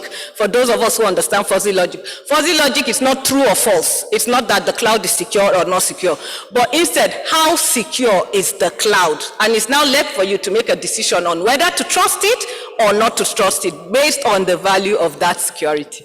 Thank you. Next slide, please. And thank you. And the next one, I just want to say that, next slide.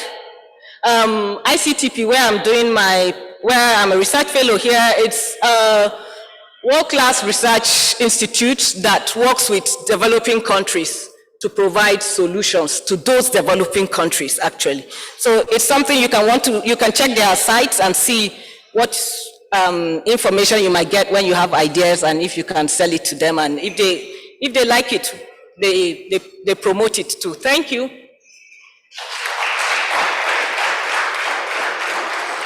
Thank you, sir. Thank you, sir. I can see people are eager to ask these questions. I thought we would have these questions taken care of one-on-one. 1, 2, 3, like that. Where's he? Are we? Where are you? Oh. Okay, just 2 questions, please. 2 questions. Please. Just 2. So you will identify who you want. Good day, ladies and gentlemen. Okay, I'm a lady, so I can decide now, right? I think I've been the only lady speaker today, right? So give me the liberty to take the 3 questions. Thank you very much. All right, so 1, 2, 3, right? I think, yeah. As a professional... Who's asking? Oh, sir, you skipped the queue. I didn't see you, I'm sorry. Okay.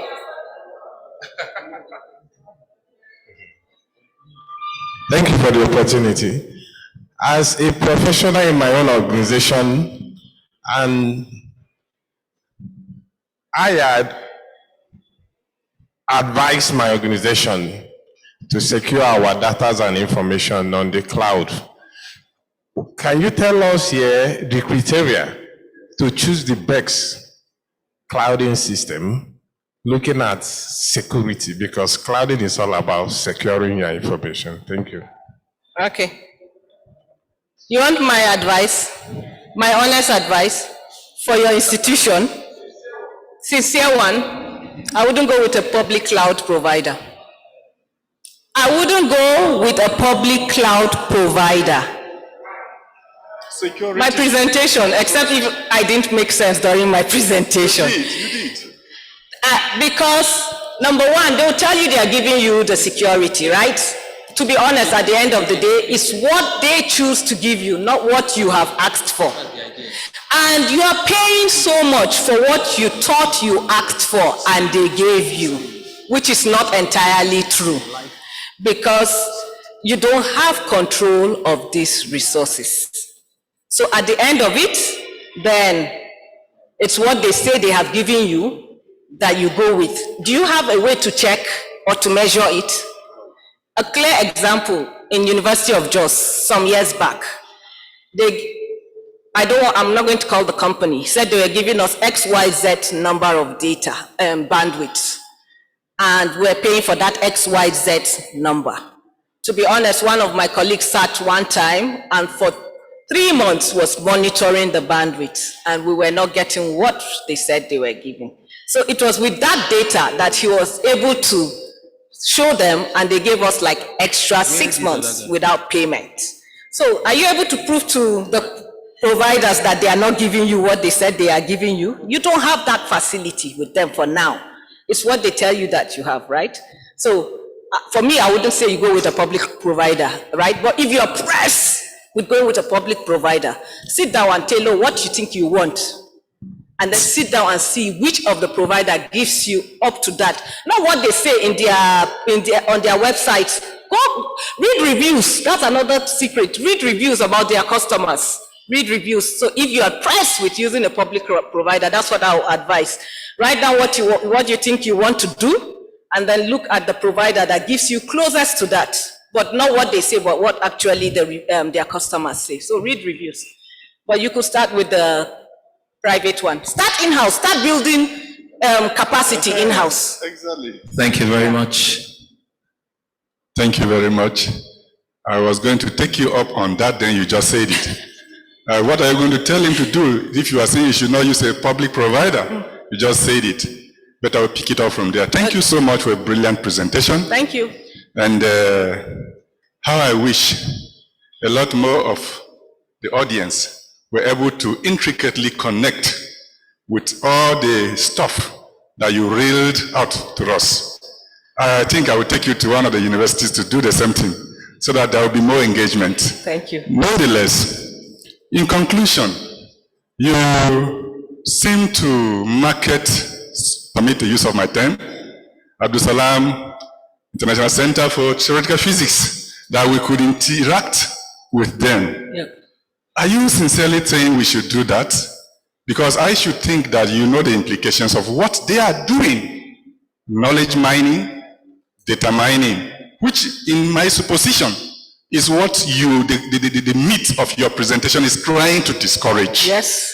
But taking from there, having understood all the challenges that we are faced with in this country, and the half-hearted commitment coupled with the political unwillingness to invest into the infrastructure, what can you tell us at institutional levels, not necessarily only at the government now, but what can you suggest to us to be the quick way out of this miasma? Because I can see that behind or below the belt, below the surface of what we have been complaining about cyber security here and there, about the Yahoo boys, the scale of theft, the scale of undermining that goes on at that level is even unimaginable compared to what the Yahoo boys are doing. So I think this is a subject matter that I have been a victim of AWS. So I can connect exactly with what you are saying. I will never use a public provider anymore. So I think you should take a step further to tell us at institutional level. You are making reference to NIDDA. They have the resources. You made mention of what they can do to connect with the universities, for example. They are our knowledge institutions. I see the Honorable Minister for Power, Works and Housing is doing some kind of rural and campus-wide electrification for some certain universities. And I think that this context too should be picked up by someone like NIDDA to do, because basically what we are doing at the level of higher ed in this country, it's a joke. Okay, thank you. Thank you, sir. Can I summarize your question and let me know if that's what you said, before I hear? So first is about why I think Abdul Salam, for you to have said Abdul Salam, I never mentioned Abdul Salam, so you must know them. So yes, I mean, one is why Abdul Salam. Second is institutional level. And then third is capacity building. Will that have been summarized in your questions? Okay. So why Abdul Salam? Yes, maybe your fear is Abdul Salam is a UNESCO institute, right? The UN thing. Like I said, I was pressed for time. I had a speaker profile. I used to be a postdoc research fellow in the University of Oxford. And I left it for Abdul Salam. Why? Because, yes, I'm not marketing them per se, but I'm talking from experience. When I went to do my postdoc, or while I'm there doing my postdoc, I've gotten funds to do a proof of concept for, I'm going to use that to answer your capacity building question. I've gotten funds to do a proof of concept for that. So a proof of concept takes you a lot further than if you were just thinking of it on paper. You can tell people that it's been done and it can be done.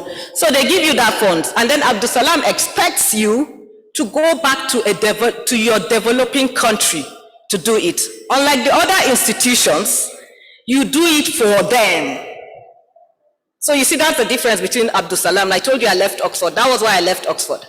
I was doing it for them. I have an application which is being run by a UK government office. I can't come and use it in Nigeria.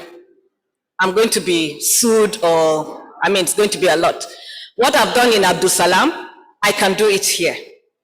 So that is why I will say, use Abdul Salam. Everybody have got their issues, but you take the lesser devil. Between the deep... Then I'll jump to the capacity building part where you are talking about. Okay, the institutional level. I said I got some funding to do some proof of concept, right? My colleagues are not here, but my colleagues from University of Jos, from Plateau State University, we did a proof of concept at institutional level to show that you can have a secure academic community cloud. So at institutional level, we have done this. And the thing is, we're trying to see how to expand this. And not just these two universities, we're talking with the universities themselves. And the idea is that some people are talking about academics, the academia not doing so much. It's not that the academia is not doing so much. It's just that some institutions are higher up than the others. With a secure cloud, community cloud, you can have them even attend lectures together from Plateau State University, attend lectures at University of Jos for a particular course that you think University of Jos is better in. Yeah? So at institutional level, yes, I agree with you. We should start these things. And the thing is, once you start these things at institutional level, the nation will follow. When Dora was doing NAFDAC, everybody had to follow. I mean, God rest her soul, but if the institution pushes it, then national too will follow any which way. So I agree with you, yes, institutional level we should start. And it's all of us seated here that can push that. And then capacity building, if the institutional level, if they all come together, then of course we'll build capacity building among ourselves in this area. And the truth is interest. You'll find a lot of attacks here and there. For me to even come here, back to your Abdul Salam, it was almost like within 24 hours asking for permission. It was a tug of war whether I could make it or not. I came in this morning, actually. So, but I can't do that in Oxford. So, and then capacity building is from these things, from this talk that we're having. We can, and then interest. If you have the interest, push.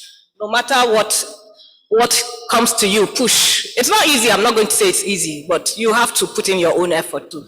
I think you're the second. I think we'll just take the last question, please. Just one more question. This question is the last question, after which you can have a one-on-one with the resource person. Thank you. Yeah. Okay, thank you. I think, honestly, your topic is very, very broad to discuss in this small space, considering that secure cloud is very, very. Now, my question is, and considering the theme of this conference, the digital future, the digital theater, and the future of Nigeria. Now, where we have, we're still struggling with our data center, and now with the advice and maybe what the advanced country are practicing, and now moving all our resources to the cloud, when even we are not sure, because there's nothing like 100% sure that nobody can call what you have over there. It is not even in your custody. You are trusting a stranger completely. So why don't you strengthen institutions like the GBB, Galaxy Backbone, that are building data centers around the state, that we can use that and localize that, instead of going to what we are not really ready for in terms of operating ownership of that atmosphere. So that's my questions and concern. And instead of promoting all these technology we are not really prepared for, or we cannot take over absolutely, why don't you strengthen what we have now that is a little bit working? Thank you. If I understand what your question is about, is that strengthening the existing institutions, right? So you can't strengthen any institution without giving them a target to do. And if you tell them to do that, if they don't have it, they'll find a solution. If they need manpower, they'll have to look for manpower. So it's not, we're not going out of these institutions, like I said from my presentation. We're working within these institutions. We have very good policies. We have the money. Nigeria has got the money. We've got the money. We've got the institutions. It's just for us to wake up, get up and do it. And the truth is, if you're saying that we should start from where we are right now before we reach the top, the world again is going 10 years, 20 years ahead of us. So we have to, if it means jumping, we jump. If it means whatever, we have to jump to that level. When COVID came, nobody said Nigeria does not have infrastructure for online schooling. You had to do it, I mean, you know. We did some Zoom. I was telling him, I went to his book launch on Zoom and he didn't know, but I was just telling him now. I mean, so these things, we had to get to that stage last year. COVID taught us that. So we have to, whether we have the infrastructure and we are still here and the world is here, we have to get there. I don't know if that answers here. Ask.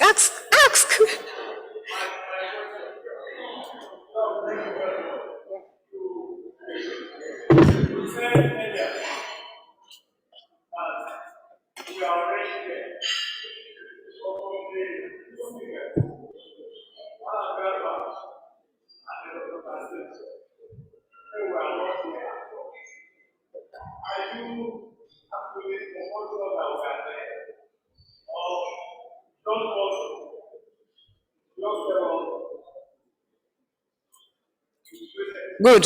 I'm not telling you to be patient, and I'm saying it with humility and with authority that we are there. I applied for Oxford online without knowing anybody. They didn't get the person in the UK, they didn't get the person in Europe.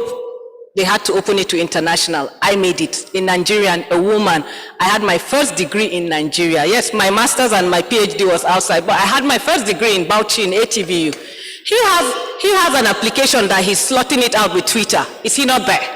I mean, so we are there. It's just how to do it. Nobody will tell me we are not there. We have it. Even the policies, we have it. The money, like I said, we have it. We're already there. It's just that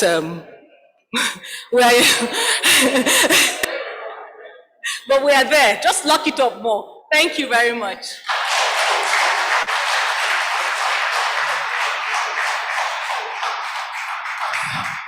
Thank you very much, Dr. Mary Jane. You didn't take advantage of my not being on stage. I thought you would. Please a round of applause for Dr. Mary Jane. I imagine we could have used 2 hours to discuss your paper or respond to your paper. Very interesting presentation. You certainly did not run short of expectations. Thank you very much for such a robust presentation. And we'll be going straight to the next presentation coming from Zoom. The presenter, the resource person is online. And the topic he will be talking about is Thinking Global. Acting Nigerian, Nigeria's technological sovereignty and leadership. To do justice to this paper is the Managing Director and Chief Executive of TechBox, Jasper Taylor. I believe he can be revealed. All right, thank you very much. Thank you very much for the introduction. And I would like to welcome everyone to my presentation. I will be sharing my screen. My name is Jasper Taylor. I am CEO and Director of Internatl Group based in the UK. I will just share my screen with yourselves now.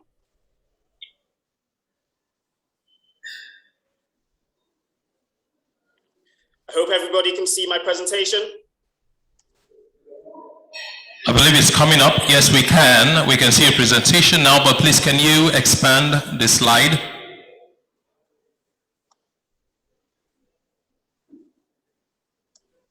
Thank you very much. Brilliant, brilliant. So, as I said, I am the CEO and founder of Internatl Group of Companies, which is Internatl Care, TechBox, the newly formed Internatl IT, and our partners in Nigeria, Amicent Nigeria Limited. So our organization is dedicated to supplying the latest technological solutions across a broad range of verticals. Now, it's not being limited by just the supply chain sectors, but also the healthcare and international government organizations. So that's a little bit of an introduction to ourselves.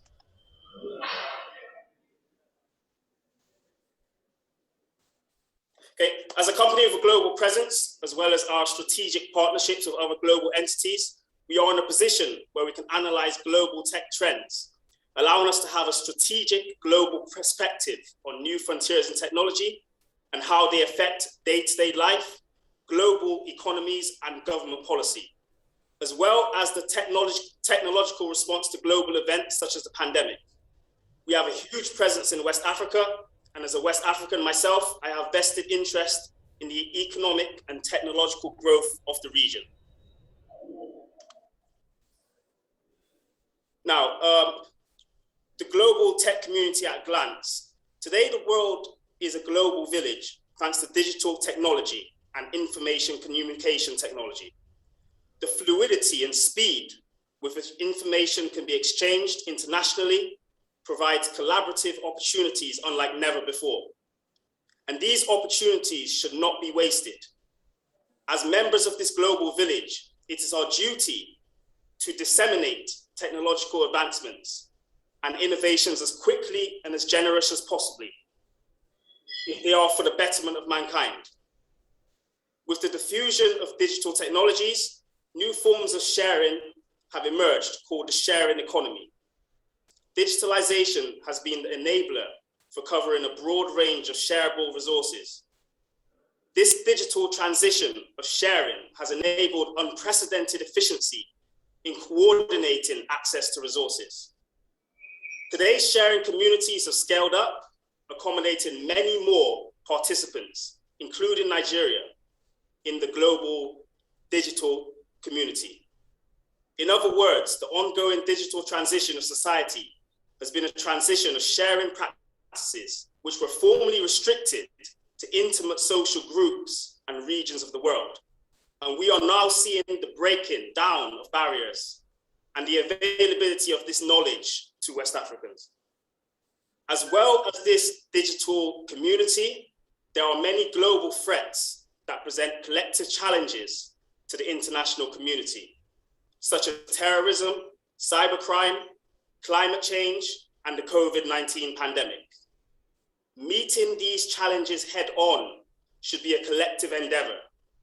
So it is no surprise that the technological world is using a collective and collaborative approach, irregardless of national boundaries and political stances, to address and face these threats to humanity. And the innovation and widespread dissemination of new technologies will unquestionably form an integral part of this response, as well as the acceptance and speed of adoption of these new technological advancements by government officials. There are so many unbelievable things possible when it comes to digital technology, and it has advanced more rapidly than any innovation in our history, reaching around 50% of the developing world's population in only 2 decades, and transforming societies by enhancing connectivity, financial inclusion, access to trade and public services. Technology can be a great equalizer globally. And as Africans, we must grasp this opportunity with both hands. Globalization is a key channel by which digital technology penetration affects innovation, and is a tool for lowering technology transfer barriers and for helping boost innovations and productivity. But technology adoption, level of funding, and speed and efficiency of implementation can all be huge barriers, as we have talked about in previous presentations. Government policy is key. Countries seeking to increase economic growth through a rise in multi-factor productivity and innovation should engage more in globalization processes to benefit from the unprecedented availability and ease of access to the latest tech innovations and utilize these processes to create jobs and boost the economy. Now, research reveals that technology and economic development are interconnected. It is widely accepted that technology is the key driver of economic growth of countries, regions, and cities. Technological progress allows for the more efficient production of more and better goods and services, which is what prosperity depends on. Now, the government of Nigeria recognizes ICT as the enabler for developing other critical sectors, including education, healthcare, agriculture, and manufacturing, in a drive to diversify the economy from oil and gas.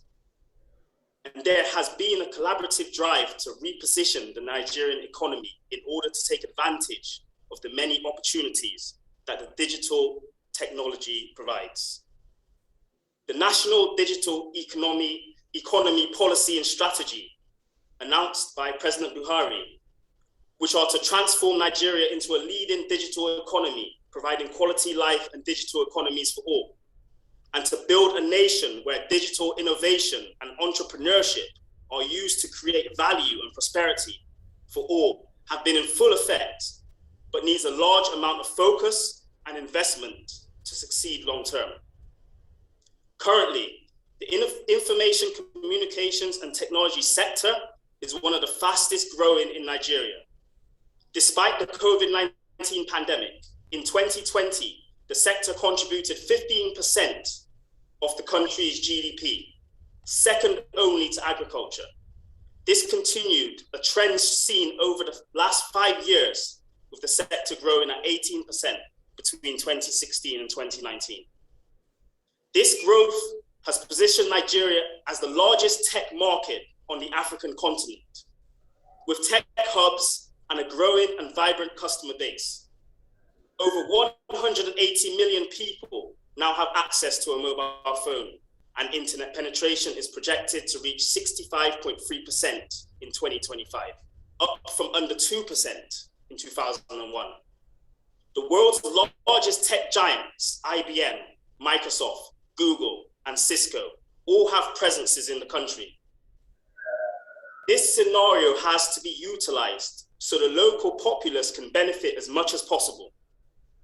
The right level of collaboration, investment, and most importantly, government policy needs to be in place to achieve this.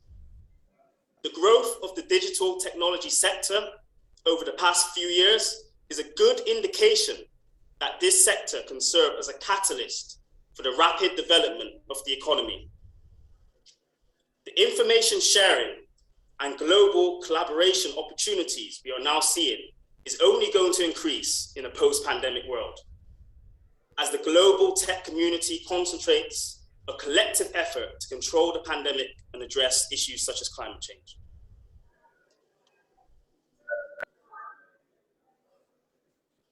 The effects of the COVID pandemic has been felt in multiple industries, such as the supply chain industries, when it comes to delays, hospitality and the events industries coming to a standstill, communication issues.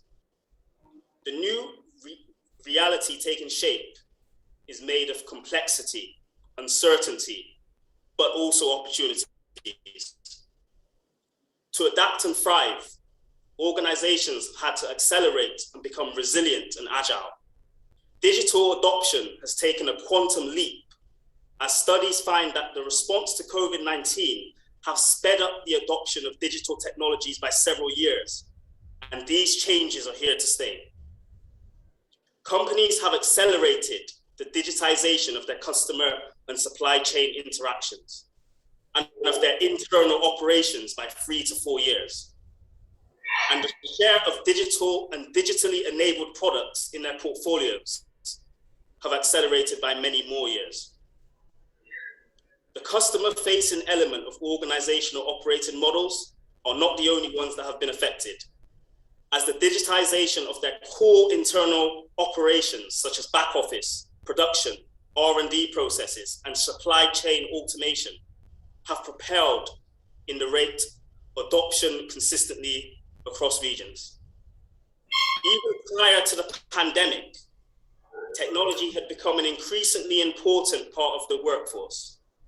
Businesses were looking at technology as a helpful means of engaging with customers, allowing some workplace flexibility, and for a way to introduce automation and faster processes. However, the spread of the coronavirus and the shutdown of in-person meetings for non-essential business have accelerated these adoptions immensely. It forced companies to look into creative digital solutions so that the organizations could continue to function remotely and continue to serve their client bases. This shift towards digital operations took both a customer-facing and a behind-the-scenes role with many businesses. The need for cybersecurity and the need to increase the digital skills gap has become a focus point during the pandemic. As IT teams have connected hundreds, if not thousands, of endpoints and secured personal devices of employees, unfortunately, security was not always top of their minds in the speed to do this. And companies first had to focus on providing network access to workers. The rising use of digital communications have accentuated the problem we've always had with cybersecurity, which is that balance between making life easy for people, but at the same time making it secure for people. When it comes to health, new developments and technologies have emerged rapidly that promise a future of permanent hygiene. The only thing holding us back is slow regulatory responses and adoption of technology. We need to work together to upgrade an outdated pre-COVID regulatory framework. At stake, not just a major step forward in global health, but also the economic recovery and transition into a sustainable future. Regulatory reforms, especially in West Africa, have traditionally been known to only reactively respond to technology and developments once they have taken place, rather than anticipating or accompanying them. In fact, over the past 20 years, digital trailblazers have revolutionized the ICT industry, constantly outpacing regulatory regimes. Sometimes hardship does fuel innovation. In that regard, the COVID-19 pandemic has been a breeding ground for innovative solutions, especially in hygiene. We must ask ourselves, how can we make sure that the right regulatory framework is in place to sustain this innovation instead of killing it? It is time for regulations to stop playing catch up and actually start trailblazing the way forward for a new digital world. Now, in the next two slides, I will outline some of these technologies that have either sprung up during the pandemic or have accelerated in growth during the current COVID-19 pandemic.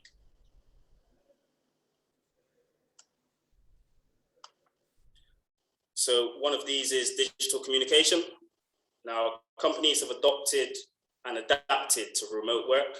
People have seen positives, the world has changed forever, and with it, visual communication. The communication is not just restricted to Zoom and conference calls and meetings, but there's been a rise in e-learning, online sales, remote consultations, and remote staff and asset management. It is now more important than ever to be as flexible as possible to stay afloat online, and also to communicate through e-commerce and other aspects. That's why monitoring the latest market trends and new ways to communicate with your employees and target audience is essential. Work life will continue to evolve as we will see companies improve processes and ways of working remotely to unlock employees' full potential, while making it easier for them to interact with technology. Remote employees will benefit first and foremost from technologies that will avoid burnout and increase productivity also. New technologies are thriving in this sphere, such as advanced telemedicine, which is the virtualization of patient care, gifting doctors and consultants with the ability to diagnose and consult patients using video call. Doctors can maximize their time, and patients can also be seen in remote areas where normally visits to the local hospital are not as possible. There's also the automation of previously manual processes, which has seen a massive rise during the pandemic. These days, a third of the tasks in 2/3 of jobs could be automated. In this sense, if you're still locked into manual processes, you're significantly hampering your productivity levels. After all, automation improves both the efficiency and effectiveness of your workflows by cutting out errors, lowering costs, and preventing delays. In the past, cybersecurity risks, such as computer viruses, have held back automation, especially in the medical sector, in which privacy and security are a particular concern. It is ironic, though, that a human virus is now leveling the playing field and forcing automation because it has lessened the appetite for employing humans. These developments have the potential to reduce labor demand and wages across the economy, including in healthcare. However, making labor redundant is not the only choice. Technological progress can assist labor, especially in terms of AI. A good example is self-service checkouts. The use of self-service technology has risen dramatically since COVID-19, as human interaction and high traffic needs to be avoided, and previously manual interactions and transactions need to be digitized. Another area is asset inventory and staff management, as well as data tracking and analysis. Now more than ever, supply chains need effective inventory management optimization strategies to weather fluctuating demands and potential disruptions. It is fair to say that inventory optimization is needed now more than ever in the supply chain following the initial outbreak of COVID-19. It was estimated that 8 trillion worth of goods were held as operations came to a halt, with stock management issues estimated to cost manufacturers in the billions because of the disruption caused by the pandemic.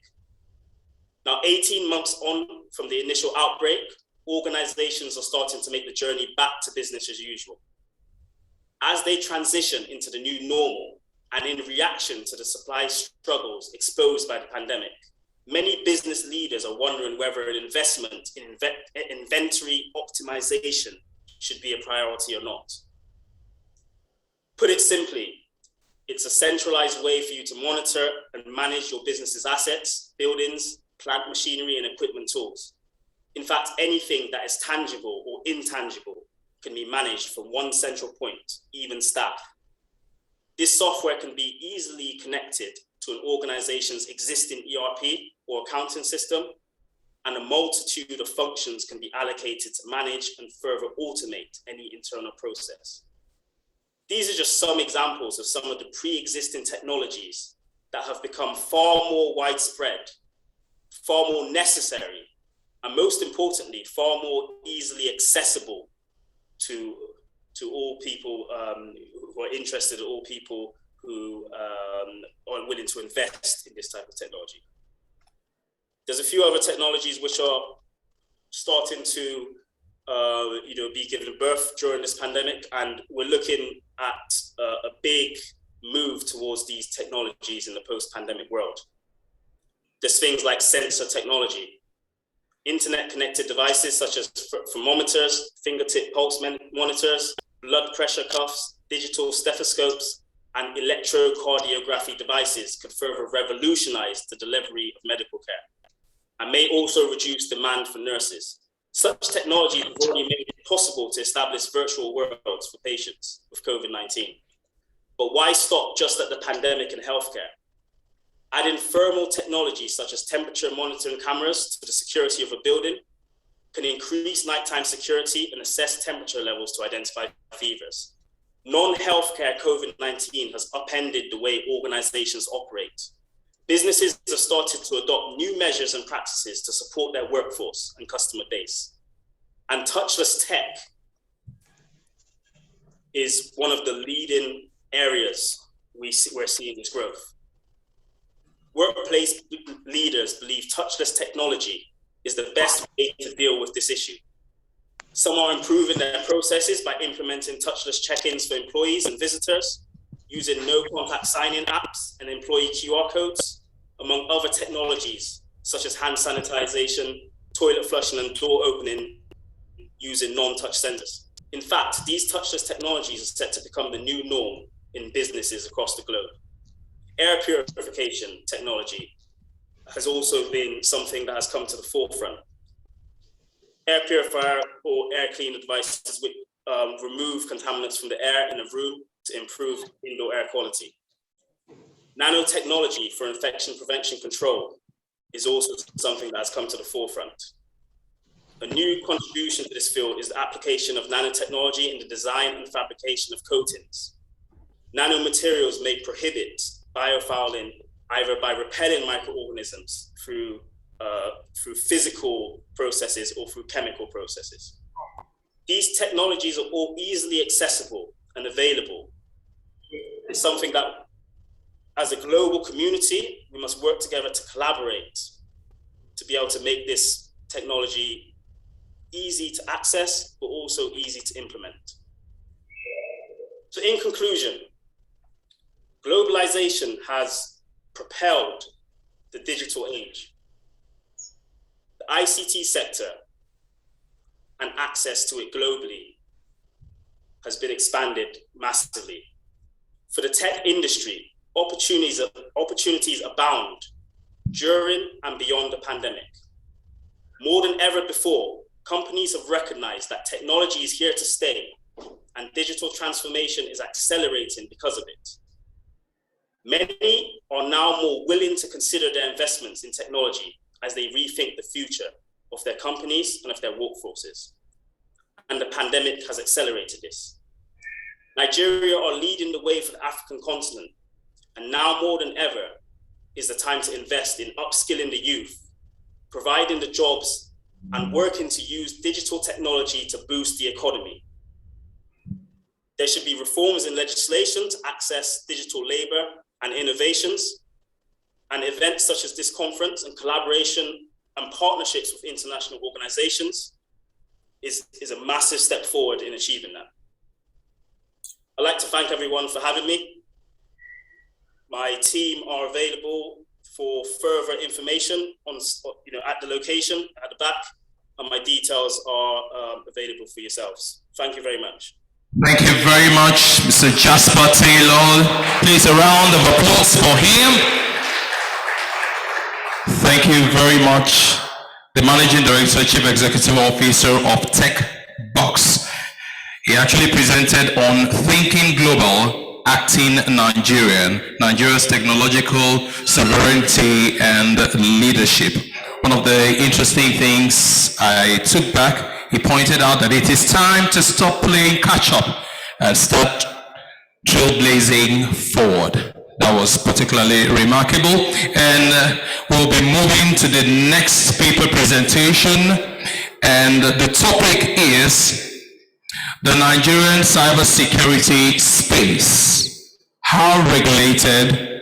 Who regulates? I'll take that again. The Nigerian cybersecurity space. How regulated? Who regulates? And to do the presentation is Chinatu Uzoibu. Please put your hands together and encourage her as she makes her way up, please. And I believe I was very clear on that. Please put your hands together for her as she walks up the stage. Chinatu Uzoibu. Don't stop clapping until she gets here. Keep on clapping, keep on clapping. Thank you very much. Thank you, moderator. Good afternoon, everyone. Thank you so much. All protocols observed here. I am very happy to be here, quite excited. In first week of November, I attended an Afritech conference, Afritech festival. And during the festival, online virtual festival, I witnessed a lot of countries from the African continents presenting on their digital strategy. You know, I someone from Egypt presented on the digital strategy of Egypt from short-term perspective, up to long-term perspective, up to 2056. I've promised the organizers that I'll give them a copy of that presentation. And I witnessed Angola and other countries. I was like, I hope Nigeria is actually doing something. Not until I was invited for the sensitization program that ONSA organized on the second week of November. Okay, today I will be looking at the Nigerian cybersecurity space. How regulated are we, and who actually regulates? I cannot talk about the cybersecurity space without, taking us back. I know that we are all experts here, and we're already grounded. So I will quickly take us back to the cyber lane. Let's start from the grasses, and let's start from the grassroots and take it to where it should be and understand what we're even regulating, who are involved in the regulation, and how do we go about it? Okay, next slide, please. Okay.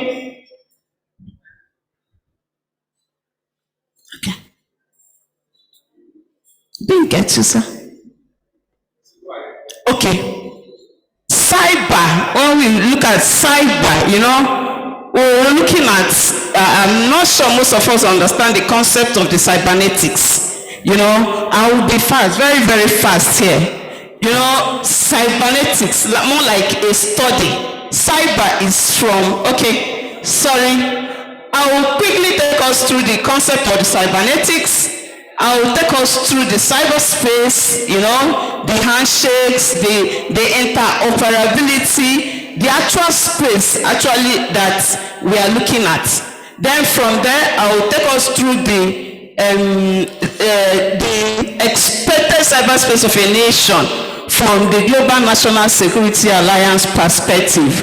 Then I will take us through the security around the cyberspace, what is actually expected, and the aspect of the security around the cyberspace that regulation is taken into cognizance. And then what do we derive from regulations and frameworks? And then what are the international regulations and frameworks that apply that Nigeria can leverage on? Then how regulated are we? How are we going about it? The lady that talked to us, the presenter on cloud computing, said we are doing well in Nigeria in terms of policies, in terms of frameworks, but being on top of it, tightening the knots is what we need. So we'll look at how we can go about it, and then who actually is in charge, and we conclude from there. Okay, the concept of the cybernetics. Cyber is a word coined from the word cybernetics. Cybernetics is more like the study of everything. Study of electronics, study of engineering, study of medical science, study of networking, communications, technology, and all that you can think of. Now, you can even talk about the study of,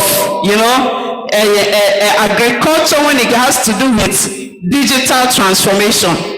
Now, the reason why the concept of cybernetics came into play is to promote good governance. That is the goal of the cybernetics, to promote good governance and control around the interconnectivity and interoperability of the elements, of the electronic elements, engineering elements, all these, handshakes, all these electronic elements that are handshaking to serve one purpose or the other.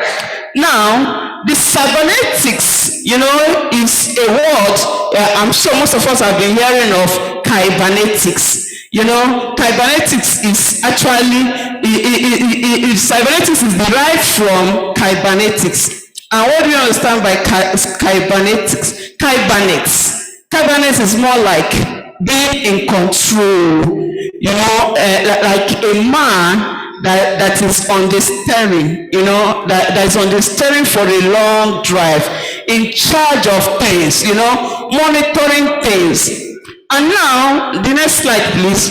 When we now look at cyberspace, I want us to see cyberspace from, you know, the diagram you have there. You are looking at, which is cybernetics. This is more like what cybernetic is all about.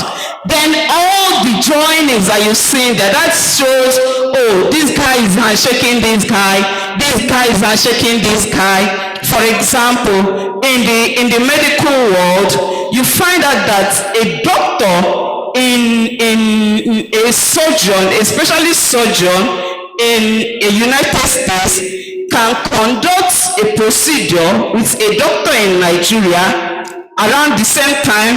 You know, they are doing it together, and that is what cybernetics is all about. Whatever that could grant that handshake, whatever that could allow that to go, you know, without issues, is what is called the cyberspace. So you find out that the cyberspace, you know, virtually everything is embedded inside the cyberspace. You know, networking is embedded inside the cyberspace. Your physical devices, your electronic devices you're using to call, like your computer, your mobile devices, they are all embedded inside the cyberspace. The logical handshake, the data that is being processed is all embedded inside the cyberspace. And the cyberspace of a nation is actually what we are looking at here. We're looking at the cyberspace of Nigeria, or the cyberspace of an entity. Now, they also permit me to say that cloud computing is also embedded inside the cyberspace. All your digital transformations, all that NIDA is doing, is embedded inside this space. Educational sector, the academia, the agricultural sector, it is a digital age. And the digital age comes with digital digital transformation around the entire sectors, none left out. Not even the one running from that village that doesn't have power, that doesn't have electricity, talk less of networking. You know, it's all, you know, embedded. Every bit of the digital age is embedded inside the cyberspace. Now, the next slide, please. So I want us to perceive the cyberspace as everything that you see, the interrelationship, the interconnectivity. You know, IT is embedded in the cyberspace. You know, if you must know that. All your databases, all your infrastructure, they are all, your data center is embedded inside this cyberspace. Now, what I want us to, you know, understand from this cyberspace is some people perceive cyberspace as the three categories, you know, of any business.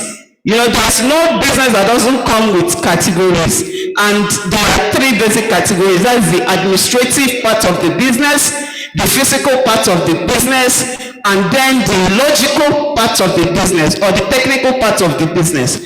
So everything around the administrative processes, you know, the technical processes, including the physical devices, you know, that you use to store your data, you know, they are all, you know, embedded inside the cyberspace. Now, the cyberspace, an average cyberspace of a nation.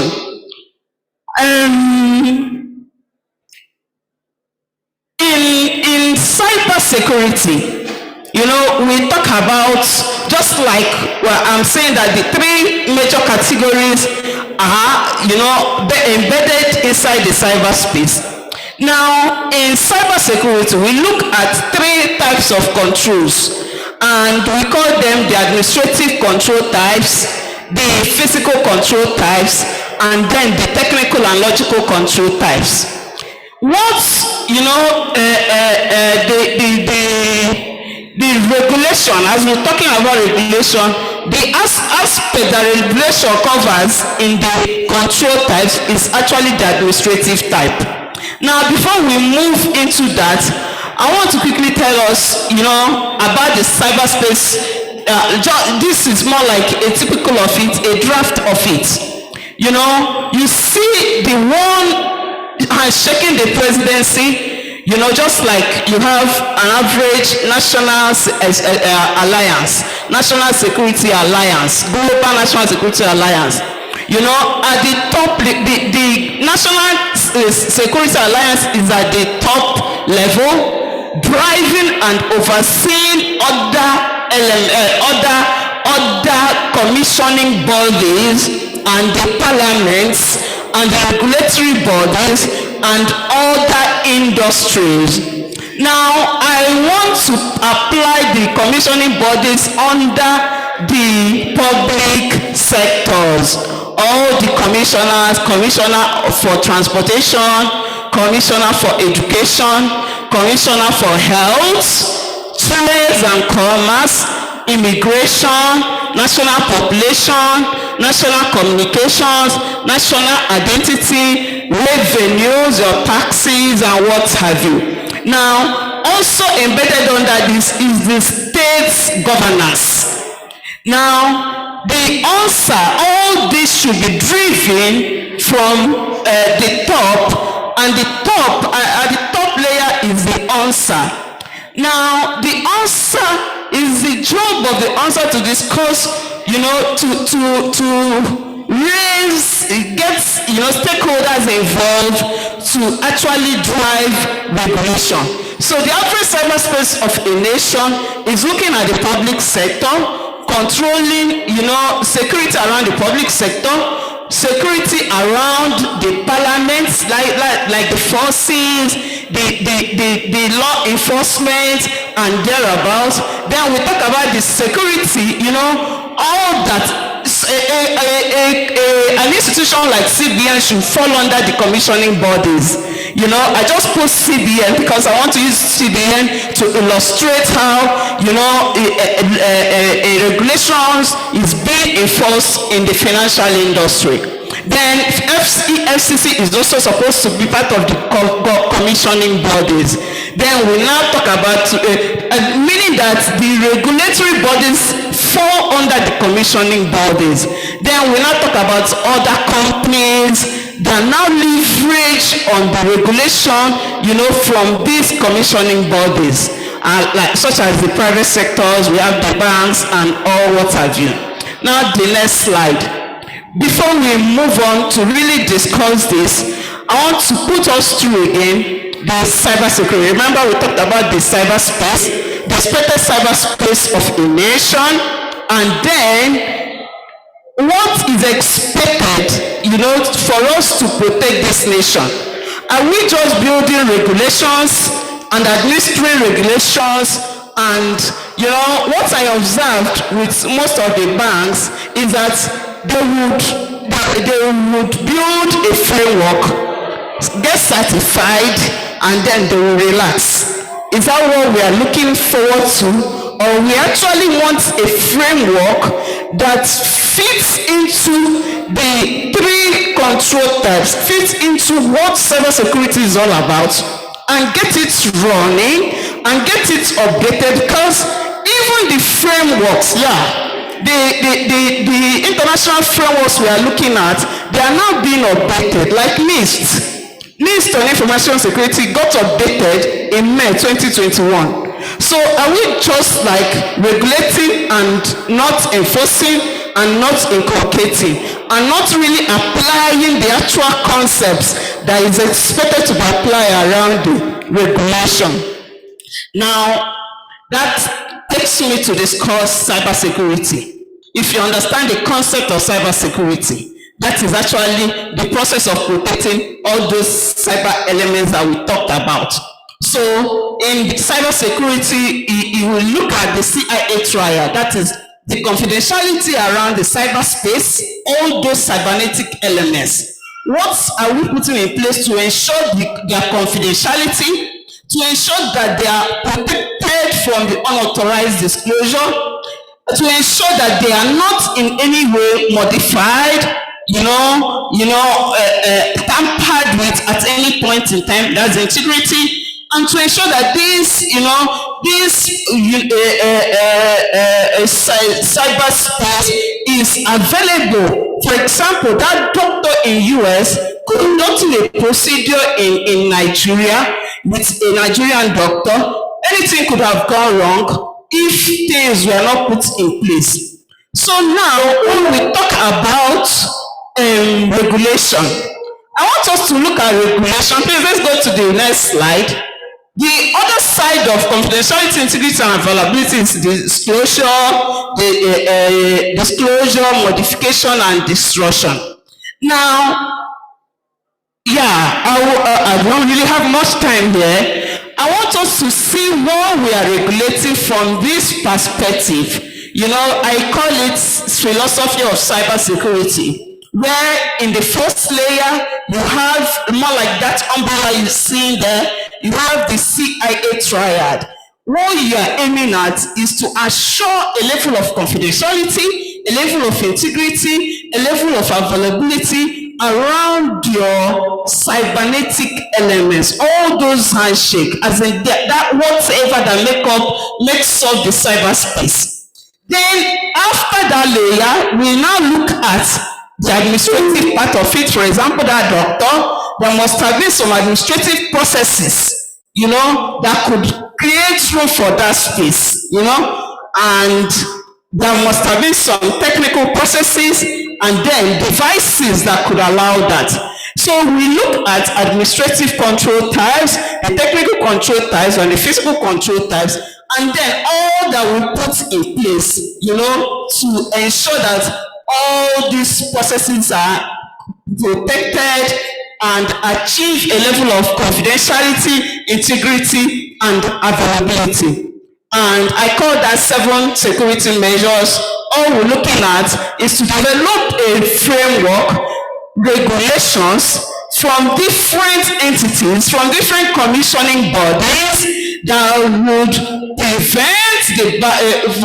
prevent risk and threats or mitigate risks and threats,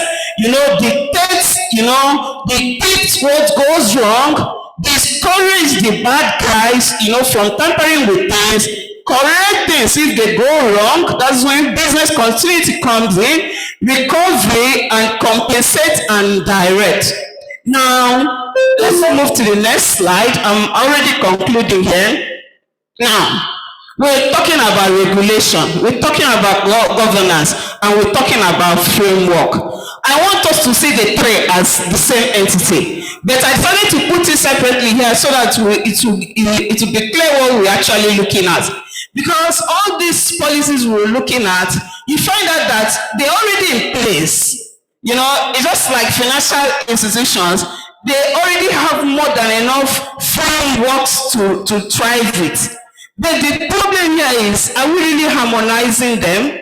So that's why I decided to group this into 3 so that we really understand what it means, to oblige to regulation. Okay, yes, my time is up now. Yes. So you try to, look at governance, as subjective to regulation. Look at it that way. Governance is subjective. An organization is building a governance in order to ensure that it's subjective to regulation that applies. And then we talk about framework as what you do in order to achieve a level of governance and in turn achieve a level of regulation. Now, I want to talk about existing regulatory bodies that we can leverage on. We have a lot of them. We have, what's the name? Let me start with European Union Data Directive, the Privacy Shield, the privacy shield replaced the US harbor. Then we have, please go to the next slide. Thank you. We have the what's the name now? We have the Greenwich Lily Act. You find out that every regulation, especially at international level, is addressing a purpose. And I want us, if you ask me, you find out that you cannot go wrong with regulation, with governance, with frameworks. You learn, it promotes good hygiene. It gives you this level of, this level of relaxation that at least you have things in place, resilience. Now, for you to achieve this level of resilience, I want to advise that, I'm very happy with what ONSA is doing. ONSA is doing a good job. I think we should do more, harmonize with all these borders. It's more like we have bodies that are running with, good governance that is aligning with international bodies. For example, HIPAA. There are hospitals in this country that are already aligning with HIPAA. We need ONSA to try to get these key players, get them involved under each industry. For example, you can get under medical, you can get key players from this hospital, get key players from this hospital that are already running with good governance, that is promoting international governance. Then you now go to communications. You get now ONSA to dictate all those borders, because at the end of the day, it is actually the individual governance aligning with international bodies that would eventually make up the national industry. So we need all these bodies to join hands. One body alone, one company alone cannot achieve a good regulation in the country. And I don't advise the country to go and, don't copy what they have there, because every regulation goes with a jurisdiction. There must be what applies in your location, as in you apply the laws around your location must apply. Now, I'm really not sure how it's running here now. I tried to look at NDPR and try to match it against GDPR. I now noticed from what I saw online, they are actually making good efforts, but it looks like, GDPR or European Union is not really aligning, harmonizing because of a lot of factors around the NDPR. I think we can get it right.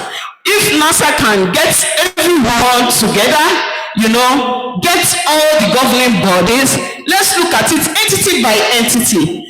And at the end of the day, you find out that you don't really have much to do as a nation, because all these policies are already in place, individually, in most of the individual organizations, both private and even the public. So all we need here is a level of harmony, a level of collaboration, and then review things, brainstorm, and try to come up with good regulation.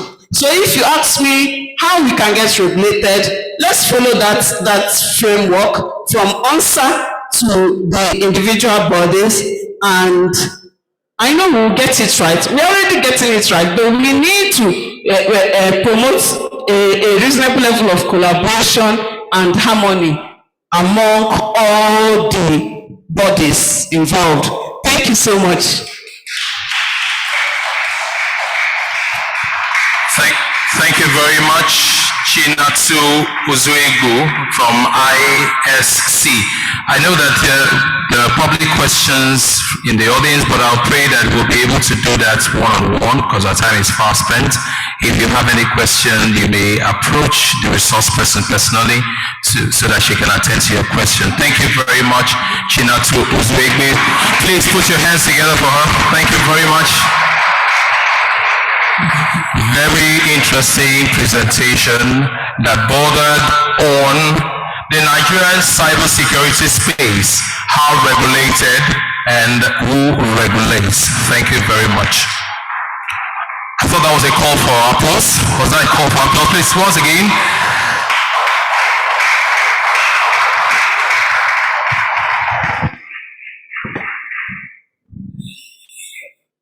We'll be moving fast again, and this time for presentation 5. Encryption as a system. Encryption as a system. And to do this presentation is the Internet Society Director, Internet Trust. Internet Society Director, Internet Trust. And he'll be presenting online. Please welcome Robin Wilton as he does his presentation. Good afternoon, sir, from Nigeria. Good afternoon from cold and damp UK. I hope you can hear me all right. Yes, we can hear you. Great, thank you. And thank you also for welcoming me to this conference. It's an honor and a privilege to join you for this event this week. And I've thoroughly enjoyed listening to the presentations so far.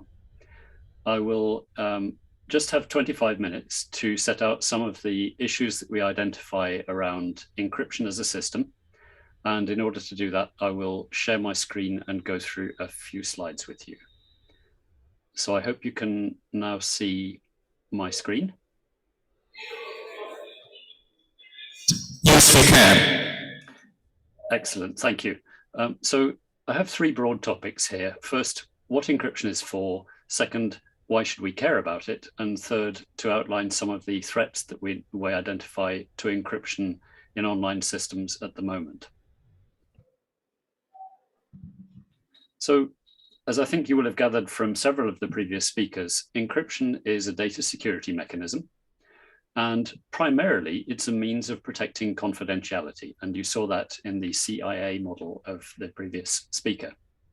That's to say, it doesn't prevent someone from accessing the data that's been encrypted, but when they access it, they won't be able to understand it because essentially it is scrambled. And a strong encryption algorithm will produce scrambled data that is essentially indistinguishable from random data.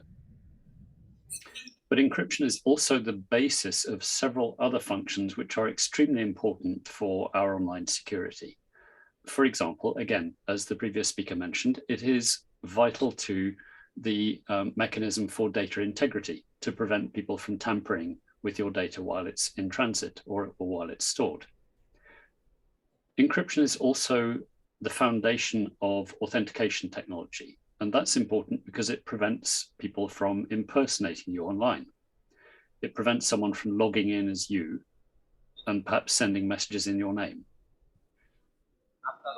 And encryption is also a foundation of digital signing.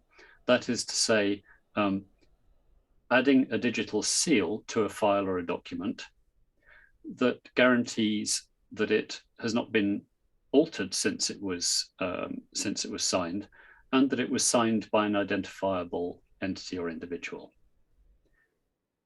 And as you can probably tell, if you put those things together, data security, data integrity, authentication, the ability to tell who has accessed particular pieces of data or who has originated them. Encryption is obviously also the underpinnings of mechanisms for authorization and access control. For example, encrypting or hashing passwords so that the wrong people can't log in or people can't read the password file and abuse the passwords that they find in it. So that's the purpose of encryption, and its primary purpose is as a confidentiality mechanism. in that sense, it's like locking and unlocking your data. And the reason I like that analogy is because when you lock your front door, the lock itself is doing its job, but you have to do your job as well. Locking the door is no use if you don't then take care of the key that you locked it with. If you leave it on the pavement or you hand it over to someone without checking who they are, then you might as well not lock your door at all because someone unauthorized has access to your keys.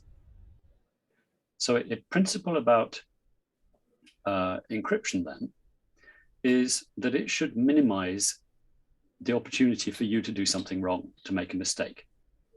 So good encryption systems minimize the risk of human fallibility. They take the human out of the loop as far as possible and leave the securing of the system to the technology. And the analogy I like to use here is the remote lock for a car. When you press the button on that remote lock, that's all you have to do, and the car either locks or unlocks. What's actually happening is that the key is sending to the car a complex string of data. But imagine if you had to do that manually. If the system was designed so that the human being had to tap out that code on a pin pad on the car in order to unlock the car, the chances of you making a mistake or forgetting the code or writing it down on a piece of paper so that you didn't forget it would be much higher. And so a well-designed system minimizes the need for human involvement and maximizes the technical protection that's provided. But why should we care anyway? I mean, even if we accept that the primary purpose of encryption is confidentiality and that it underpins all these other security functions, why is that a big deal? Well, we tend, when we're explaining encryption, to describe it as a two-party process. So for example, here, I simply use the example of Gerald, who's using a browser to go to a website, cutecats.com. But it's important to remember, when we use this two-party example, we're using it to explain the principles of encryption. We're not using it to explain why encryption is so important. It's just a simple way of saying, if information is going between Gerald and the website, is it visible or not? Is it understandable or not? Is it encrypted or in clear?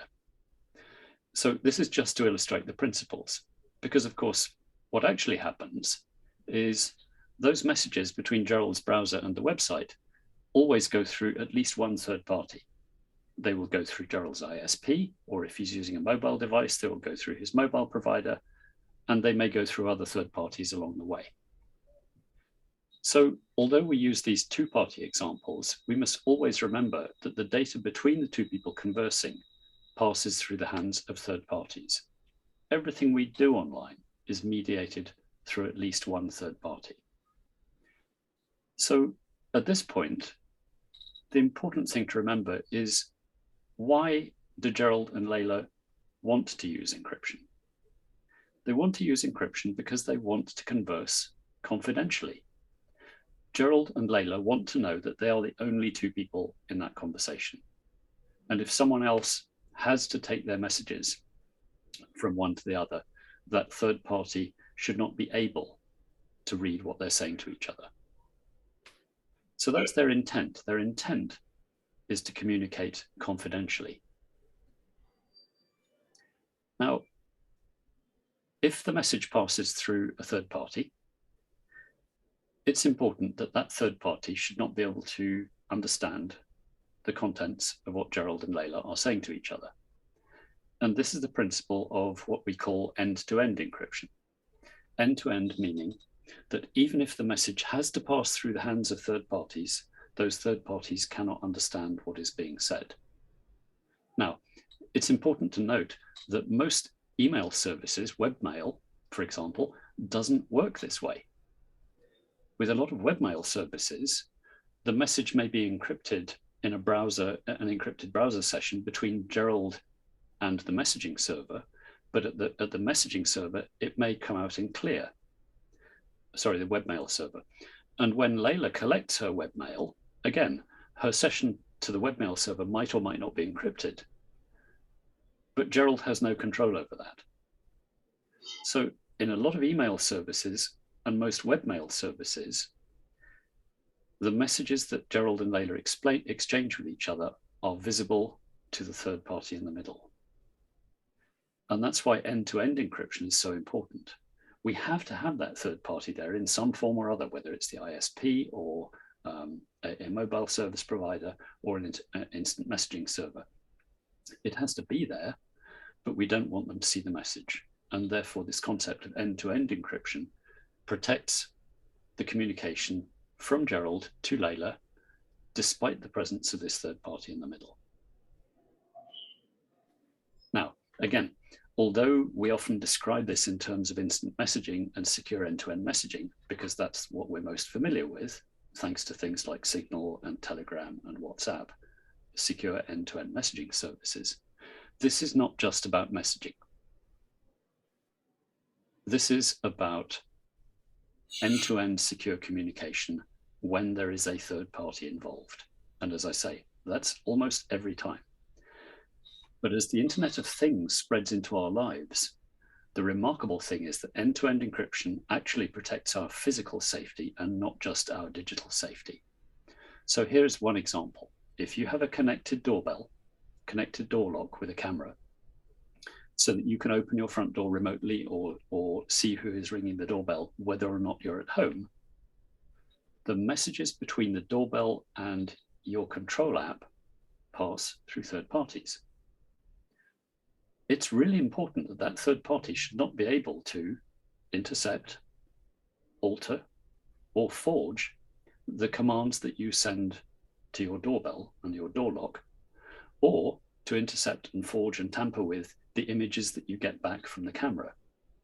So this is another example. It's not instant messaging, but it's an example of where digital data must pass through a third party, but it's extremely important that that data should be secured end to end. And it's not just your home. It's about things like the safety of your children. This example is taken from real life. There was a company that developed and sold connected toys. And the idea was that you could phone the web service and you could leave a message for the child. So if daddy was going to be away on business, he could phone, leave a message saying, "Good night, sleep well, see you tomorrow." And when the child took the bear to bed, they would squeeze the paw of the bear and the message would be downloaded and they would hear daddy saying good night. Unfortunately, the system was not secured and third parties were able to get to the web service and they were able to read the payment details of the parents and they were able to intercept the messages that had been left for children. If you think of the concept of a stranger being able to leave a message on a toy in your child's bedroom, this is extremely disturbing. And again, it's an example of why end-to-end security is so important. We have to close that loophole that allows the third party in the middle to access and maybe even intercept, change, or forge messages, even if that third party has a legitimate reason for being there. So end-to-end encryption is vital for the safety of children in an online world. And it's not just inside your house. I've used the example of a car already, but of course, it's not just remote keys. Many vehicles now allow you to unlock the car remotely using an app on your phone. And again, that message goes through a third party. It will go through the car manufacturer or a subsidiary of the car manufacturer. And again, it is vitally important that although those third parties are in the communication link, they should not be able to intercept, forge, or modify the commands that you send to the car.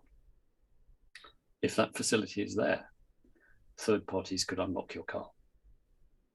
They might even be able to send controls to it to set off the airbag or engage the brakes or turn the engine off. So there is a legitimate reason why the manufacturer or its subsidiary is in the communications link, but the traffic that passes through them must be secured from end to end. Otherwise, like the child example, like the door lock example, this is not just about secure confidential messaging. This is a matter of physical safety. And the examples that I've given I have deliberately chosen examples that affect us personally as individuals. But of course, that model of communication that goes from a control point through a third party to a connected object or system applies to much more. It applies to any control system operating via third-party clouds. And you've heard about clouds, trusted cloud security from Dr. Soule earlier. Infrastructure services that run on elastic computing, drones and autonomous vehicles, all of these things are controlled by applications that run through third parties, but where security is vital from end to end. So, encryption is not just about secure messaging, it's about other applications to do with connected objects, connected infrastructure, secure cloud. And encryption underpins other vital security mechanisms such as digital signing, authentication, authorization, and access control. Now, I've only got 25 minutes and I've got less than that now. So I will give a very quick overview functionally of encryption so that we get to the point of saying, okay, why do we treat it as a system and why is that important? I guess the first thing we sometimes take for granted is encryption must be reversible. If you can encrypt data but not decrypt it, well, you've lost the data. So encryption has to be a reversible transformation of data. As I said before, it doesn't make data inaccessible, it makes it unintelligible. So these are the principles that I outlined at the beginning. It can also, and so this is an explanation of why those integrity services in particular are important. So a passive attack usually is defended against through confidentiality. Someone who wants to read or eavesdrop on your data can't do so because they can't understand it. An active attack is where they might want to forge the messages. So for example, to change the destination account of a payment.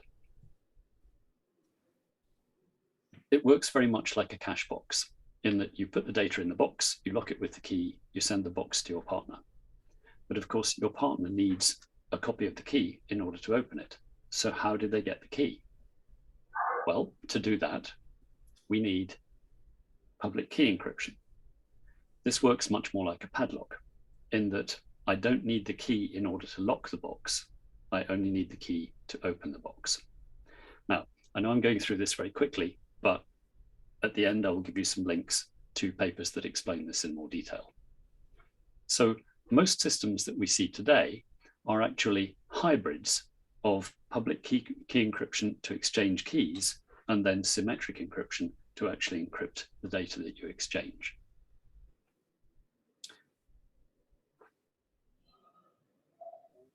So you might wonder, well, why don't we just use public key encryption for everything?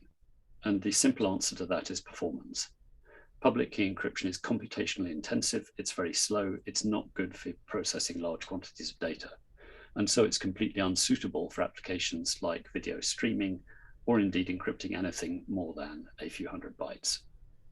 So as I say, most systems that we actually use are hybrid systems using both public key and symmetric encryption.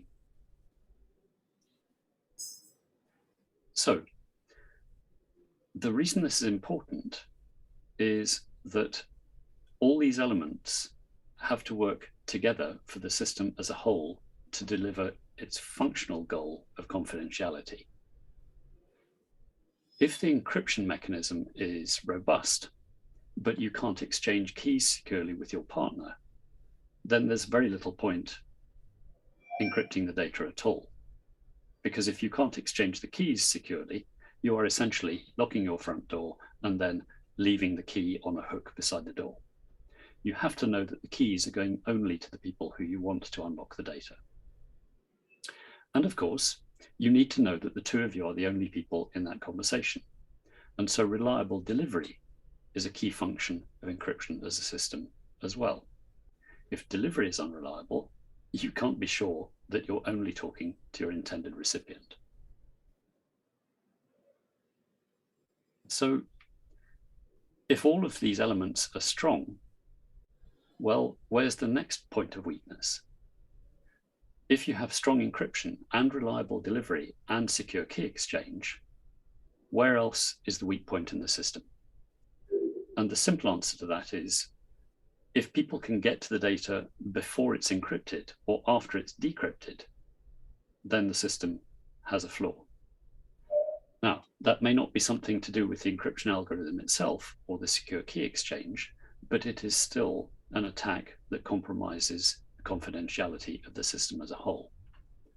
And the reason for mentioning that is that that is an attack that we see as part of a policy objective in many governments around the world at the moment. Governments understandably are worried about the potential threat of data that they cannot intercept, can't understand, and sometimes can't modify. So governments have proposed various ways of compromising, essentially, encryption mechanisms, such as storing the keys with a third party, or just attacking them through brute force or quantum computing. They've also proposed attacks based on so-called man-in-the-middle or ghost protocols, which add a silent listener to the conversation, thus compromising secure key exchange and reliable delivery. And the last line of attack is this idea of client-side scanning, where data is accessed either before it's encrypted or after it's decrypted. So these are attacks on elements of the system as a whole. And so it's important to understand that encryption is not just the locking and unlocking of the data, but the security and related functions that go around that. So just to wind up, as some next steps and links, here are some resources that you can use to find out more about what I've covered in very high level of detail today, at a high level today, in some more detail. We have a landing page with lots of resources about encryption, including online and interactive training courses, white papers, technical descriptions, and so on. And we also look forward to your engagement for next October the 21st, the second iteration of our Global Encryption Day, to understand and promote strong encryption throughout the internet. Thank you very much.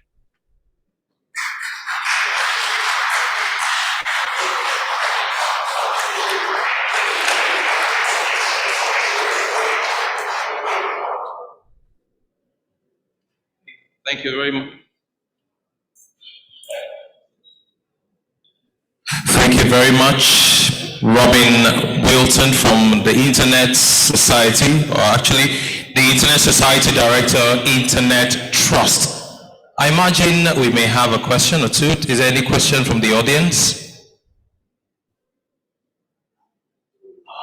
Okay, for want of time, Robbie Wilson, you may make your paper available so we can distribute to the persons that are calling for them. Please, thank you very much for availing yourself. And I pray we can put our hands together for him one more time. Thank you very much, sir. Lovely presentation. Interestingly, we will be having another panel discussion, and the topic of this discussion is digital disruption and the future of higher education in Nigeria, lessons from the COVID-19 pandemic. That is panel discussion 2. I believe you can see that on your program. I'll be calling on the members of that panel one after the other to take their places out here. And they are members of the academic community. Please welcome Dr. QT Amwa. Dr. QT Amwa. Yes, I believe we can do better than that. Please put your hands together for him. I can see that it's going to be a long walk up here. So please encourage him.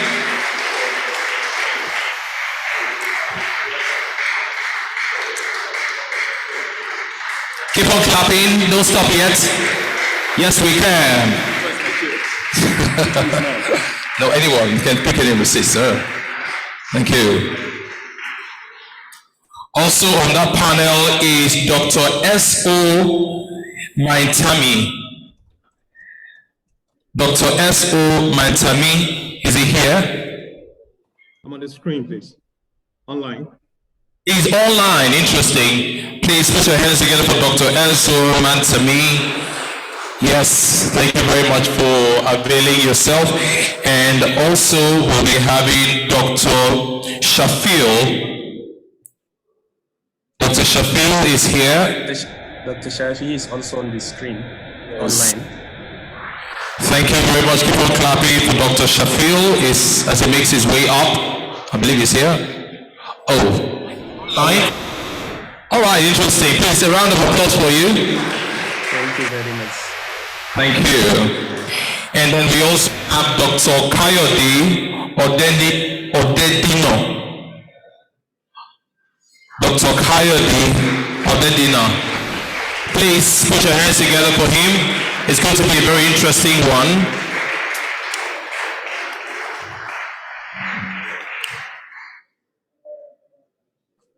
Now you can see him. Please, now you can applaud him. Yes, yes, we can. So you're welcome. And interestingly, again, we're going to be having our moderator.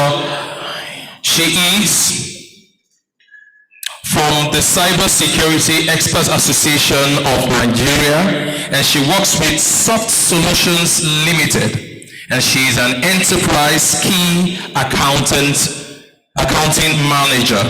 Please welcome Mrs. Olamide Odeneye as she makes her way up here. She moderated the first panel and she's moderating this as well. There must be a good reason for that. Please make her feel warmly welcome.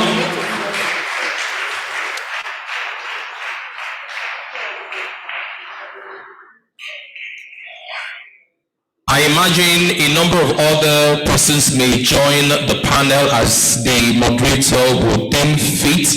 And I believe this will also be an opportunity for those that had questions in the first panel discussion. This will be an opportunity for you to raise your questions.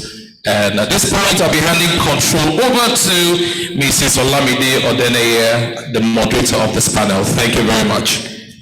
Thank you. Good afternoon, everybody. I know we're a little tired, but we'll try and make this as quick as possible. I don't know if I still have members of the panel, the last one that we had, where we had the discussion about the curricula for children and youth. So Sadiq, if you're here, please join us up on stage. John, if you're here, please join us up on stage. And Bayo, if you're here. They were the members of the older panel that we had. And I would like to have them join us now if they're still in the hall. Thank you. Okay. Do we have any member from NCS here? Or any member from CSHON? Okay, so let's do it like this. If you had a question from the last panel, please, I will have the ushers pass around pieces of paper. You can write the questions on the pieces of paper, and then I'm sure the panel that I have here will do justice to any of the questions raised. So good afternoon. Good afternoon. My doctors, let me just say that. It's interesting to know that, the topic we are looking at is like, okay, John, thank you. Okay, have your seat. Let me just move to the middle so it makes it easier. So they can just flow like that. All right, perfect. Thank you, John. Okay, so the topic that we are looking at is digital disruption and the future of higher education in Nigeria. Lessons from the COVID-19 pandemic. Just like I did with the last panel, I am going to do that with you. How did you cope with having classrooms without walls? So I'll take it from the people who are present here, and then we'll go online to get a brief from those who are online. So Dr. Kayode Odedina, are you here? All right, sir, please. So we'll start with you. Thank you very much. Maybe I should start by introducing myself. I'm the Director of Open Distance and E-Learning at the National Universities Commission. So really, I'm not into academics. That's the point I'm trying to raise. Yeah. However, from the point of regulation, we know that whatever might have happened during pandemic, the signs were there even before the pandemic. Nigerians, the globe generally, had been migrating towards the cyberspace to deliver education. What the pandemic did was to, hasten it. One Mr. Zoom had been there for ages, but then during pandemic, an ordinary person now knows who Zoom or what Mr. Zoom is. And it's not only Mr. Zoom, there are so many other collaborative software. So during pandemic, especially from the point of view of private universities, they were able to migrate using their virtual learning environment and the collaborative software such as Microsoft Teams, such as a variant of Zoom. You know, the one where all of us are familiar with is Zoom Meet. There's Zoom, there's Google Classroom, there's Cisco WebEx, there's MissIQ. So those that are in the know immediately moved to those platforms, and then were able to deliver even at secondary, primary school levels. Yes, they were able to cope with the pandemic. And it is a sign that everybody could now see that you don't necessarily have to be in the classroom to learn. True, sir. Yeah, so, can I? Yes, sir. Thank you very much, sir. So, sir, classrooms without walls, how ready were you? Well, just like to borrow a leaf from him, my name is Dr. QM. I'm Q for Christopher. I'm a teacher. I'm a university teacher. Interestingly, I have spanned 23 years of experience in the university, teaching across different universities in Nigeria and one university in the United Kingdom. To be direct with you, the Nigerian university or the Nigerian higher education was caught flat-footed. What was exacerbated by COVID-19 was not really something new.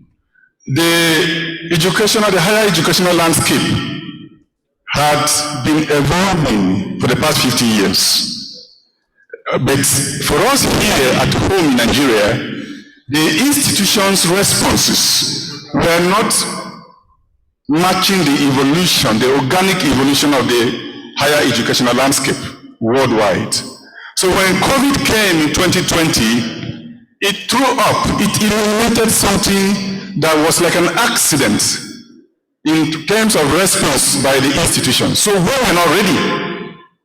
There needed to be an adaptation that it took. If you can rewind your memory, you could see that it took the Nigerian university system or the higher education system over 4 or 5 months to absorb the shock. So you can count those months as months of loss, months of wastage. Students were at home. Many institutions never really could contemplate the appropriate response until some few institutions that had been experimenting with some very low-level consumer softwares began to take the step, like Google Classroom, like Zoom, and some even went as WhatsApp and Telegram to deliver content, deliver lectures.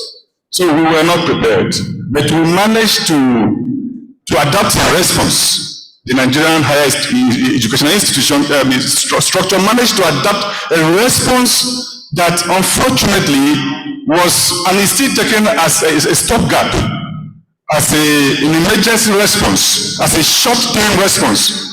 And after COVID eased off, the system is seemingly returning to status quo of sleep until you have another accident. Thank you very much, sir. I don't know if you can hear me online. Yes. Online, Doctor. Very well, very well. All right, sir. We'd like to get your... We can hear you. Hello, can I speak? Yes, go ahead, sir. We can hear you loud and clear. Okay, let me take a lead from the first speaker by introducing myself again. My name is Dr. Shafi'i Mohammed Abdul Hamid. I'm joining you from Doha, state of Qatar. And I've been teaching in Nigerian University, specifically Federal University of Technology, Mina, for more than 10 years now.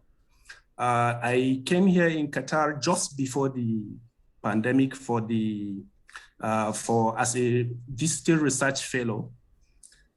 So when the pandemic came, I'm right now in a position of comparison of what happened in Nigeria and also what happened in other countries, specifically where I am right now.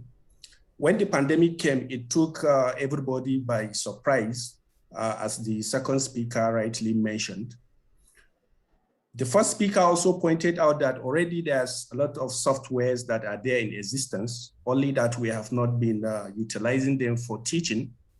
So it was a state of surprise for everyone, but many countries actually were able to quickly migrate. Like here in Qatar, we took only a break of 2 weeks. And that 2 weeks is just to train people that are not in IT on how to use the content management softwares and the video conferencing softwares on how to deliver classes. So basically, it's just a break of 2 weeks and we came back online to continue our classes. So to start mentioning the type of softwares, already I know many of you are already familiar with these softwares. However, what I wanted to mention here is the topic we are discussing is digital disruption, which is, in simple terms, changes that happen when a technology is introduced. So what happened at the time? So many softwares were developed to help the uplift or to help us cope with the situation. Some of these softwares, like the Blackboard is a software, not the Blackboard we are used to, and we have the model. Interestingly, I'm also facilitating at the African Center for Excellence for Technology Enhanced Learning at the NOA, that's Nigerian Open University. So I'm somehow used to this type of software already. So for me, it was easy for me to migrate, and already I have some experience teaching online. So it was an interesting situation. I will discuss furthermore if I have the opportunity again. Thank you. Thank you very much, sir. Now we pray to... Yes, sir, we can hear you, sir. Please go ahead, sir. All right, thank you so much. My name is Maitami Stephen, and I'm speaking from Babcock University. And specifically here on the state of readiness of my institution, I happen to work I'm a developer, and I work in the Department of Software Engineering. Like Engineer Odedina and every other person have mentioned. Well, for Babcock University, it wasn't too much of a surprise to us. Neither was it too much of a gap in terms of break transition it was a transition period for us, which didn't take more than 2-3 weeks before we move out of the traditional learning mode. However, what appears to be, because one of the advantages that we actually, that helped us was that about 10 years ago, we had started, some of our examination, general studies via what we call the intranet examination. And what do I mean by intranet? Students within the campus, you don't have to, general studies, you don't have to write it on paper. We can monitor you within the campus and you can write your examination with an in-house software built by my department. And with this, we're able to migrate, which wasn't too easy. Like the last speaker said, we had to go into a lot of training on learning management system. Most of the softwares that were mentioned, Google Classroom was one of the software that was used, accompanying with the Google Meet as the video. Also, for those who will use Edmodo, you have to either use Google Meet or you use Zoom to project the video. However, it was quite a challenging period because it was unexpected, and there were a lot of challenges that we had to battle with as an institution, just like every other developing countries in this region. Thank you. Thank you so very much, sir. Okay, so we're going on with lessons that we learned from the COVID-19 pandemic. Now, while I was having this conversation with somebody yesterday, his first question to me was, are we ready to actually have a virtual university? Do we have everything that we think it takes to have a fully virtual university? Of course, madam, you know that we don't have. And to ask that question in that extension would be stretching it too far. You see, there are many layers and levels of interrogating that question. The policy level or layer, the institutional level or layer, at the level and layer of faculty, I mean, we the teachers, and then even the students, the learners. So across all the spectrum, that I've mentioned, there is a very huge gap. And if you integrate the data that is available out there, you will see the gap. The governmental policy is not in tandem with the experience that COVID-19 threw up. The requirement for virtual learning require a robust investment in infrastructure which is not there. It also requires a very serious closing of the gap. For example, we have faculty, we have some of our colleagues that are required to now teach virtually are not in sync with the technology. They are not even in mental agreement with the fact that it is possible that content or knowledge should be delivered virtually. They begin to ask some questions that will show you clearly that they are not yet ready. And as long as they are at the helm of leadership of HEs, you can imagine the level of adaptation, the speed of adaptation that will be required. And then going down to the students, like I mentioned at the opening, higher education has been evolving. The preferences of our students have changed over the years. Our learners, their preferences, their dispositions, their preparations have changed. And right now, you look at the landscape we're operating in, it shows that if you must access digital content or virtual content, you must put extra effort individually. And then if you go to the extent of regulation, for example, NUC is here. How ready is NUC? Thank you very much, sir. I was very happy, you know. Do you have something you want to chip in, John? Okay, let me have Dr. Dedin. Okay, thank you very much, Mr. Moderator. That question, like you said, requires multi-dimensional approach. You have to look at it one from regulation. And like I said earlier, it is not as if COVID-19 has done anything new. All it has done is to hasten. Before COVID-19, the government of Nigeria has said no to fully online education for certain reasons, which are number two, from regulation point of view, we have been engaging in distance learning through technology and e-learning before the pandemic.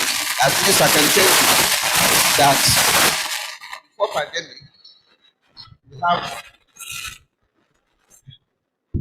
before the pandemic, we've had 12 dual mode universities in Nigeria. Dual mode in the sense that you do the face-to-face, and at the same time you have distance learning center. Before the pandemic, we've already had National Open University of Nigeria delivering, yes, However, like we said, what up to this moment the federal government of Nigeria has approved is known as ICT enabled, supported, blended learning. Not yes. So, and that position, as I speak, has not changed. However, just in October, the National Universities Commission engaged in an assignment. We went to 30 universities in Nigeria, 13 first and second generation universities, 10 state universities, 7 private universities, to assess the e-learning readiness of Nigerian universities. And what were we looking for? The infrastructure. Is the infrastructure available? What, to me, the most important infrastructure is bandwidth. Do we have the bandwidth requirements to go fully online? The second one is the human capital. Yes, part of it. He mentioned it. Do we have the human capital requirements to go fully online? Up to date, I'm not sure, maybe senior lecturer are down. Some old professors don't have email addresses. So from that basic point, how do you want to deliver lectures online? On the part of NUC, we have been building capacities. National Open University of Nigeria tries to use Moodle to develop your own curriculum, your own capacity, yes, to develop your own virtual learning environment. As I'm here, I can set up my classroom here and deliver my lectures to students across the globe. That is developing your own. And then, of course, the use of collaborative software, as we have all agreed earlier. So we've been partnering with University of London, that happens to be the first dual mode university in the world, on capacity building. Now has been doing a lot in collaboration with Commonwealth of Learning to do capacity building. Of course, they are doing another one next week. So we know the challenges are there. We are trying to overcome those challenges. Thank you very much. Thank you so very much. So let me go online. I wanted to say something. Sorry, sir. Can I have that mic? Right. Yes, can I speak now? Okay. Please hold on. Let's just take something from John. Okay. Okay, thank you. Thank you very much. Let me say this. Lessons learned. Lessons learned. Lots of them. Number one, we discovered that when the pandemic struck, we needed to move from a paper society to a paperless society. What do I mean by that? We do more of paperwork in Nigeria here. So in our high institutions, we did more of write physically, submit physically. If the class rep is not there, then we cannot be corrected. Automatically, because of the pandemic, they had to generate exam questions online. So automatically they were moving, Nigerian institutions were moving straight, to the detail mode. That's what they call a paperless exam, submission, and the rest. Another one is what? The transcripts. Like my institution, Beijing Kejidashwe. Students finish online, they apply and get their transcripts online. That was before the COVID. So the lessons learned is this, that our high institutions, although I think they are trying to sit up on that now, should move from paperwork. Not just institutions, government offices, private firms. Paperwork, they should move paperless. Number two, the research and development aspects. I discovered that when the COVID struck, majority of the technologies that were adopted, not majority, all, underline that word, all the technologies adopted, was it Google Classroom, was it Teams, Zoom, all the platforms were what? Foreign. So it was quite strange. So that was why you saw that there was a time lag between when the lecturers and the students responded to the virtual class. So it took them a while to master the technology first and then started deploying it. Even at a point, you discovered that during presentation, it was something else. You understand? So that was another lesson learned. And then another thing was this: collaboration. Because of the lab I belong to, so postdoc, my professor, I just needed, I didn't waste time. I just had to, upgrade. What do I mean by that?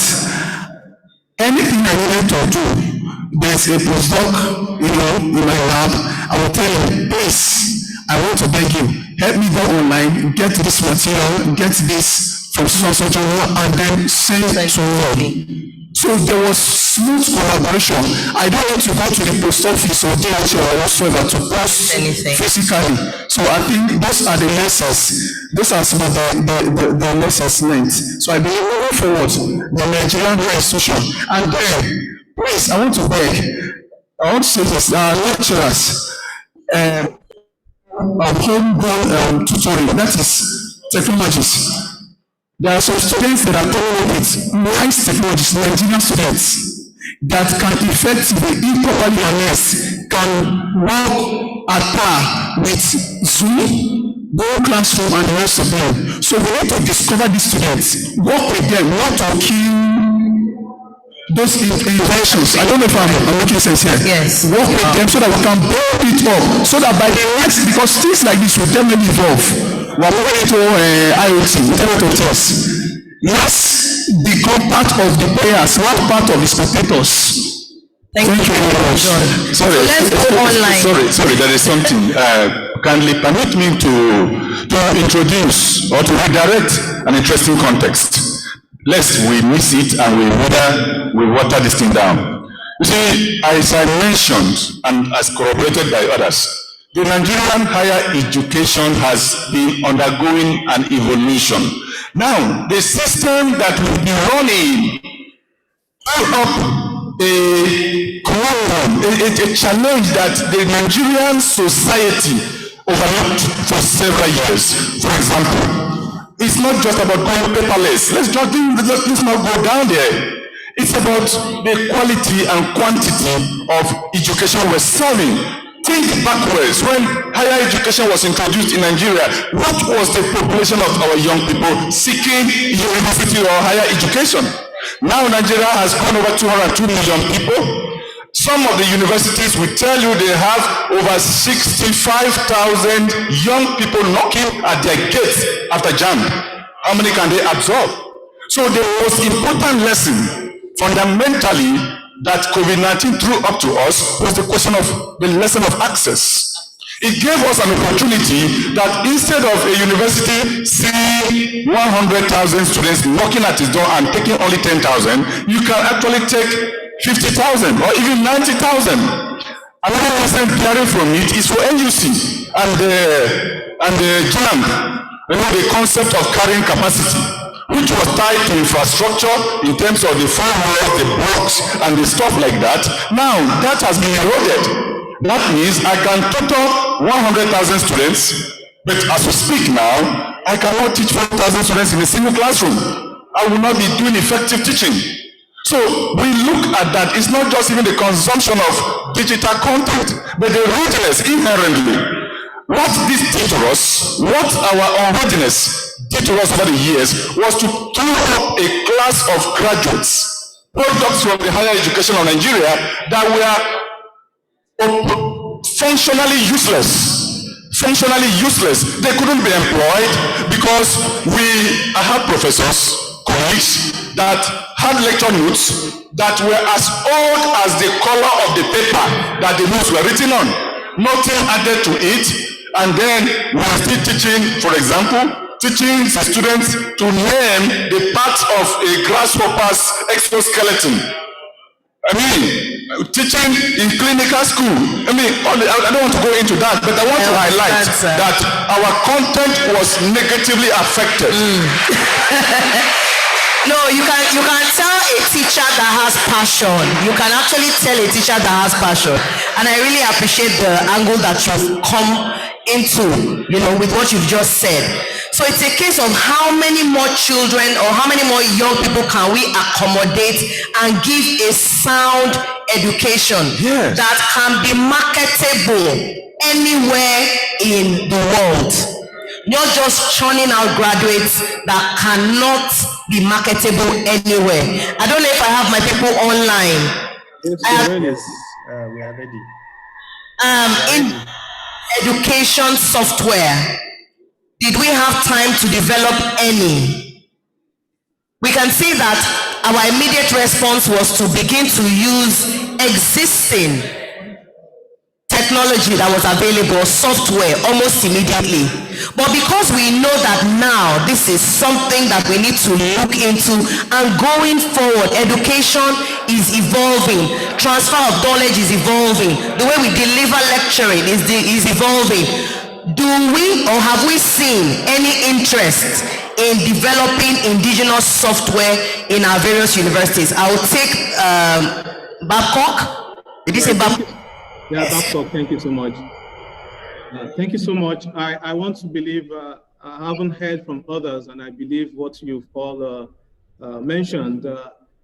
Infrastructural-wise, we are backward in a lot of ways. I don't want to mention what has been mentioned before, but from the experience we had, and if you would evaluate Nigerian universities, both talk about the private, state, and federal before the COVID, and ask us if we could survive, I'm sure the answer from the majority of the population, let's say 70%, will be no.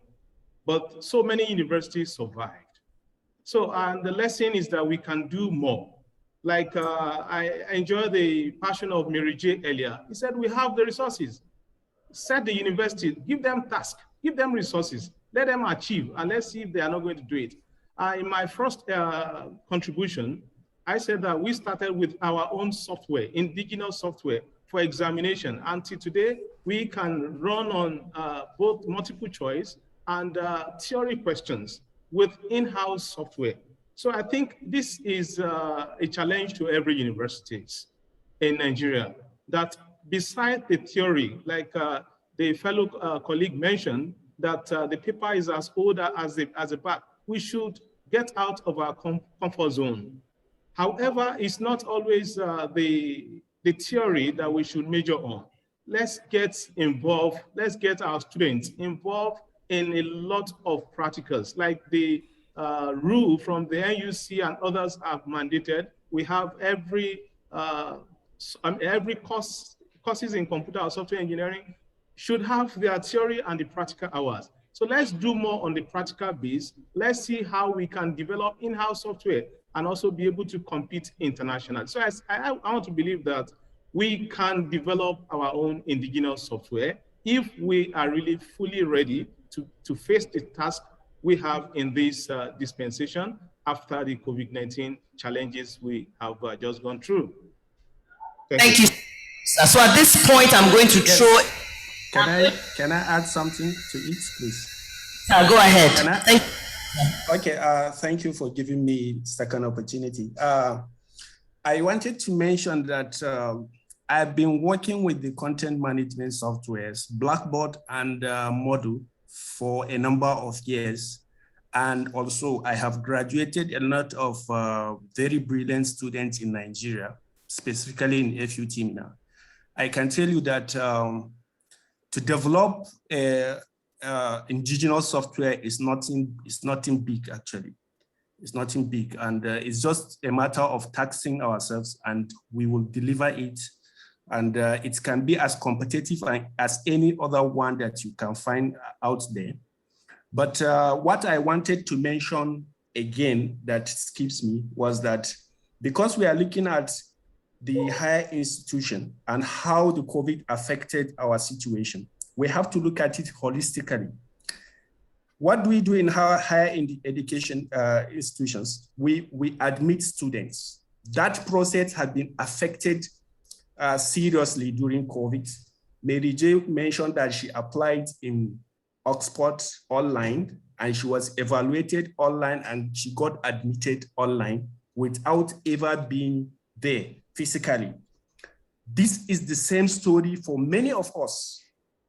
We all got admitted by applying online, but still we have some universities in Nigeria that are not even ready for online admission. So if you admit students, the next stage is to teach them, and then you involve them in research. These two processes also have been affected greatly. The teaching aspect is what we have been emphasizing on, that's using the Zoom and any other virtual conferencing software to deliver classes. But now we have to look at it. Delivering classes is divided into 3 sections. That's what we call the physical, which is the one we are used to face-to-face. Then the virtual, the one that suddenly took many by surprise. But there's another one called hybrid, which is a combination of these two. So what I'm trying to explain here is there are some courses that you can teach virtually without any problem. Mostly courses that are theoretical in nature, okay, social sciences, arts, but courses that have strong practical component that you have to involve yourself in the practicals, it means you may need to combine these two, okay? You can deliver the theory part online, but the practical components, the students have to be physically in the laboratory, except in situations where universities have what we call virtual laboratories. This is another stage we are moving into in the effect of destruction that happens at the time, okay? So in terms of research, my colleague there on the stage mentioned about collaboration. The COVID gave us a lot of opportunity for collaboration, but in terms of research, I can tell you that I was able to attend more than 20 conferences in different countries during the COVID because of the opportunity of this virtual presentation that we have. Ordinarily, I cannot afford this during physical classes before the COVID. But at the time of COVID, many conferences opened their doors and said, now you can present virtually. So I was able to use that opportunity. The certificate given to me is the same as the certificate of people that attended physically.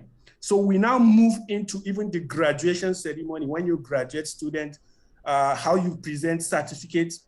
Now we have blockchain technology that have some security to preserve digital certificates. So this is another angle to this. The graduation ceremony, many universities hold their convocation online. So this is another opportunity. We are not sure if Nigerian universities were able to attend this. So if I can discuss this, we can go on and on. There are so many digital disruption opportunities that come as a result of this digital disruption. So we have to look at this positively. We take the positives and the negatives, we see how we can improve on them. Thank you very much. So very much. So at this junction, I would like to throw the floor open for questions. We can take only 3 questions from members of the audience. So please, if you have any questions that you would like to ask any member of the panel, please raise up your hand and I'm sure the microphone will get to you. Thank you so very much.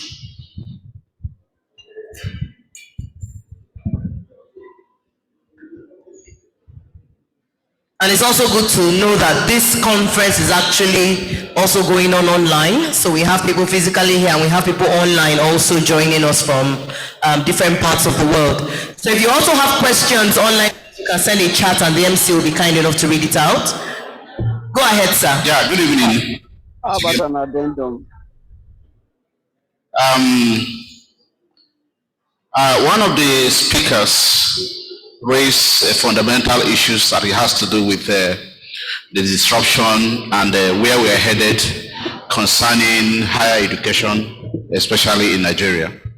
And one of the reasons why we're not where we ought to be And the fundamental issues he raised were issues of infrastructure and the issues of stakeholders, that is from the regulator's point of view, the faculty, and then the learners. Now, my question is pointing to the issue of the learners, because the best infrastructure could get frustrated if, the issue of the human angle, the faculty and the learners, because the best infrastructure could get frustrated by these two elements. My question somehow, it could be a question, it could be, if it cannot be answered, let it be a takeaway, especially by the NUC represented on ground. In situations like this, we have to do what is called change management, because what we are experiencing, from what the speaker said, is an issue of resistance, mainly, that some people are not willing to adopt to this new idea of using technology to teach or using technology to learn. That is a critical area that has to be handled. And in this kind of situations, what you do is we do change management, and this takes over time to get people to realize that this is going to be useful to them, this is going to help them do their work and even do it better. Now the question is, as a regulator, then you see, I think this change management should be powered from that end up the HE value chain. So is NUC thinking about doing change management, handling, getting the faculty to, over time, realize that whether we like it or not, we are going to get here. So why can't we get to start preparing now? Getting the learners realize that whether we like it or not, we are heading to a warless higher education system. Can we just get ready and get there now? Thank you.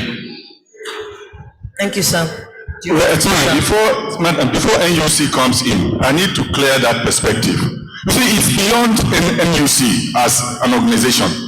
It's something that the federal ministry, the entire policy development structure has to interrogate. It's not that NUC doesn't want or they want.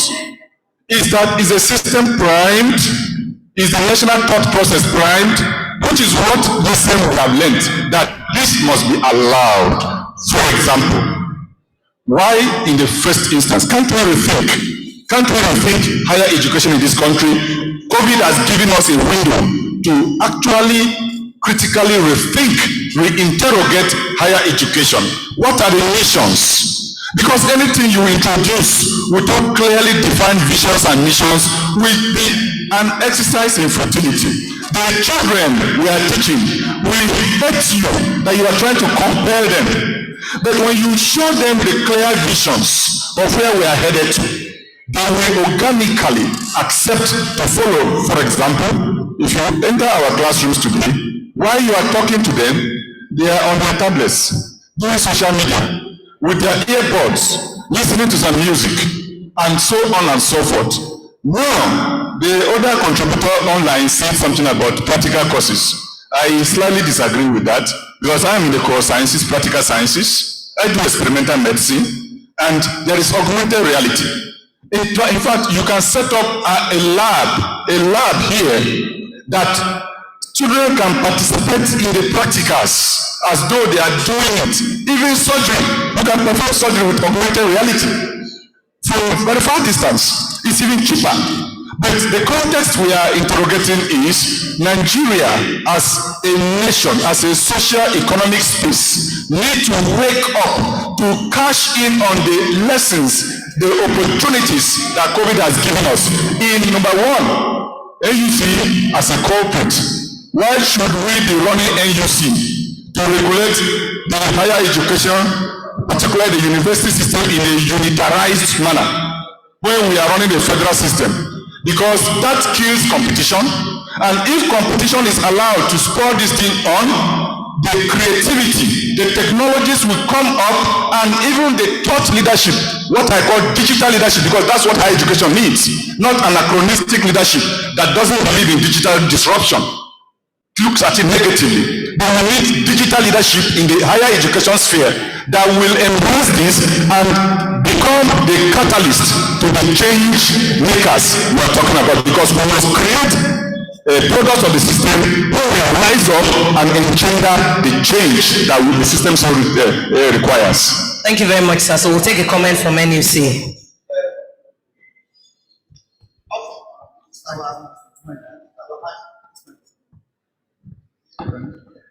Yeah, many of the problems we might see is from our attitudes to life. Okay, number one, are we even ready to take any lessons away from the pandemic? Before the pandemic, Nigerians, okay, I'm here.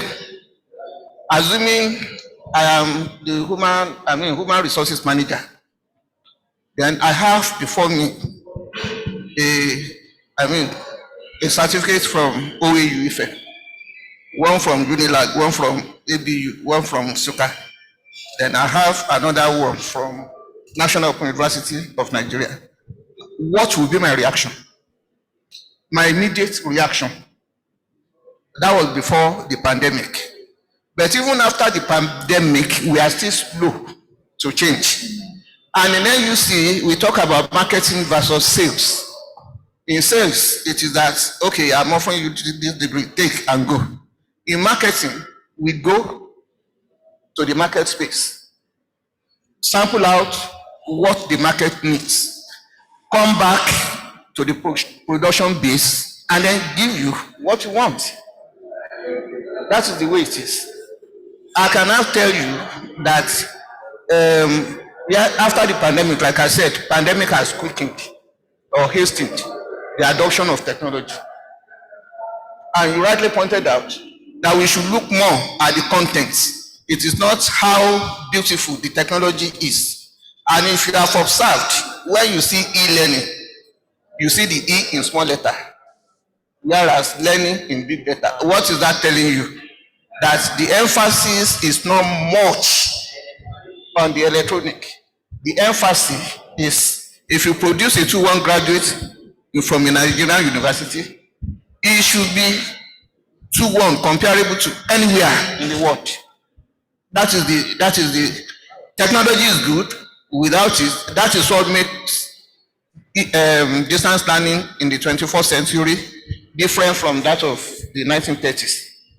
Where you call the correspondence, rapid result correspondence college of those days. Before, distance learning, I said it earlier, is not new. What is new is the way we deliver it.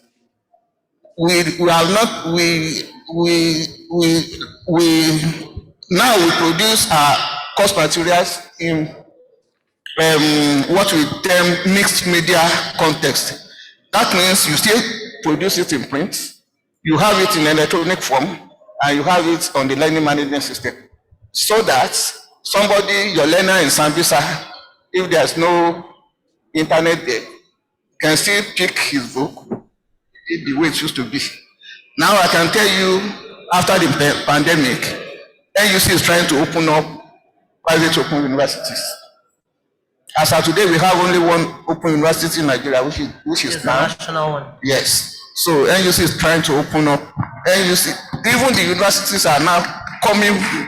Please, I thought I've seen now. So you've heard now.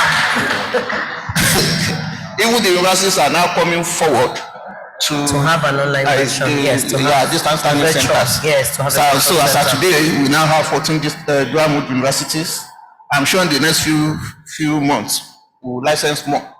That's fantastic to hear. Maybe to expand access. Thank you so very much, sir. Unfortunately, we will not be able to take any more questions at this time. You can meet any of our people. I would have loved to do Can you hear me? I would have loved to do an addendum. I'm so sorry. I've tried my best to be silent, to keep to order. If you permit me, may I go ahead? You online? Yes, I'm online. May I go ahead, ma? Please go ahead. Okay, my name is Adebomi Adeola Kimbo Cornerstone. For the transcript, I want to just take us down the storyline a little bit. As far back as 2000, OAU Ife. Okay, sorry. As far back as 2000, don't mind my cap. OUIFE had embarked upon what you can call an e-learning facility, where we begin to have students of the university building their own application. The portal, for example, the portal of Obafemi Awolowo University was built by students. And I can recall as far back as 2000 itself, the learning center, distance learning center, I started in Obafemi Awolowo University. The challenge we have been having over the years is for government and the educational sector understanding that you do not have to be a well-signed, award-winning personnel to develop innovative or disruptive technology to actually make things count. As at that time, students were eager to develop enough projects that would have sent us, into the sky. I recall that LaGuardia University, based in London, used to make use of what they call a blackboard, as one of the speakers had mentioned, or one of the contributors online had mentioned. For some of us who were getting to know about blackboard, it was new. But mindset could have developed as far back as 2000 for the record. Now let's fast forward to 2006. I was serving somewhere in Edo State, Benin City. My students in Notre Dame group of schools, a group of schools submitted their assignments online using technologies based on available applications, which we didn't call applications at that time. We called them websites. As far back as then, we have been doing this. And we have failed to realize one thing, that even our scheme of education or our approach to education needs to have a turnaround. We need to have a turnaround about it. I do not need to go and study engineering. All I need to study is that part of engineering that is standard and immediate, something that breaks the core, something that is focused. Because by the time I study one type of engineering, I have to come back again and study another advanced type of engineering. And before you know it, you and I do not have the time, because science itself, not to talk of technology, is always evolving. So a takeaway from this to the great panelists and also the moderator is that education cannot afford to be static. As of today, the scheme of work we follow in universities, not to talk about other institutions, is still static. And I pray that we will get to that place. Thank you so much for taking your time, and thank you for giving me the opportunity to talk. Thank you. Contribution, Bumi Akibo Cornerstone. Thank you so very much for your contribution. Any more questions? I'm going to round up this session. Okay, one question.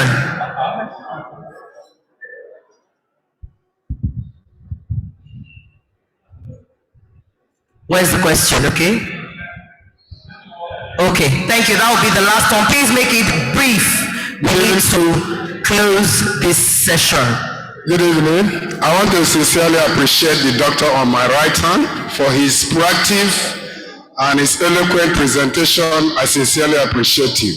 Having due regard to the fact that we were taken unawares by the pandemic 2019, and the speaker that spoke to us from Qatar said they were able to contain or accommodate the situation under 2 weeks. But my doctor says it took them 4 months to be able to accommodate this situation. Now, what in place do the stakeholders, Ministry of Education, Nigerian University Commission, and the Federal Ministry of Education, what is the step that they have put in place in order to, accommodate this kind of situation next time? And what is the enabling environment that they have created to enable us move forward? Thank you very much. All right, sir. So do you want to take that, sir? And then we have the doctor in Doha. You can also just round up that question for us. So I'll just give you 30 seconds.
can provide budgetary backup that will filter down to the university structure, that will generate the requisite thought process, research outcomes, and leadership, higher educational leadership that will guarantee a more robust, more speedy response mechanism to lead us into the future, because this thing you are seeing has more long-term implications than the short-term we are seeing now. Thank you very much, sir.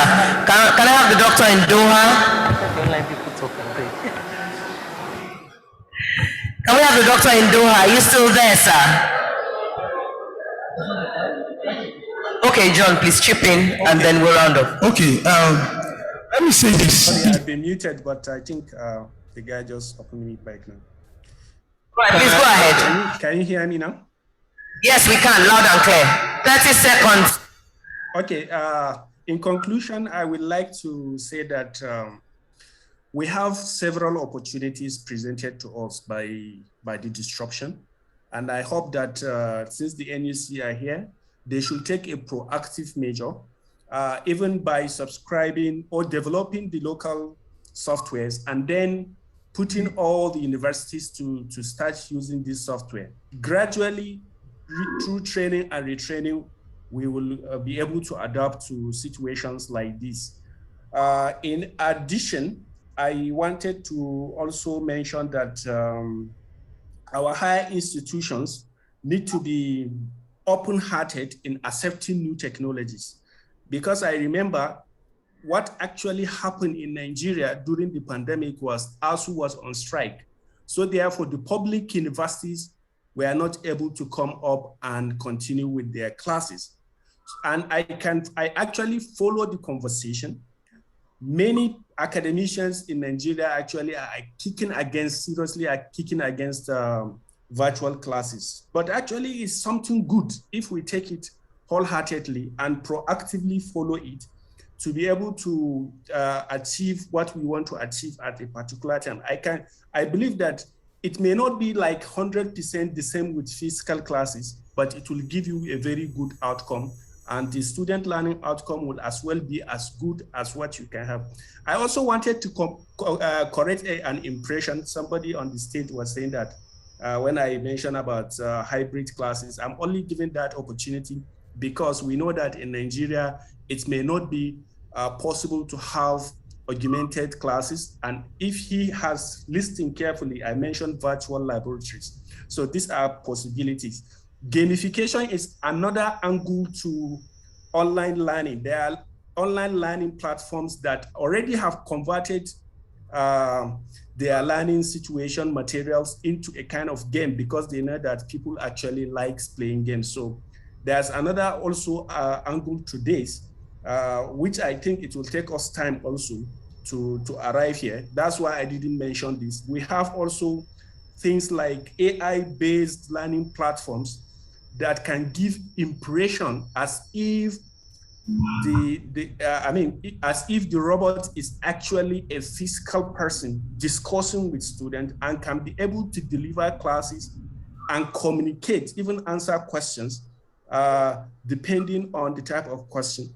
And this is also another angle to online classes. So I don't want to mention all this because it can actually be confusing to people and people will say we are not yet there.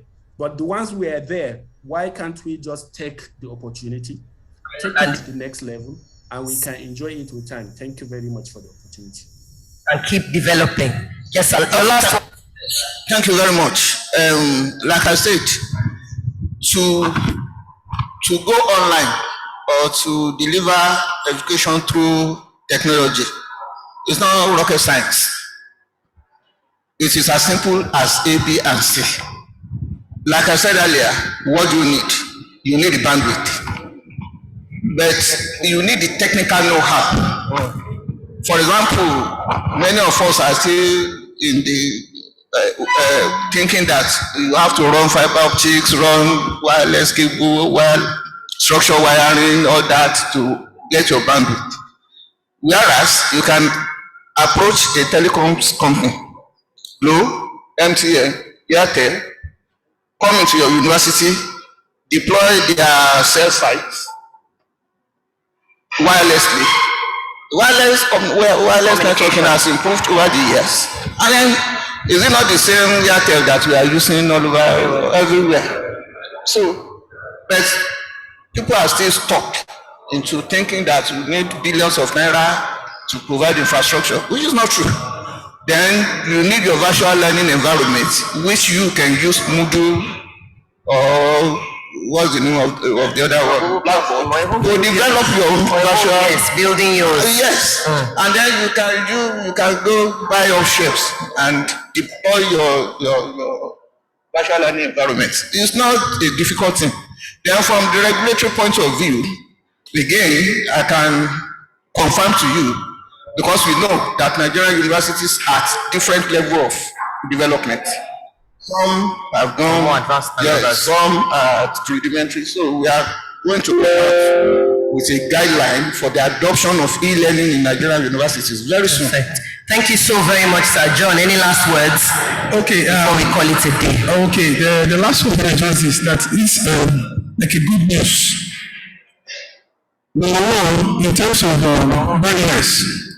Number one, John. Round up. 30 seconds. Okay. 30 Nigerian students take them anywhere in the world are the best. Anywhere in the world, Nigerian students are the best. So the little inputs we can make to allow the lecturers, the professors, the supervisors to work hand in hand with the students and get the best results as regards homegrown technologies. That's number one. Number two, in terms of infrastructure, let me bring this for notice. At a point, I had an opportunity to work in a switch. I discovered that right here, there was the cable, the round floor, just like we're talking about fiber cable now. We use only 21% of the capabilities of Nitel.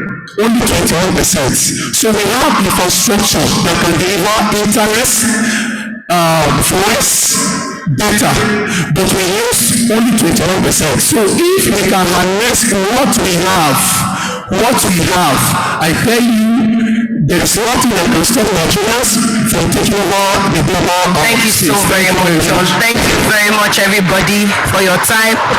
Well, the panel is over. Thank you very much, sirs. Thank you. Thank you. For those who are online, thank you so very much. For those who are online, thank you very much, Dr. Amar. Thank you. Thank you so very much for your time. We really appreciate it. And with that, ladies and gentlemen, we have come to the end of this session. Thank you. Thank you very much. Please, a round of applause. I believe that was a very vibrant conversation. Please put your hands together for them. At this point, we'll be inviting the distinguished senator who would like to come take a group photograph.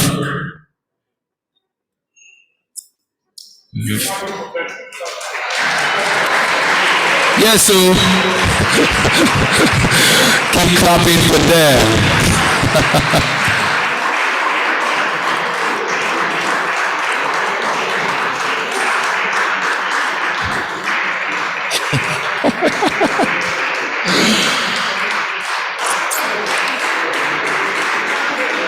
I don't know you.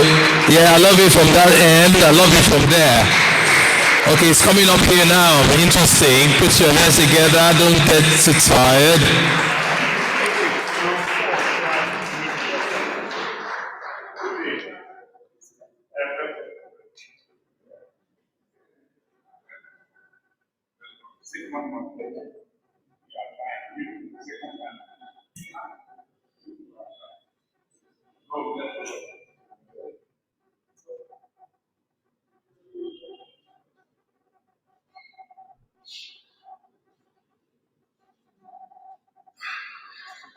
Thank you very much. Please, a round of applause for them.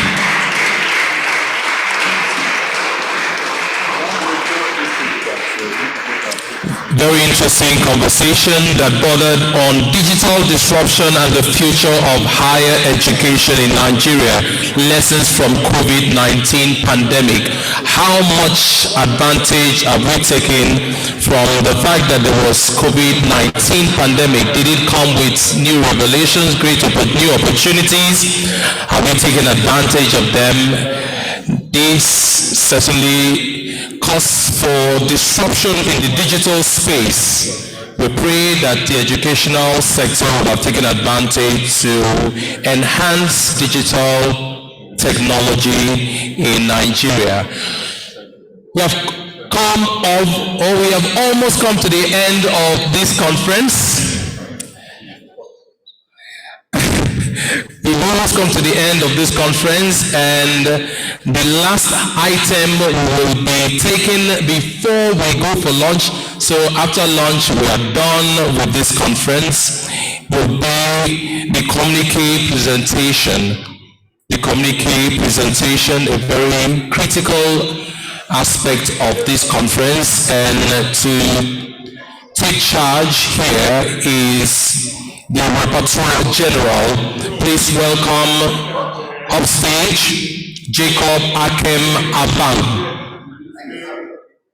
Jacob Akem Abang, to come summarize concerning everything we've been talking about in the past 3 days. Please encourage him, put your hands together for him. We're almost there. You're almost there.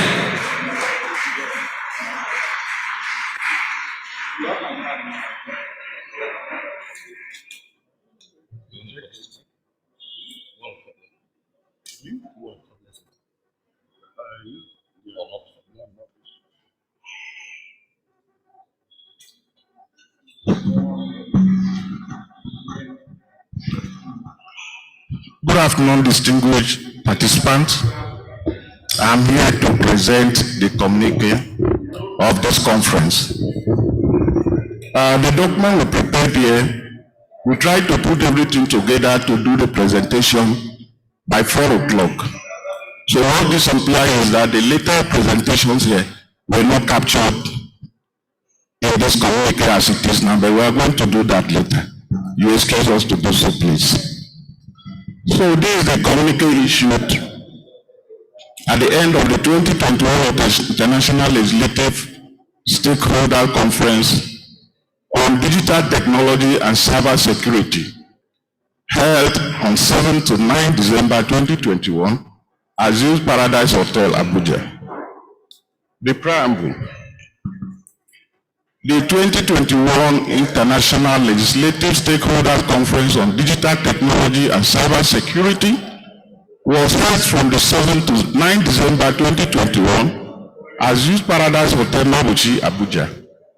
The conference was organized by the Senate Committee on ICT and Cybercrime in partnership with the National Information Technology Development Agency, NIDA, and other stakeholders as a continued response to the mandate given to it by the Nigerian Senate to, among others, re-establish engagement with stakeholders to galvanize a comprehensive and broad-based approach to addressing Nigeria's digital technology and cyber security crisis and safeguard the present and future Nigeria. Can you roll it up, please?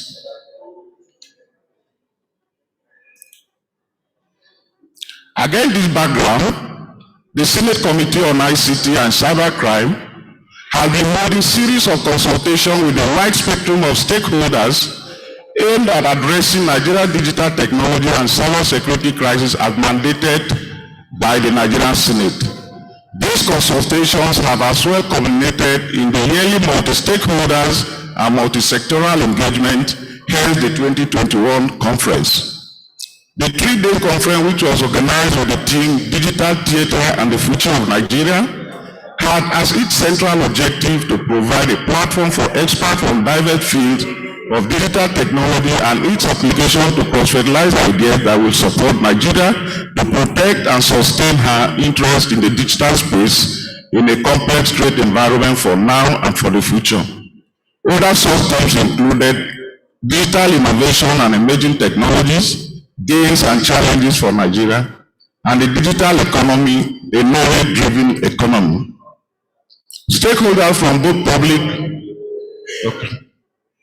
and private sectors and the academia attended the conference. The Senate President and Chairman of the National Assembly, Right Honorable Ahmed Lawan, GCON, who was represented by Senator Hassan Hadeja, delivered the opening address and declared the conference open. He noted that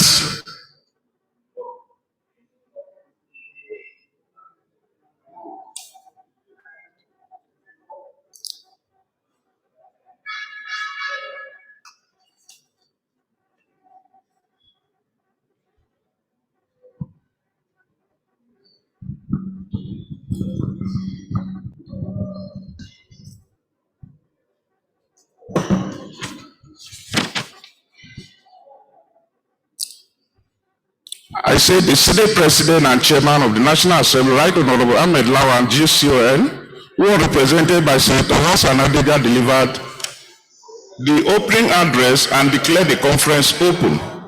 He noted that digital technology has triggered revolutions in human activities and created new patterns and peculiarities.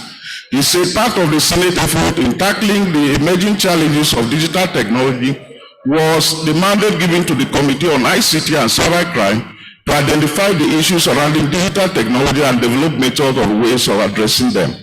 Also, the Director General of NIDA, Mr. Yusuf Kashifu, who was represented by Mr. Manuel Edet, said NIDA was collaborating with stakeholders and operators to safeguard Nigerian cyberspace. On his part, the Chairman of the Committee on Cybercrime and ICT, Senator Dr. Yakubu Seni, lamented that cyber attack was increasing in sophistication and severity and was costing the world huge losses. He reiterated the cyber security was about balancing between security and quality of life, stressing that weak systems and serious lack in infrastructure were among the challenges facing the digital world landscape. Goodwill messages were delivered by the United States Ambassador to Nigeria, Mary Leonard, in which he expressed the U.S. commitment to working with international partners to advance cyber security, promote stability in cyberspace, and ensure shared prosperity in the increasingly interconnected world. Also, the National Security Advisor commended the Nigerian Senate for organizing the conference since 2017. He noted that Nigeria has recorded a remarkable achievement in reaching a substantial acceptance of digital technology. Presentations and discussion. The conference featured 21 paper presentations and 6 panel discussions held in 3 plenary sessions. During presentations and discussion, the conference noted that Nigerian security agencies are collaborating to safeguard the Nigerian cyberspace. The 2015 Cybercrime Act provides for individual roles and responsibilities of the various regulators in terms of which agency is to do what and how to go about it. The Review 2021 National Cyber Security Policy and Strategy presents a strategic roadmap for stakeholders to drive the attainment of the national cyber security objectives. The 5G technology is important and provide the nation a springboard for driving innovation and fostering inclusion and equity on the world stage. Through licensing and with the availability of some of the best cyber infrastructures, the Nigerian Communications Commission, NCC, can detect and mitigate cyber threats. And cybercrime in Nigeria have dropped down by 50% and will still go down in future, just as Nigeria and some other African countries experience a decrease of ordinary threats. Observations. The conference observed that as a domain, the lack of strategic guidelines on cyberspace could affect proper management of the space. Continuous capacity building of various stakeholders and organizations is critical to combat cybercrime in Nigeria. Rather than having a single agency to manage cyber issues, it is better and more effective to have dedicated and separate agencies to manage the space.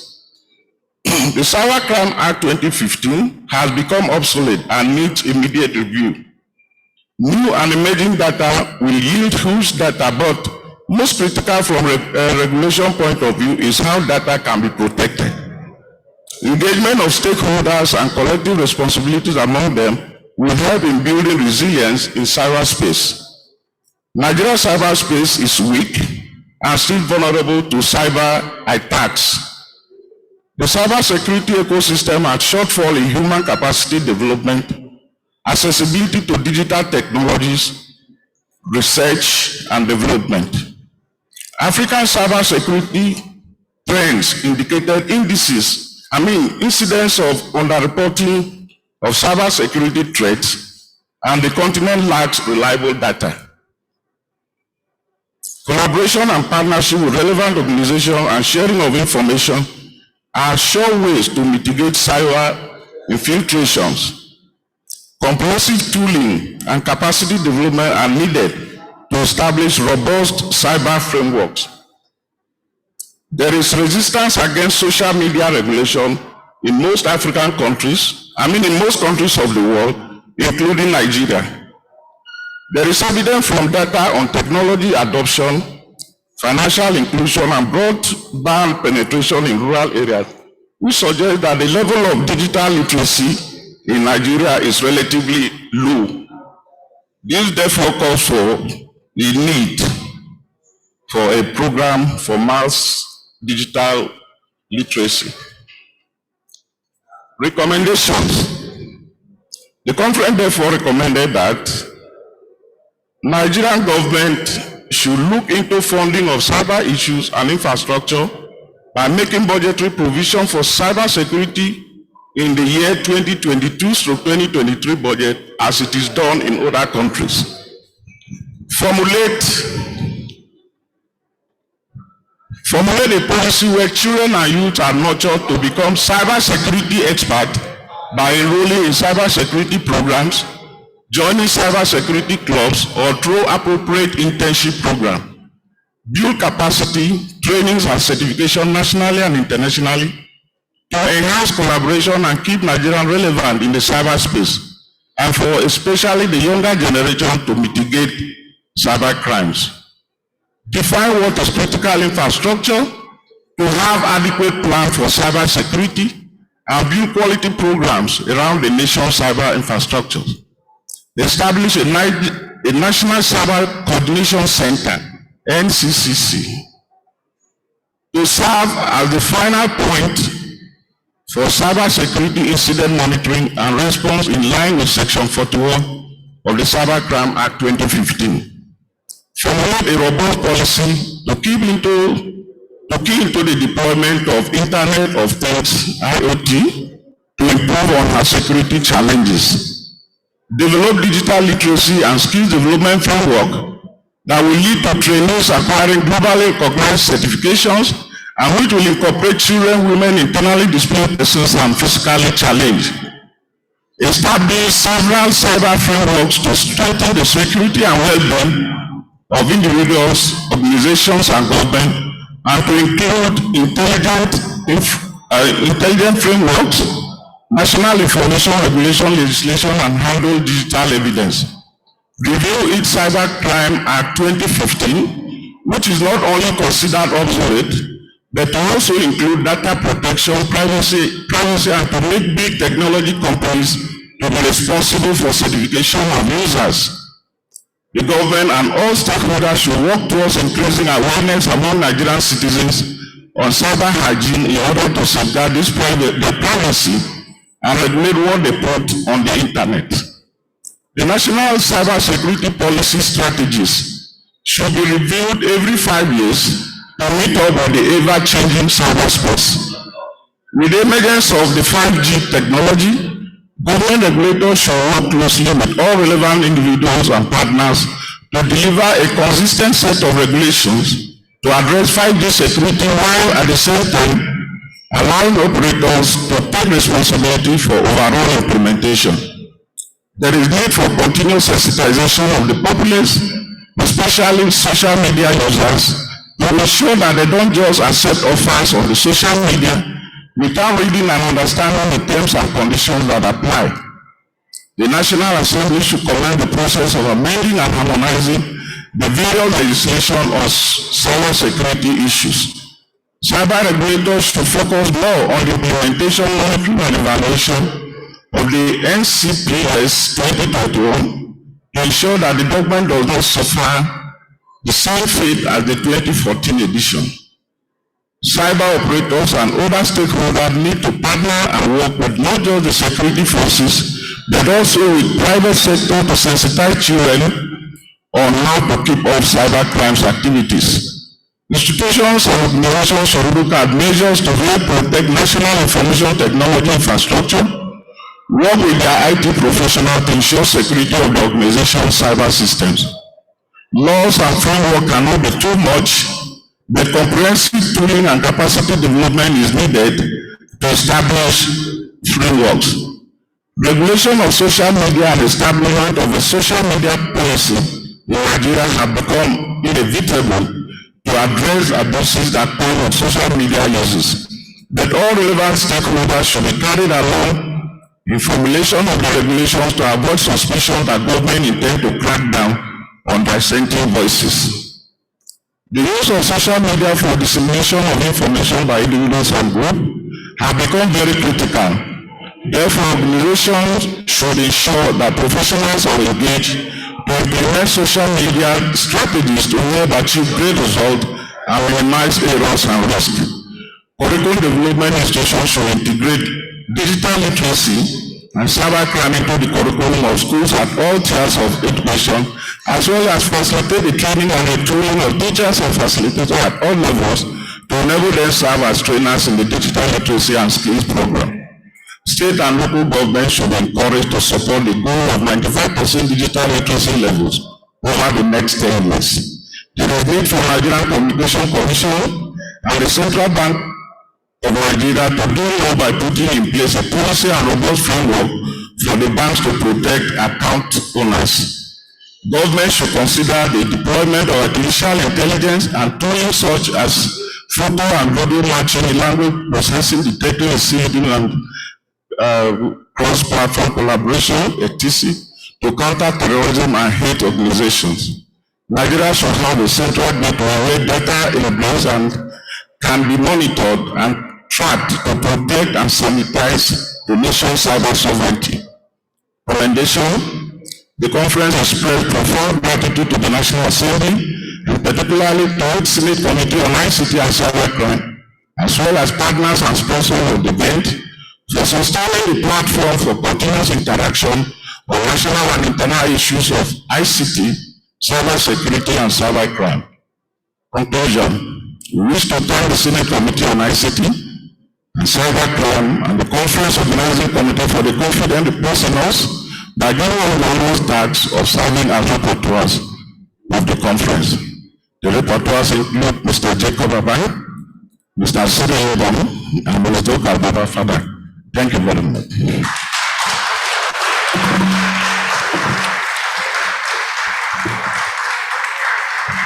Thank you very much. Thank you, sir. Please, a round of applause for Jacob Akem Abang, the Rapporteur General. It has been such... All right, I think we only want to clap, right? Please put your hands together. Yes. Yes. Awesome. Thank you very much. Thank you, sir. I truly appreciate. Like I said, that seems to be almost the end of this conference, but before we drop up the curtain, I will be calling for the vote of thanks, and the vote of thanks is going to be delivered by the Clerk Senate Committee on ICT and Cybercrime, and actually the coordinator of this conference.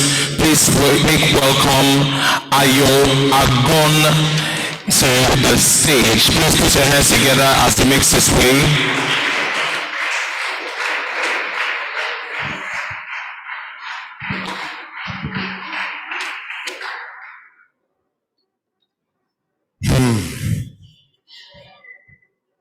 It is a joyous day because I had fears that this conference will not succeed. The reason being that we rescheduled it 4 times. 4 times, and we inconvenienced you so much. We are happy that we didn't budge. You are all here. We thank God for making it happen. We thank the leadership of the National Assembly for giving the committee this mandate, and we thank the leadership of the Senate, the Committee on ICT and Cybercrime for organizing it. We will not fail to recognize the diplomatic community, particularly represented by the US Embassy. The ambassador was herself present on the one. We recognize the sponsors, NIDA. We recognize our partners who are showed prominence. Facebook was very prominent, and several other partners. Lagos State Government, we thank you. Our consultants, the Distinguished Senator First Aguna, you have been marvelous. Dr. Joe Abote, God bless you for putting this program together. Participants, without you, we won't be here. Resource persons, you've delivered what will project Nigeria, what will safeguard today and tomorrow of Nigeria. We thank you a great deal. You've done us a great favor. You've done the Nigerian system a great favor. Thank you a great deal. The officials, the media guys, ushers, we are doing because the way you have projected this function, this event, God bless you all. Our people over there, the technicians, you've also done well. We didn't suffer hitches because judging what we experience certain times in certain places, this event has gone on smoothly. Even though we had some fluctuations, powers of fluctuations here and there, but it didn't disrupt us. Every participant that presented virtually, we are happy. There are indications that we are going to have a more robust event next year. Let me use this as the first point of invitation to you all to honor the next event. This is a yearly program until it has to go on until Nigeria becomes safe. Thank you very much. Thank you very much. Thank you a great deal. Thank you very much, sir. Please a round of applause for him. That was the clerk of the Senate Committee on ICT and Cybercrime, truly the coordinator of this conference. And with this, we have come to the end of this conference. I believe it's a good place to put your hands together for yourself for staying for this long.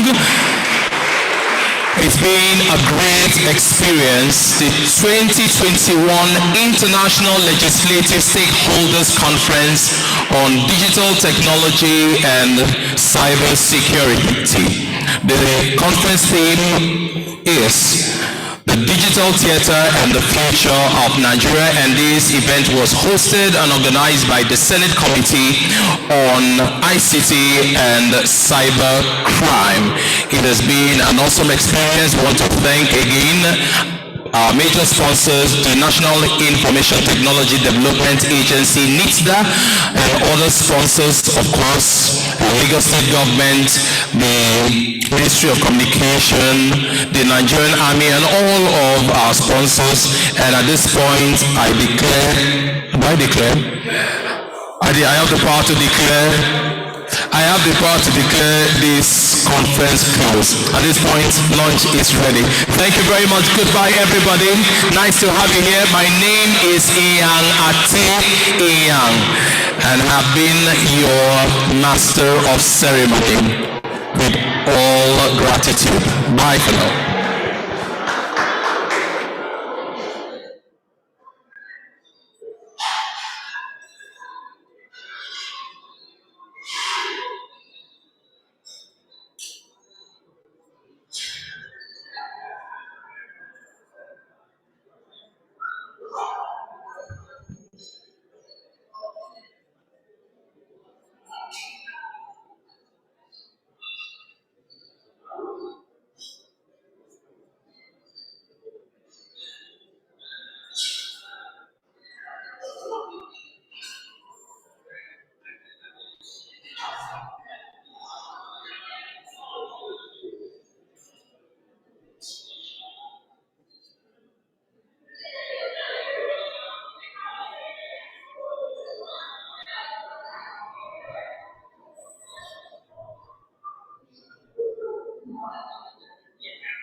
yes, yes, yes, yes, yes, yes, yes. Yes, yes, yes, yes, yes, yes. Yes. What? Mute. You can mute it.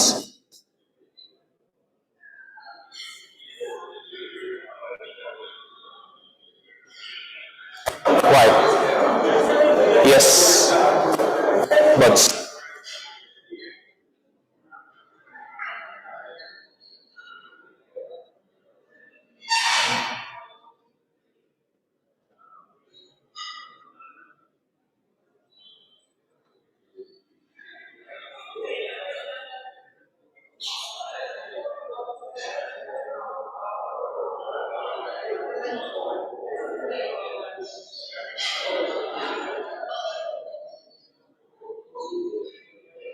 he was going to record it on the system.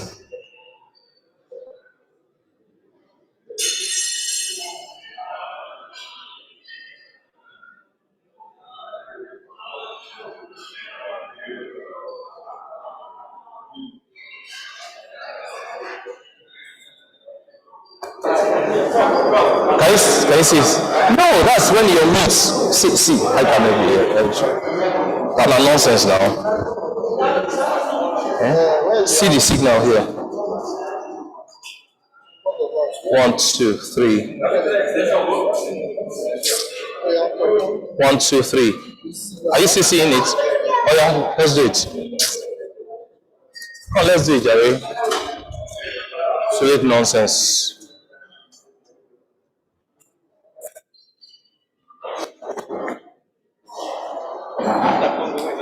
Leave you know what you do now. Okay.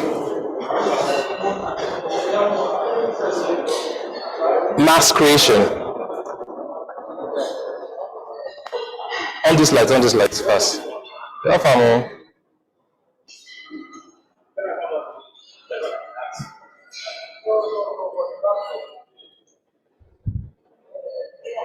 You good? You good? I'm shooting. Where you go now?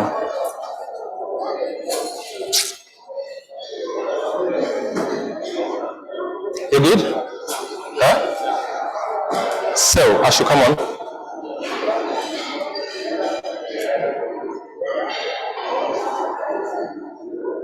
Oh, come, please. Oh, come. No big deal, Shega. Oh, yeah, just, when I say, just stand here. I want for the screen. Shega. No, you just press enter, that's all. Are you okay? Okay, Bisi, make I come this way, she. You dey pick the screen, the stage. Shega. Okay, let's do it, right? Mago. Mass creation. For close to 15 years, we have been providing media and entertainment services for all kinds of events, conferences, concerts, festivals, shows, weddings, and everyday parties. All our efforts have been towards making this event memorable, unforgettable, and we have succeeded at doing just that, providing quality public address system equipment, the best ambience lighting effects, the best DJs and live bands that gauge the mood of guests and switch to suit their needs. We will also be providing the best video coverage and photography to tell stories and preserve memories. As far as your events are concerned, you deserve the best, and we will give you the very best. Yes, we will, because you deserve it. If you have an event coming up soon, please call any of the numbers on your screen to get the best media and entertainment services. Make that call now.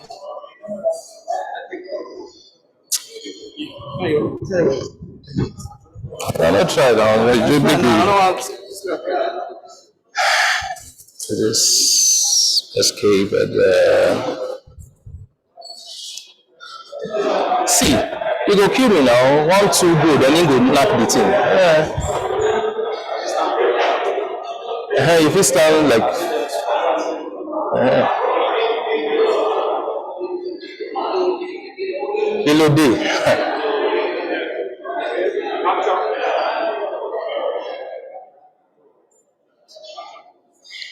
Mass creation. For close to 15 years, we have been providing media and entertainment services for all kinds of events, conferences, concerts, festivals, shows, weddings, and everyday parties. All our efforts have been towards making those events memorable, unforgettable, and we have succeeded at doing just that, providing quality public address system equipment, the best ambience lighting effects, the best DJs and live bands that can gauge the mood of guests and switch to suit their needs. We have also been providing the best video coverage and photography to tell stories and preserve memories. As far as your event is concerned, you deserve the best, and we will give you the very best. Yes, we will, because you deserve it. If you have an event coming up soon, please call any of the numbers on your screen to get the best media and entertainment services. Make that call now. You know the call sign language? I might do another one. You get reason. I make mistakes somewhere, Sha. So Q was in. Remove them first now. Escape.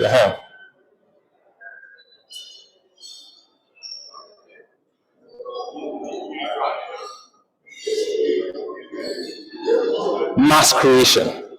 For close to 15 years, we have been providing media and entertainment services for all kinds of events, conferences, concerts, festivals, shows, weddings, and everyday parties.